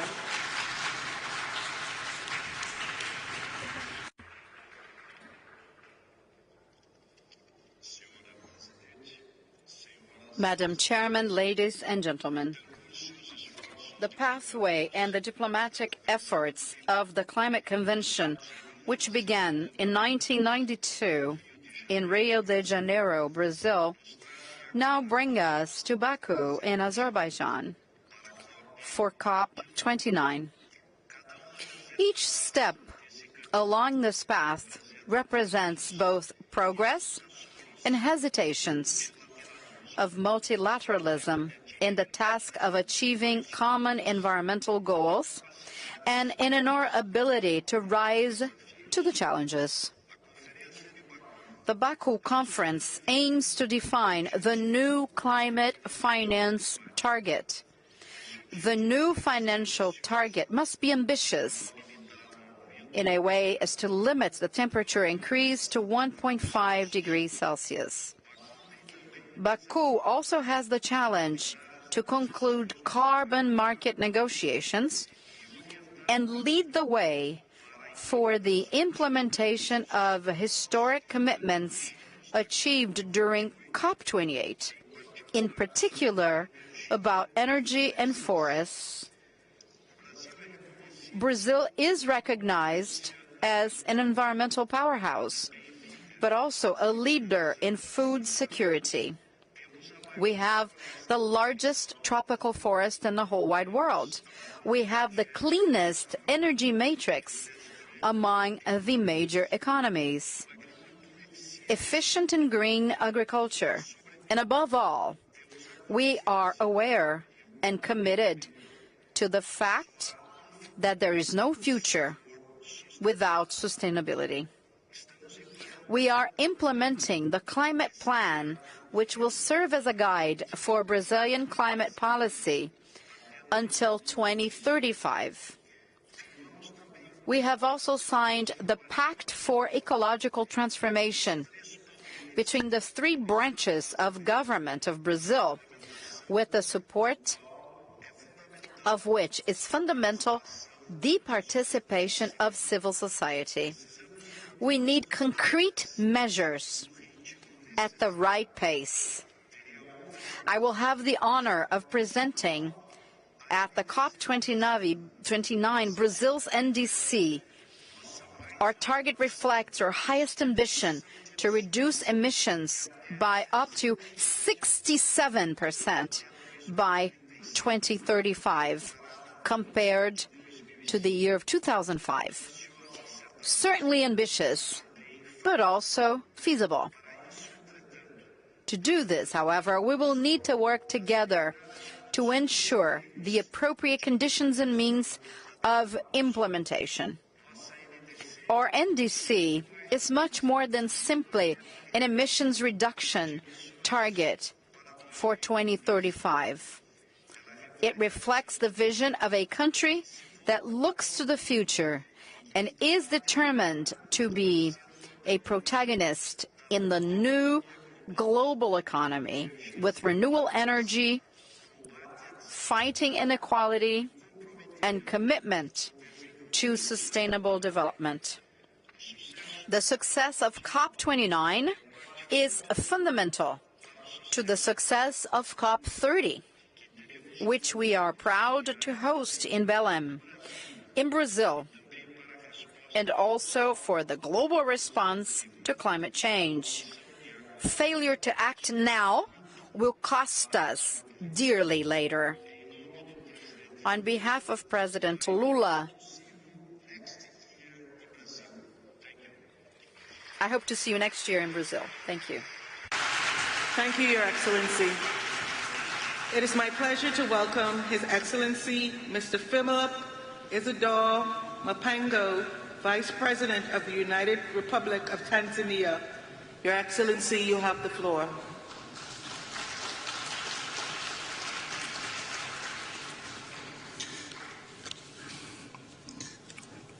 Madam Chair, Excellencies, distinguished delegates, here we are yet for another COP, dubbed as a finance COP, where we need to work together in solidarity for a green world. We meet at a time when the greenhouse gas emissions and temperatures are rising to record-breaking levels with dire consequences, particularly to developing countries. Climate change is not a distant concern, but a current reality. The last few weeks have seen catastrophic flooding in Spain, devastating fires in the Amazon, and torrential rains displacing millions in South Asia. My country has also not been spared by such catastrophic events, and they are costing us 2 to 3% of our GDP lost annually. While a total of $19.2 billion will be needed by 2030 to deliver on our NDCs, so far only about $500 million have been received, necessitating use of our own internal resources at the expense of other development projects and increasing our debt burden. And this scenario is now the order of the day across Africa. And this is obviously inappropriate and unethical for adaptation, loss, damage, and for Africa that never caused this problem. Since Copenhagen, the promise of real finance has been elusive. The finance COP, therefore, must move from empty rhetoric and come up with bold decisions that address the financing needs of countries corresponding to the urgency of the climate crisis. We look forward to a fit-for-purpose new collective quantified goal to replace the $100 billion goal agreed in 2009. This is indeed an opportunity to drive systemic change in climate finance, because what will be agreed will inform climate action or inaction for years to come. Climate finance is about responsibility and justice as agreed, and therefore COP29 must also maintain the momentum on loss and damage so that the fund does not become an empty shell, negating the gains made last year at COP28 in Dubai. Excellencies, Tanzania remains committed to contribute to global efforts to combat climate change. We are using own resources on projects that foster development and those that supply clean energy, environmentally friendly transportation systems, improved early warning systems, and waste management. In addition, Tanzania has a total area of 48.1 million hectares of forest reserves, with an estimated carbon storage potential equivalent to 2% of the world's total carbon. Also, Tanzania has territorial sea area covering 64,500 square kilometers, which provide a big potential for blue economy. We are committed to continue conserving these critical marine and forest ecosystems. Indeed, we are already acting in solidarity for a green world, even with our own meager resources. Yet the challenge we are facing is that carbon markets are not yet fully defined, and thus denying our countries the payments they deserve. There is lack of information and capacity to participate gainfully in carbon markets. To conclude, let me emphasize that we cannot talk about a just transition without focusing on clean cooking. That matters greatly to the majority of Africans. About 900 million people in Africa still cook using biomass fuels, resulting into deforestation, loss of carbon sinks, and deaths due to smoke-related diseases. For this reason, my president, Dr. Samia Suluhu Hassan, decided to champion clean cooking on the African continent, and we call on COP29 to take up clean cooking as one of the priority areas under just transition and mitigation finance discussions. As a show of leadership, Tanzania is implementing the clean cooking strategy to ensure the availability of clean, safe and affordable cooking energy to about 80% of households by 2034, and has launched a Pan-African Women Clean Cooking Support Program that requires financial support of about $4 billion annually by 2030 to transform the continent with clean cooking solutions. Madam Chair, thank you. Thank you, Your Excellency. It is my pleasure to welcome His Excellency Mr. Temimoko Mailet Kone, Vice President of Côte d'Ivoire. Your Excellency, you have the floor.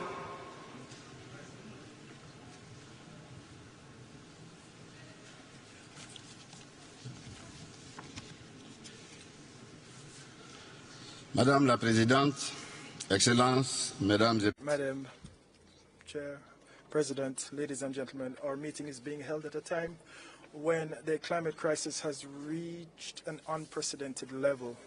The last United Nations climate report is alarming. Our planet is heating at a worrying pace, which means that the objective of 1.5 Celsius is unreachable or unlikely to be reached. We are now at a decisive juncture, and we must take rapid and collective action to tackle climate challenges which are increasingly destructive. No country, I must add, is spared.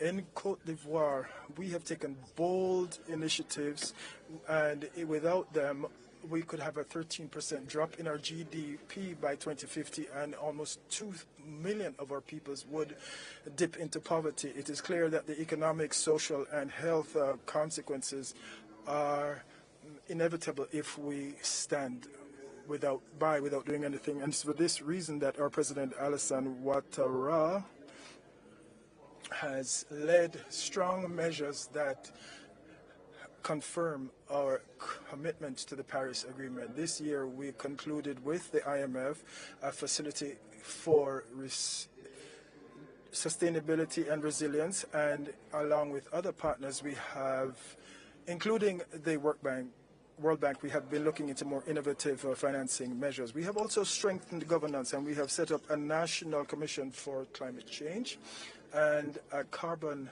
Market Bureau. We also adopted a draft law on climate. Today, Côte d'Ivoire stands ready to join the international carbon market with emission reductions linked to the conservation of our forests. Your Excellencies, ladies and gentlemen, we must face the facts. Climate disasters, as well as the rapid biodiversity loss, are threatening our common future. Given the gravity of this situation, Côte d'Ivoire calls for us to stand by our COP28 commitments and previous conferences as well, especially our pledge to fund the Loss and Damage Fund and to mobilize resources from Africa, mobilized by developed countries for Africa to tackle climate change. But beyond that, the major economies must drastically reduce their greenhouse gas emissions to facilitate access to climate technology and to accelerate the energy transition. Countries with strategic natural resources must have enough resources to facilitate their energy transition without going into further debt.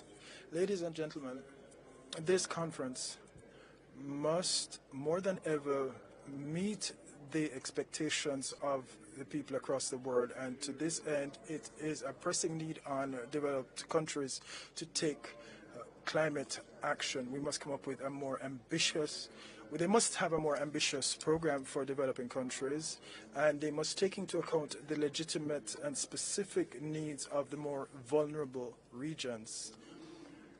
The heavy toll paid by our populations because of increasingly violent climate disasters means that we must come to urgent agreement on financing so that we can have lasting solutions and ensure that this COP29 marks a critical juncture where we can forge a path towards protecting our planet and ensuring a sustainable future for future generations. Thank you. Thank you, Your Excellency. It is my pleasure to welcome His Excellency Mr. Hamid Abdullah Afi Didi, Vice President of the Seychelles. Your Excellency, you have the floor.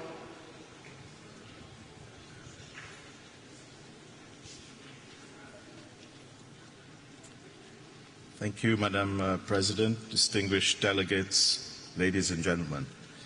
It's a great privilege to stand in front of you and to present the position of Seychelles. Tiny group of islands of only 100,000 people, 115 islands. Most people live on about 3. Our land area is about 455 square kilometers. This is less than the size of Munich in Germany. But our maritime area is 1.374 million square kilometers. This is the size of France and Turkey put together. So 100,000 people managing a huge maritime space the size of France and Turkey. What are we doing in Seychelles to protect the environment and to protect the planet? Madam Chair, the UN has set all of us countries goals that we have to protect 30% of our land, fresh water, and our oceans by 2030. 30%. Of our little amount of land, we've protected half already. Of that huge expanse of sea that we have, we've already protected 32%. In other words, we have achieved the UN 30 by 30 4 years ago. So the Seychelles has performed. And in fact, of the sea area that we're protecting, there's an area called Saya de Mala, which is the size of Switzerland. And it's actually a seagrass meadow. What does it do? It absorbs carbon emission. So our output, we emit about 600,000 tons, but our seagrass meadow absorbs 18 million tons. So in other words, for every ton that we put out, we absorb 30 tons from the rest of the world. Having done all of that, what do we find? Rising sea level. It's threatening our port, our airport, our housing infrastructure, our fuel farm, our power station, our courts. Everything is being threatened. We have to relocate our houses. We have to relocate infrastructure. It may cost us $15 to $20 million to relocate houses, $15 to $20 million to relocate infrastructure. Where will we get the money for this? Well, there's been a lot of pledges through COP 28, 27, 26, now 29. And adaptation fund, the loss and damage fund, $700 million. But the mechanisms aren't clear. What Seychelles is asking, COP29, let's make this a resolution that we shall ask that the mechanisms to release those funds be decided. Just like the gong just went now, if this could have been done every time it made a boom, we could have released $1 million. I think this afternoon Seychelles would have had all the money that it needed to restore a lot of its damaged environment. So I say to COP29, and I say to the world, let us do all we can to put the words into action. There are countries punching way above their weight. Seychelles is doing its best to help the world. Please help us. Let's make these promises become a reality. Thank you very much. Thank you, Your Excellency. It is my pleasure to welcome Her Excellency Ms. Esperanza Maria Ecuador Francisco de Costa, Vice President of Angola. Your Excellency, you have the floor.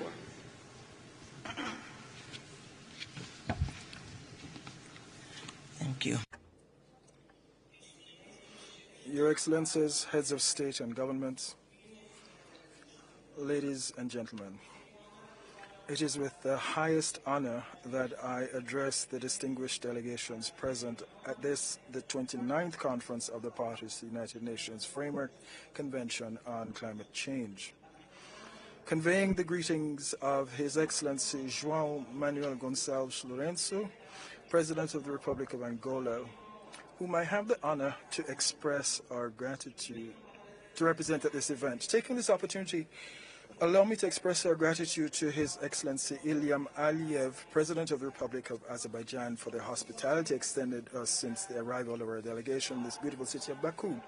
I also commend the Secretariat for the hard work and dialogues maintained, which have allowed us to bring closer the importance of the global milestones attained since the signing of the Paris Agreement and previous conferences. Each conference of the parties is an opportunity to protect the progress achieved at COP20 and turn the commitments made into concrete actions. We will only be able to meet the goals of the Paris Agreement if all countries have the means to accelerate climate change, mitigation, and adaptation measures. We consider it essential to make greater efforts to rapidly increase adaptation financing and ensure that international carbon markets do work for everyone. Create mechanisms to monitor and ensure that pledged funds are dispersed, as well as fully operationalize the loss and damage fund, identifying simplified and efficient access mechanisms for financing to developing countries which are the most affected by climate impacts. Ladies and gentlemen, the Republic of Angola, like other countries in the African region, has been facing various challenges generated by significant impacts of climate change. The 2022 to 2035 National Strategy for Climate Change includes mitigation and adaptation measures by mainstreaming climate change issues into national policies, reflecting a comprehensive commitment of Angola to environmental sustainability. And we also share data to respond to different problems linked to climate change, including forced migrations. Drought and desertification in the southwest of Angola continue to be the main concern of the government, as they have negatively impacted communities and development programs. Angola continues to implement the program to combat the effects of drought in the southern region of Angola by building new dams, and we aim to promote agricultural development, strengthen food security, and provide greater resilience to communities. On the other hand, the National Plan for Adaptation to Climate Change is being developed, and our 2025 NDC is under review, focusing on the transport and energy sectors. We would like to highlight efforts aimed at strengthening the national energy matrix with renewable energy, currently accounting for 66% of energy from photovoltaic and hydropower projects, expected to scale to 72% by the end of 2027. This reflects our commitment to address pollution, emissions reduction, and to promote a transition to a low-carbon economy. We consider that the enhancement of forests in a new vision will benefit the creation of green jobs so that youths and communities can be included in the management of forest ecosystems. We continue to make efforts to increase terrestrial conservation areas, and we have started a vast program to identify ecologically significant marine zones that will allow the creation of a network of marine protected areas, which are key factors in the development of the blue economy. Thus, we have devised differentiated strategies, programs, and projects to intensify global commitments to climate goals, while simultaneously ensuring the improvement of living conditions for our populations, reducing poverty, and equally fostering an environment of harmony in the Southern African region through fruitful cooperation by shared management of transboundary water resources. Ladies and gentlemen, our goals cannot be achieved amidst tensions and conflicts arising in the international context. We therefore need to increase our commitments to stability and to the Pact for the Future we Want, adopted at the United Nations Summit to build a better future and reduce the climate crisis, hunger and poverty, and promote the improvement of food systems, a low-emission economy, gender equity, education, innovation, and peace as new decisions and indeed a legacy for future generations. Thank you very much for your attention. Thank you, Your Excellency. It is my pleasure to welcome His Excellency Mr. Abdallah Alamini Bazwa, Vice Chairman of the Presidential Leadership Council of Yemen. Your Excellency, you have the floor.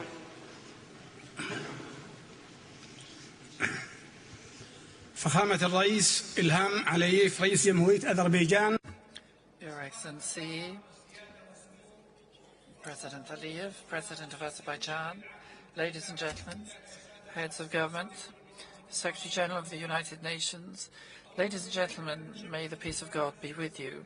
First of all, I would like to express my deepest thanks to the government of Azerbaijan for the warm welcome and excellent organization of this major UN conference, which is indeed a fine opportunity to bolster international cooperation to combat climate change, which today poses a threat to humanity. And here we are in Baku with the heavy responsibility of protecting our planet. We are convening in this room to protect our planet, our common cradle, given the dangers posed by climate change. Many have already spoken from this podium, and I would like to take this opportunity to refer to the risks facing Yemen. Yemen is experiencing major crises, humanitarian, security-related, and economic, among many others, which are compounded by climate change through things like drought, heat waves, and the increase in sea levels, not to mention many cyclones. And the consequences are becoming ever graver, given the humanitarian situation, which is especially vulnerable because of a war which has been ongoing for 10 years, because of the involvement of militias supported by Iran, a war which has destroyed infrastructure and displaced thousands of Yemenis and destroyed property, killed people and destroyed the sources of life.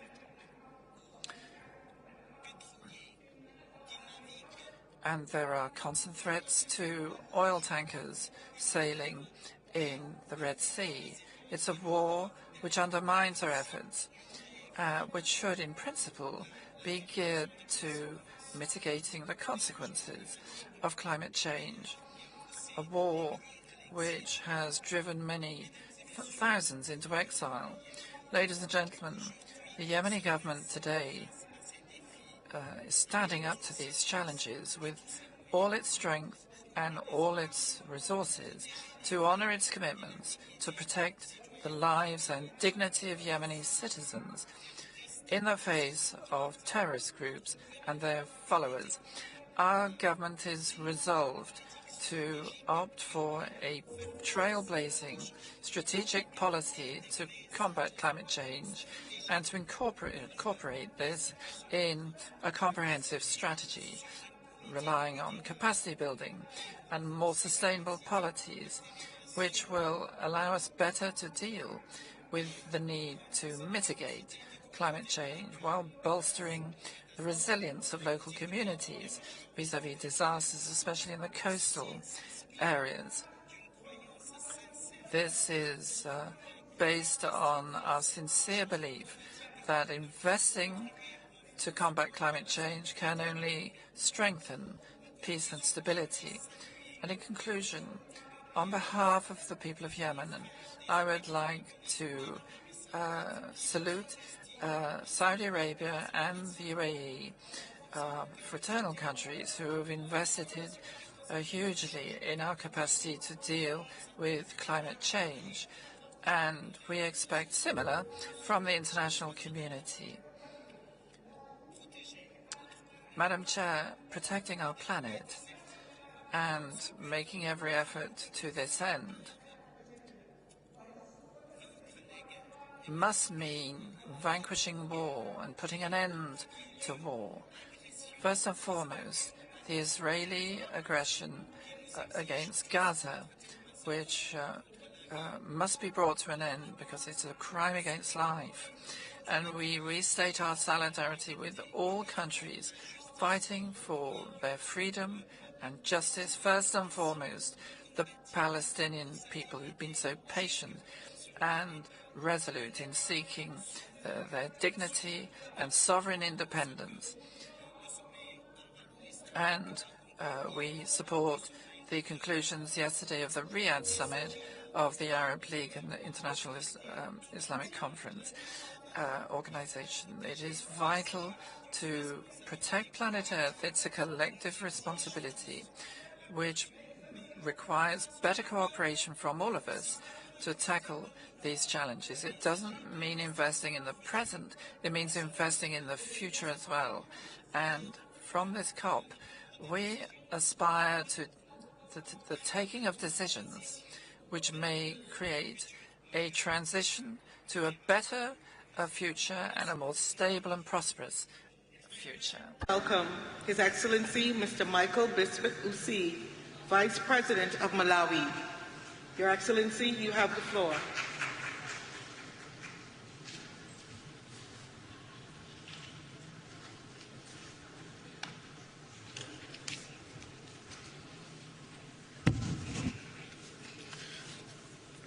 Madam Chair, Your Excellencies, I bring to you greetings from the President of the Republic of Malawi, Dr. Lazarus Makafe Chakwera, and the people of Malawi. It is an honor for me to join you here today in Baku at this COP29 summit. This gathering is a powerful reminder of our collective duty. The duty is to secure a healthy, resilient, and sustainable planet for generations to come. Your Excellencies, I'm also profoundly honored that at this conference I am wearing two hats, representing my country, Malawi, as well as the voices of 45 other nations in the least developed countries group. Excellencies, in Malawi, the climate change is not a distant abstraction. We see its effects firsthand, and we feel its impact each day. Devastating floods, prolonged droughts, and unpredictable weather patterns continue to disrupt lives, destabilize livelihoods, and threaten the well-being of future generations. For a country like Malawi, the consequences are not only economic, but also deeply inhumane.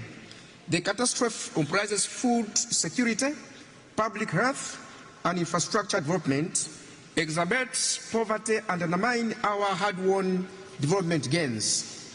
However, in all these hardships and obstacles we are facing, Malawi remains steadfast in its commitment to climate action. Yes, as we said, we are a small country with a big heart, the big heart to surmount our hardships. Through our national determined contributions, we have committed to ambitious targets for reducing greenhouse gas emissions, enhancing climate resilience, and transitioning to sustainable energy sources. Yes, with adequate resources and partnerships, we believe these targets can transform our communities, strengthen food security, and empower our people to thrive in the face of climate changes. Your Excellencies, like I said earlier, that I am also speaking on behalf of all least developed countries, I would like to make the voice louder that the hour for change is now. COP29 is not simply a conference, it is a call to action, a defining moment for our collective future. This conference follows a landmark decision under Globe Stake we made last year in Dubai, which reinforced that we must do more and we must do it with great resolve. As LDC's community, we call out upon all the parties to implement the recommendations from the Global Stock Tech, particularly enhancing climate finance, accelerating clean energy transitions. We must collectively accelerate our transition to renewable energy and reduce dependency on fossil fuels. Strengthening adaptation, prioritizing loss and damage. This fund must be designed to directly benefit those who have suffered the most and with flexibility to meet the specific needs to each affected nation. I thank you all.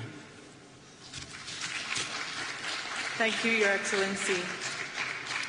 It is my pleasure to welcome His Excellency Mr. Jeremiah Kapang Young, Vice President of Liberia. Your Excellency, you have the floor.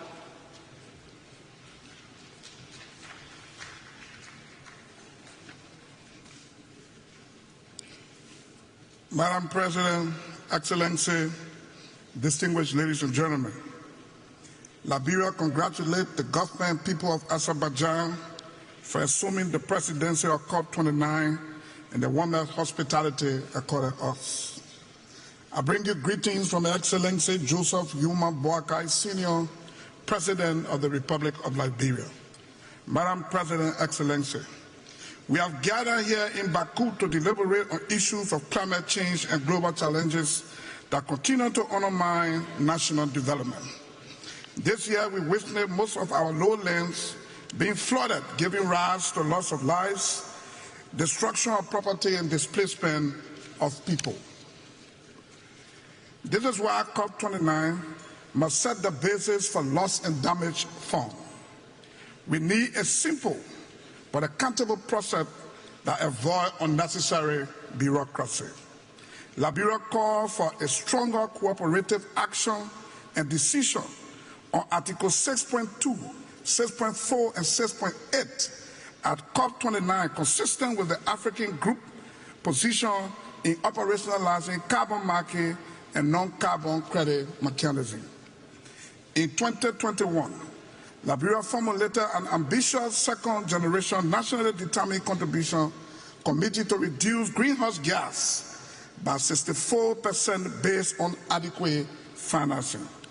Excellency, I am pleased to inform this summit that Liberia will further increase her climate ambition during the formulation of the country's third-generation NDC, taking into consideration biodiversity protection, including the conservation of mangroves, freshwater ecosystem service, child rights, human mobility, and others. This means the issue of climate finance will be an integral part of the country's third-generation NDC. Therefore, I call on developed countries to increase their contribution in fulfilling the new collective quantified goal on climate financing. Madam President, Excellency, Liberia has established a national climate laboratory at the University of Liberia. This learning center is intended to build the human resource of the country in addressing climate challenges at the national level. To conclude, humanity has faced numerous problems in the past, but it is collective efforts that have kept us going. This is our time. If we hold together and speak with one voice, holding each other accountable in a fair and equitable manner, we will fight the nightmare of climate change and global warming, and we will succeed. I thank you. Thank you, Your Excellency. It is my pleasure to welcome His Excellency Mr. Prosper Bazuma Banza, Vice President of Burundi. Your Excellency, you have the floor.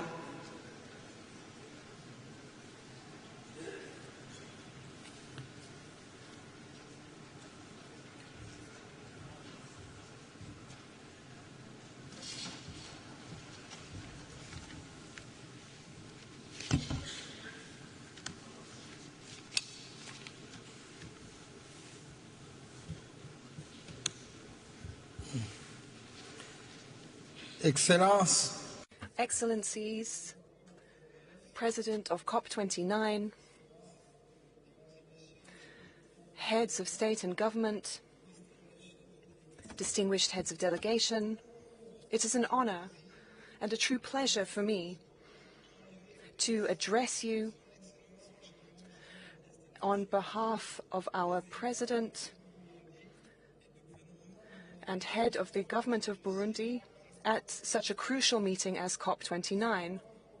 But at the very outset, allow me to rightly commend the warm welcome that we have received, I did myself, as did my delegation, from the government of Azerbaijan. Excellencies, ladies and gentlemen, Burundi is a country of 1,000 green hills, of savannas and forests, is, however, being confronted by the impacts of climate change like other countries in the world. This in our country takes the form of heavy rains and periods of dry seasons that have become longer and longer. Burundi is strongly committed, alongside countries that are signatories to the Paris Agreement, through the NDC document at our national level and the National Development Plan of Burundi 2018 to 2027. Through this document, the government of Burundi aims for ecosystems to adapt naturally to climate change. Priority actions for adaptation and mitigation to the impacts of climate change are included in all policies and programs through a multi-sectoral approach. And here, if I may, I would like to mention a program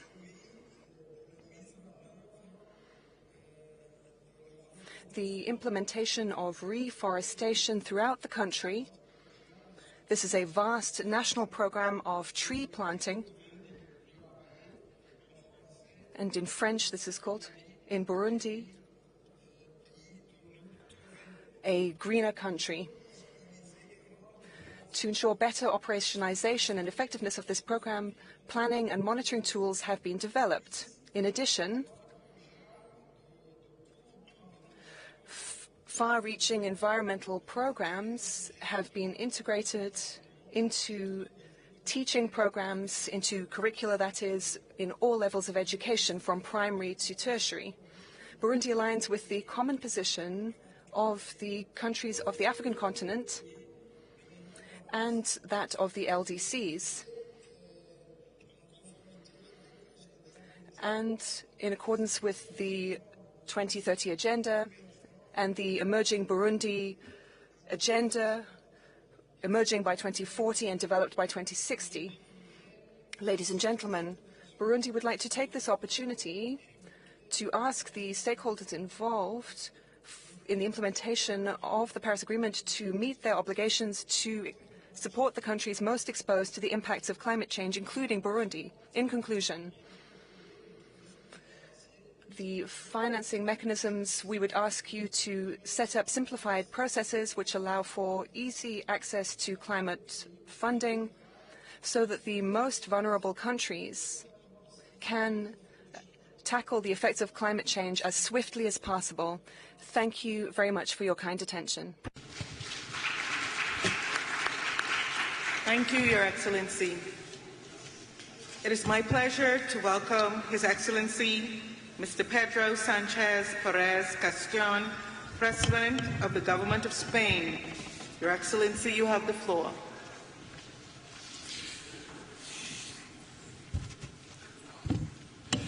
Excellencias.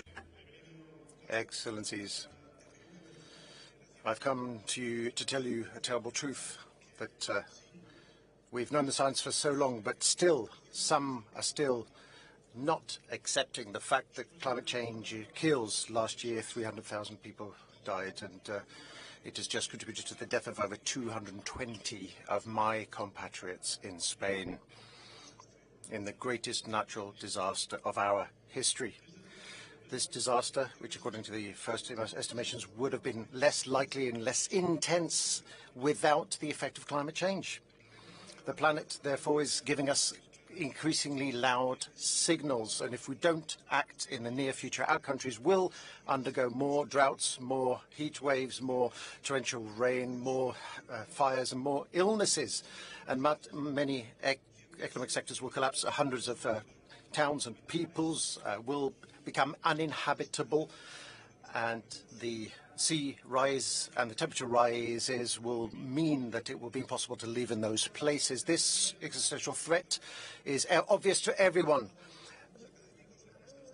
They're in the academic articles and on our screens and through our windows. But at this crucial time for our humanity, we are seeing many governments hesitate and slow down when they should be accelerating, speeding up the pace, picking up the pace, and some are even denying evidence and actually turning back.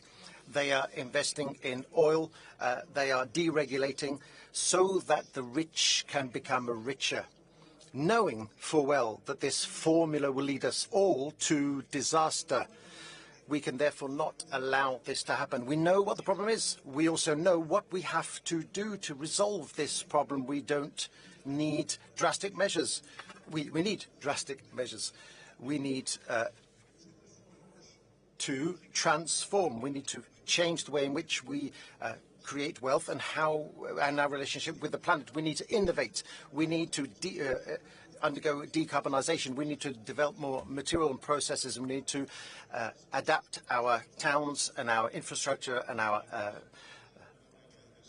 and adapt ourselves to new realities, climate realities. So it's not all about giving up growth, but growing more responsibly. It won't be easy, but it's possible, because evidence tells us that in my country, Spain, this is what we are doing over the last few years. We've undergone an ecological transition. We have brought about modernization. We've reduced by 40% our emissions and our consumption of natural resources. And at the same time, we have been the economy of the OECD, which has most grown in the last few years, and we can grow equitably and respect the planet. So don't listen to those who say that the transition is incompatible with the well-being of nations, or that it is bad for the middle classes and the lower classes, the working classes rather.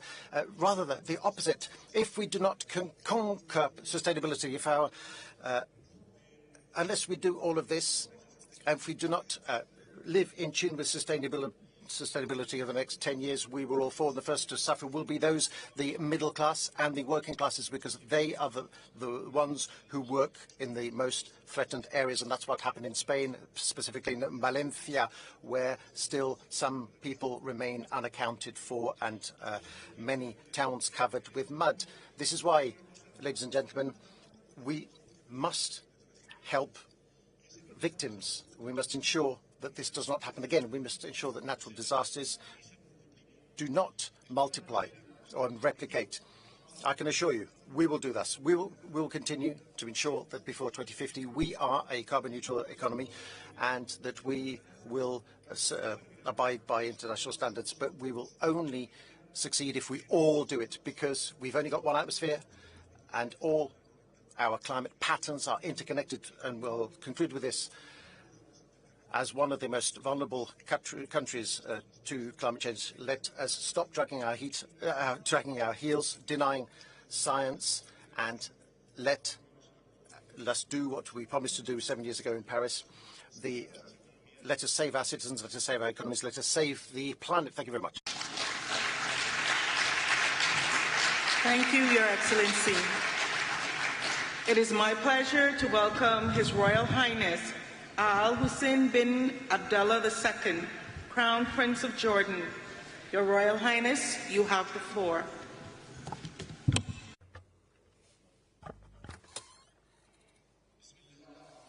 In the name of Allah, the most gracious, the most merciful, President Ilham Aliyev and the people and government of Azerbaijan for hosting this important summit.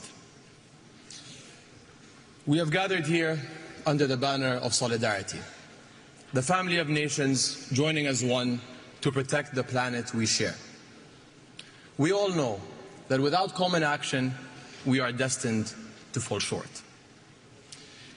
Yet, we meet at a moment when faith in our ability to stand together is broken. When global norms, including the UN Charter and the Geneva Conventions, are being flouted with impunity. When trust in the international community to stand up for its own values has collapsed. When humanitarian violations are broadcast daily for the whole world to see, yet continue to be ignored and dismissed without consequence. Saving our planet must start from the premise that all lives are worth saving. The solidarity we need depends on embracing that truth.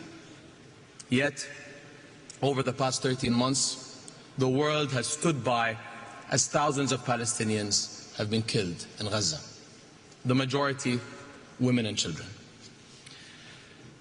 How can we work together for our shared future when some are deemed unworthy of one? The ongoing violence in my region undermines peace and security beyond its borders. In the end, this will benefit no one. My part of the world is already exposed to the harsh realities of climate change, to heat, to drought, to loss of biodiversity. The war is compounding environmental challenges for Gaza and beyond. A recent United Nations Environment Programme study highlighted contamination of land, water and air. Sewage and waste management systems have been destroyed. Entire communities are now graveyards of debris. Another study found that rebuilding Gaza will result in total emissions higher than the annual emissions of more than 135 countries. An inclusive, just approach to the climate challenge requires that we address the links between climate, peace and security. Nowhere is this clearer than among global refugee communities and their hosts, who are some of the most vulnerable to climate change. During COP27, His Majesty King Abdullah II launched the Global Climate Refugee Nexus Initiative. 58 countries have signed on to date, and we invite others to join. 1 in every 3 people living in Jordan is a refugee, and our infrastructure is feeling the strain. We face rising demand on stressed resources and services, including water, health and education. And while we in Jordan have made significant strides in clean energy, water conservation and climate-smart agriculture, these efforts are not enough. We need to rally communities around climate action and secure a better future for our youth and generations to come.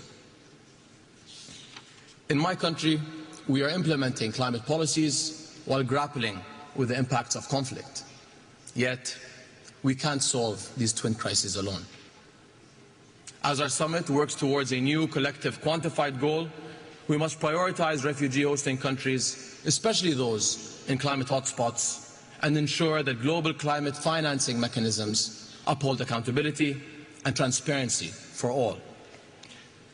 Just as urgently, we must rebuild trust in the international community itself and acknowledge past failures. Our inability to collectively do what is right is turning us into passive observers, fully aware, yet unwilling to act. As His Majesty King Abdullah has said, no one is a bystander in the fight for life on Earth.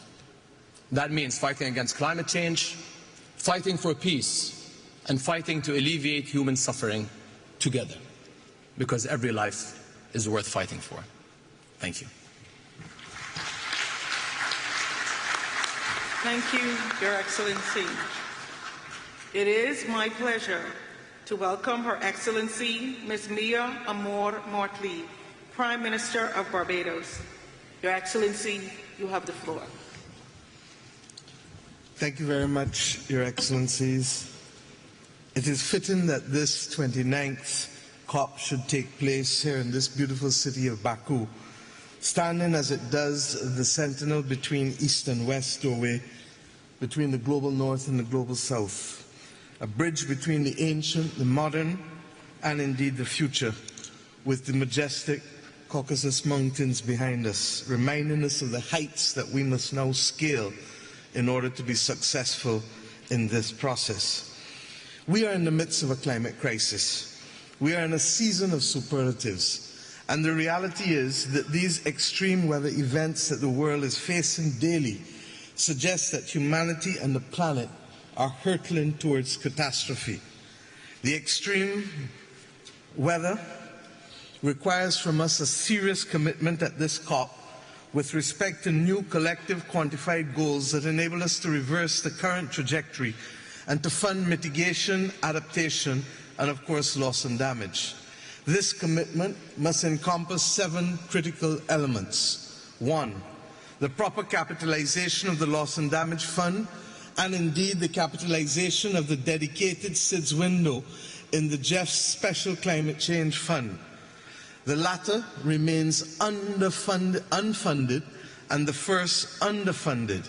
The reality is that the Loss and Damage Fund has only attracted $700 million, and this is despite the numerous crises besetting small island developing states, and indeed in our own region, Hurricane Beryl, which has caused serious damage to countries from housing to public infrastructure, and indeed from agriculture to fisheries in my own country. Secondly, proper capitalization of developing countries must also include and have access to cheaper, longer-term capital in circumstances where they can scale up investments for adaptation. Thirdly, the economic noose of tightening the fiscal space must be loosened by adopting the principles, in our view, of Bridgetown Initiative 3.0 through the delivery of urgently needed financial reforms. We must change the rules of the game, shock-proof vulnerable economies, and indeed review debt sustainability while at the same time augmenting resources. Fourthly, rich countries must deliver on their commitments. We must ensure time and again that the commitments made, whether for 0.7% of GNI or indeed the $100 billion or recently the $30 billion with respect to biodiversity, that these are met. We must have transparency and accountability on the part of everyone. Fifthly, we must agree in principle that developed countries and carbon producers can, in fact, along with others who are willing, help us find new money to augment the resources. We accept that the current commitments with public money may not be sufficient, and therefore we need to consider levies, as the Global Solidarity Levies Committee and Coalition is seeking to do. If we put a $5 per ton on CO2 for fossil fuel extraction, we can raise $210 billion a year. If we put $100 per ton on CO2 for shipping, we can raise in excess of $80 billion a year. And we've not addressed aviation or indeed the elephant in the room, a 0.1% levy on all bonds and stocks that can raise us in excess of $400 billion. Sixthly, we need to deal with methane. Methane is responsible for 45% of current global warming and is 80 times as devilish as CO2 with respect to warming the planet. This makes it mitigation of methane the most effective way to slow the rate of warming in our world. And I trust and pray that we can have a global methane agreement, as Pope Francis led the call earlier this year for us to see a parallel track to decarbonization. Finally, we need high-integrity carbon markets to ensure that there is fairness, and that we need a universal carbon pricing mechanism to remove the disparity between countries in the north and south. My friends, every COP must make progress irrespective of the geopolitical dynamics. There is an urgent need to reform this COP process, and I hope that we can meet that as we go forward. As we leave this city of winds and land of fire, may we ensure that our ambitions are not only high, but our actions mimic the ambitions which we have, if we are to ensure that our people are not to be the victims of this awful climate crisis. Thank you. Thank you, Your Excellency. It is my pleasure to welcome His Excellency, Mr. Alexander De Croo, Prime Minister of Belgium. Your Excellency, you have the floor.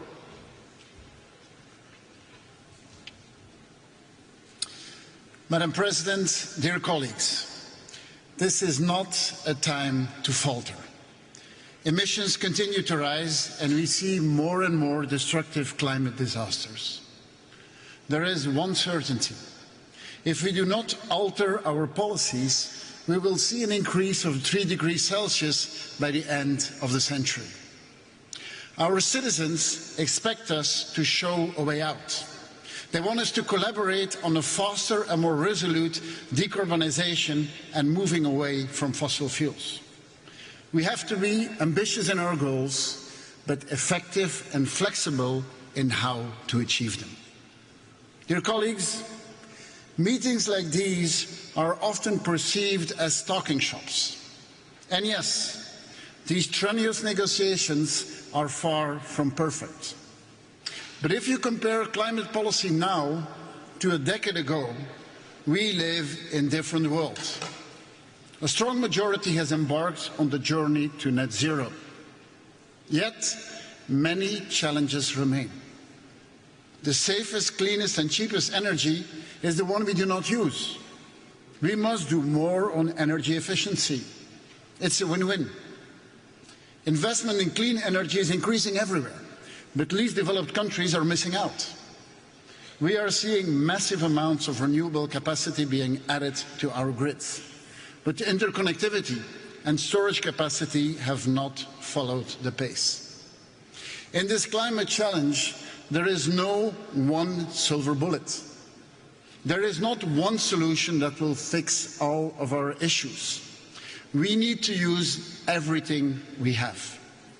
Not a policy of less, but a policy of more. More growth, more cooperation, more innovation, more investment, but affordable and achievable for everyone. This is our political objective in order to ensure a just transition. Citizens will buy electric cars and will insulate their homes, but only when it makes economic sense. Allow me as well to emphasize the importance of ensuring a just climate transition. Global competition needs to be fair. In this regard, Belgium and the EU will redouble efforts to strengthen the competitiveness and the sustainability of our economy. A just transition also matters domestically, as a transition for our economies should leave no one behind and should ensure the creation of high-quality jobs. Ladies and gentlemen, let us turn to the objectives for COP29. First, this must be the enabling COP.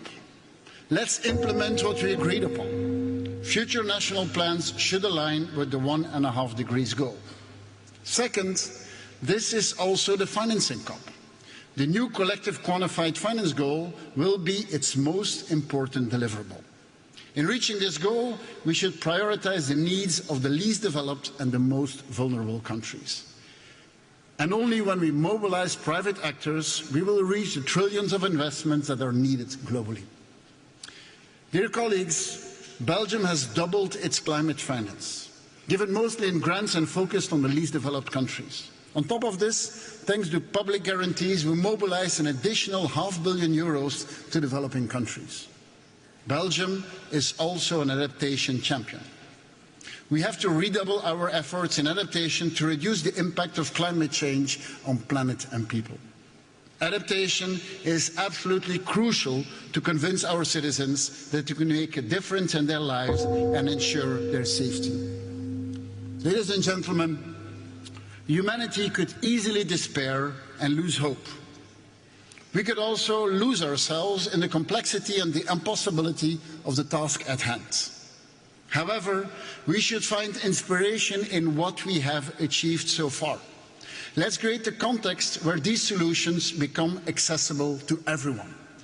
Only then COP29 will be a success. Let's make this happen. I thank you. Thank you, Your Excellency. It is my pleasure to welcome His Excellency Sir Keir Starmer, Prime Minister of the United Kingdom of Great Britain and Northern Ireland. Your Excellency, you have the floor. Thank you very much.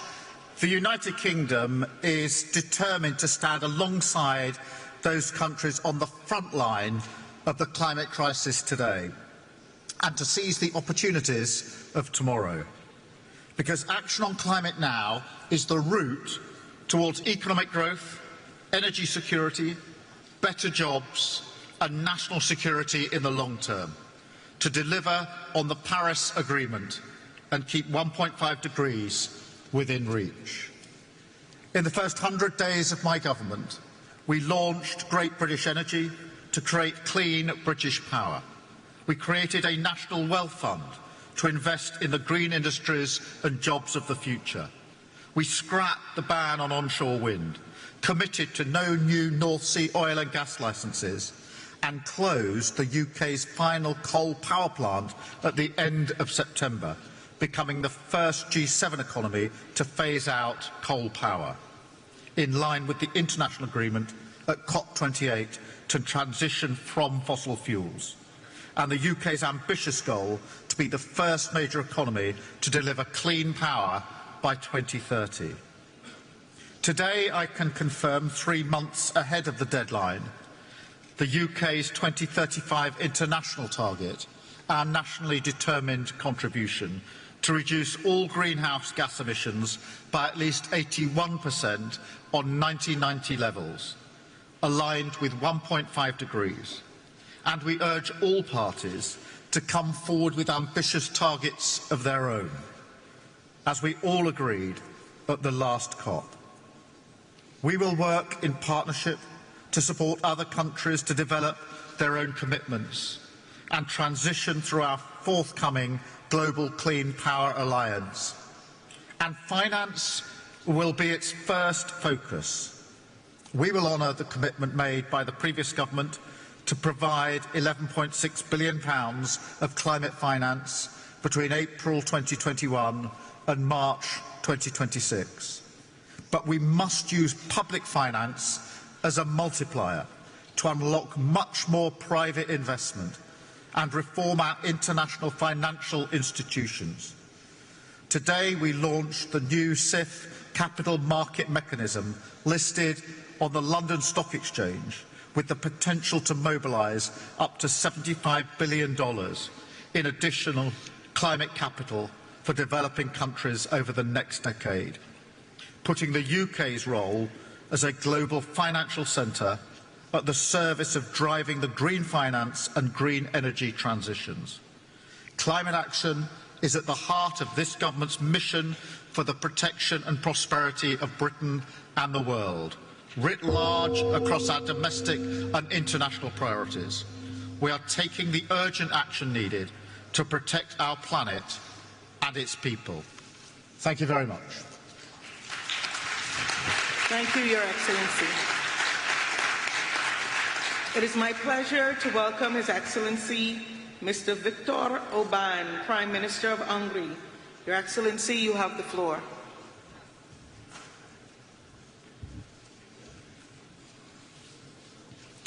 Excellencies, ladies and gentlemen, first of all, I would like to thank President Aliyev for hosting this important conference.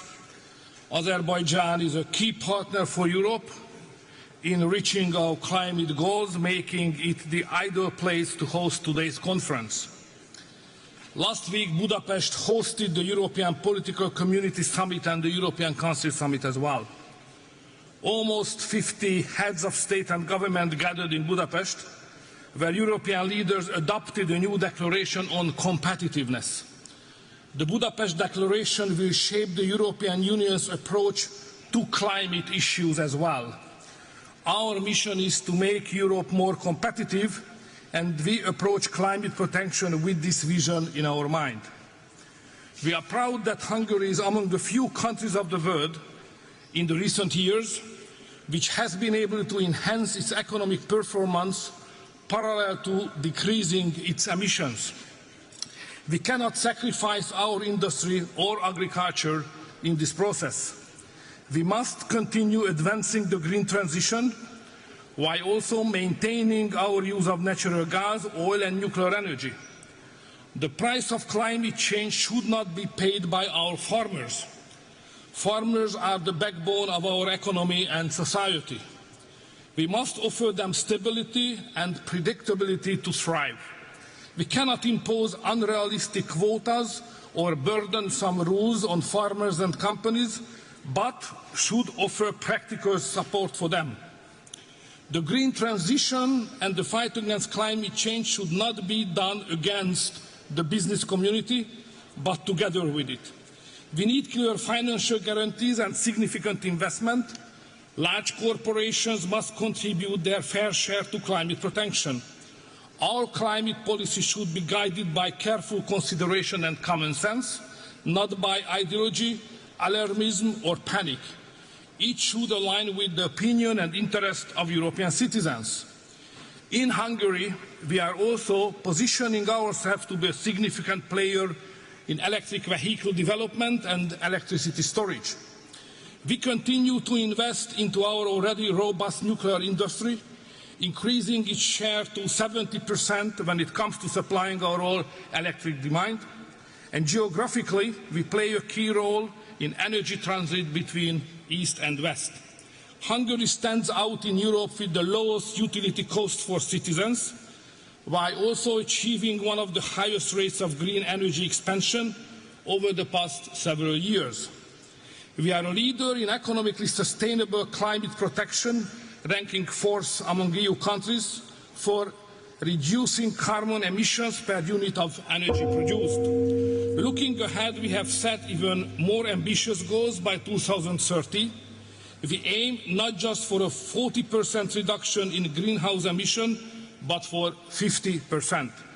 I firmly believe that by working together, we can balance ambition with pragmatism, establishing Europe as a global leader in climate action, with compromising the prosperity of our industries and agriculture. Thank you very much for your attention.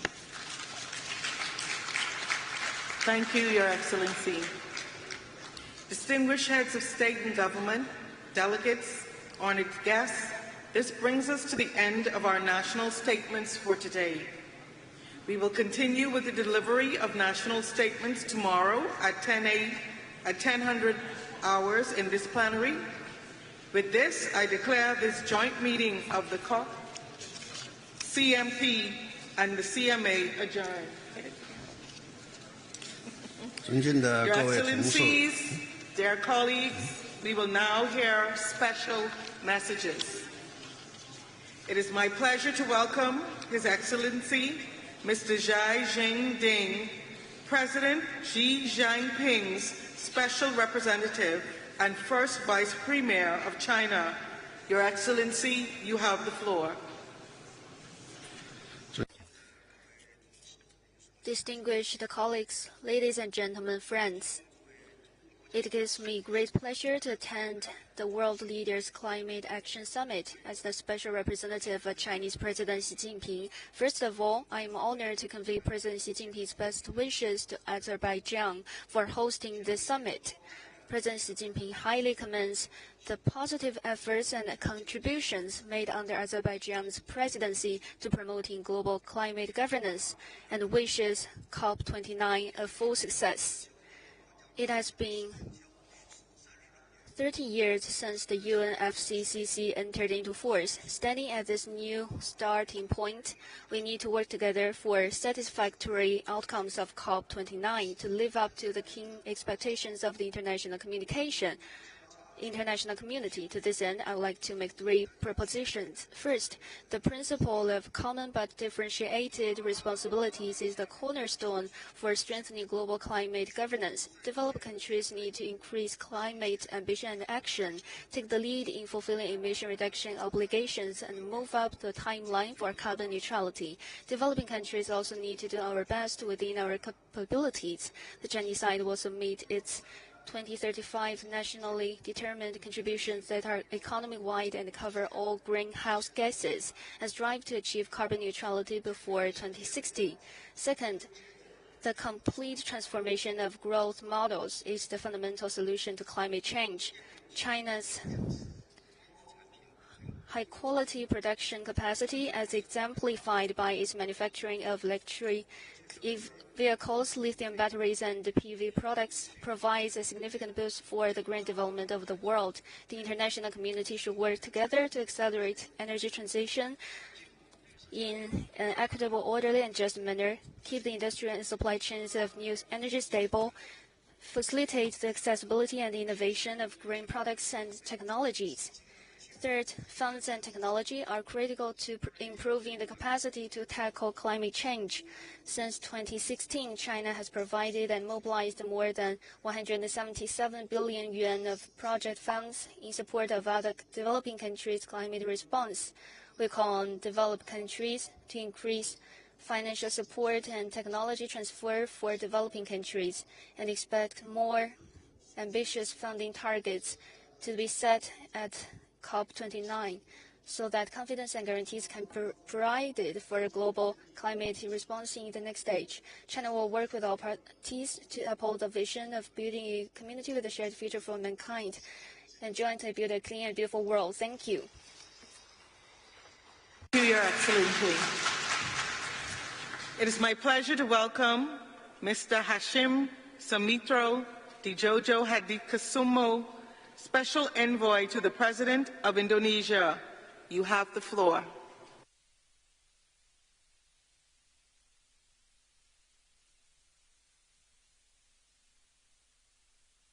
I am representing my President, Prabowo Subianto, who unfortunately cannot attend this important event due to prior commitments. He promises to enhance Indonesia's climate action and continue the policies set out by his predecessors. President Prabowo envisions economic growth beyond 8% per year and ensures green, resilient, and inclusive development for all of our people. This vision determines our ambition to reduce greenhouse gas emissions towards net zero by 2060 or sooner, and avoiding 1 billion tons of carbon dioxide emissions. We are shifting from fossil fuel-based to renewable-based development with 75% of additional power generation capacity. 70,000 kilometers of smart transmission lines will be constructed to transmit energy across Indonesia's main and most populous islands. Indonesia will also develop a green smart grid, adding 42 gigawatts of wind and solar power, tripling energy capacity totaling 75 gigawatts. Affordable clean energy will be provided to accelerate growth, create more jobs, ensure food security, and alleviate poverty for the people's prosperity, while balancing growth with environmental sustainability. We will commence to reforest more than 12 million hectares of severely degraded forests over time, revitalize degraded land to increase food production, protect our oceans for a prosperous blue economy, and empower our local communities for climate resilience and quality green jobs. Our efforts require three enablers: a comprehensive green growth policy framework, which we are finalizing, massive investments of $235 billion, and international collaboration. We need to mobilize global resources in terms of technology, finance, and investment, forming a united front to combat global warming and reclaim humankind's right to survive.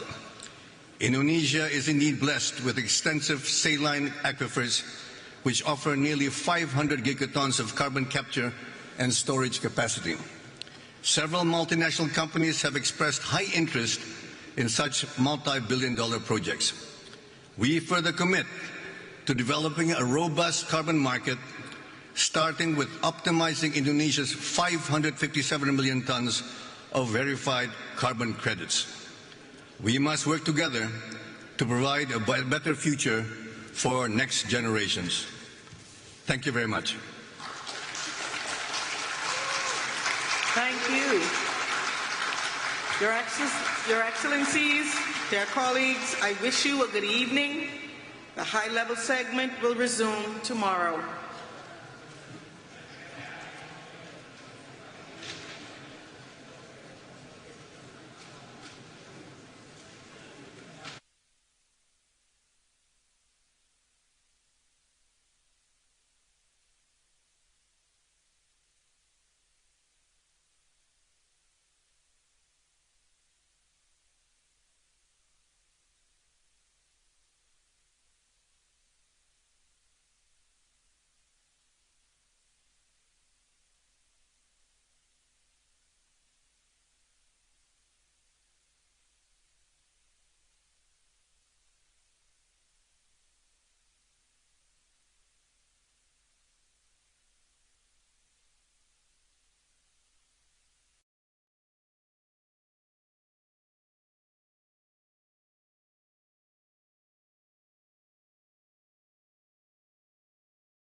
no he entendido.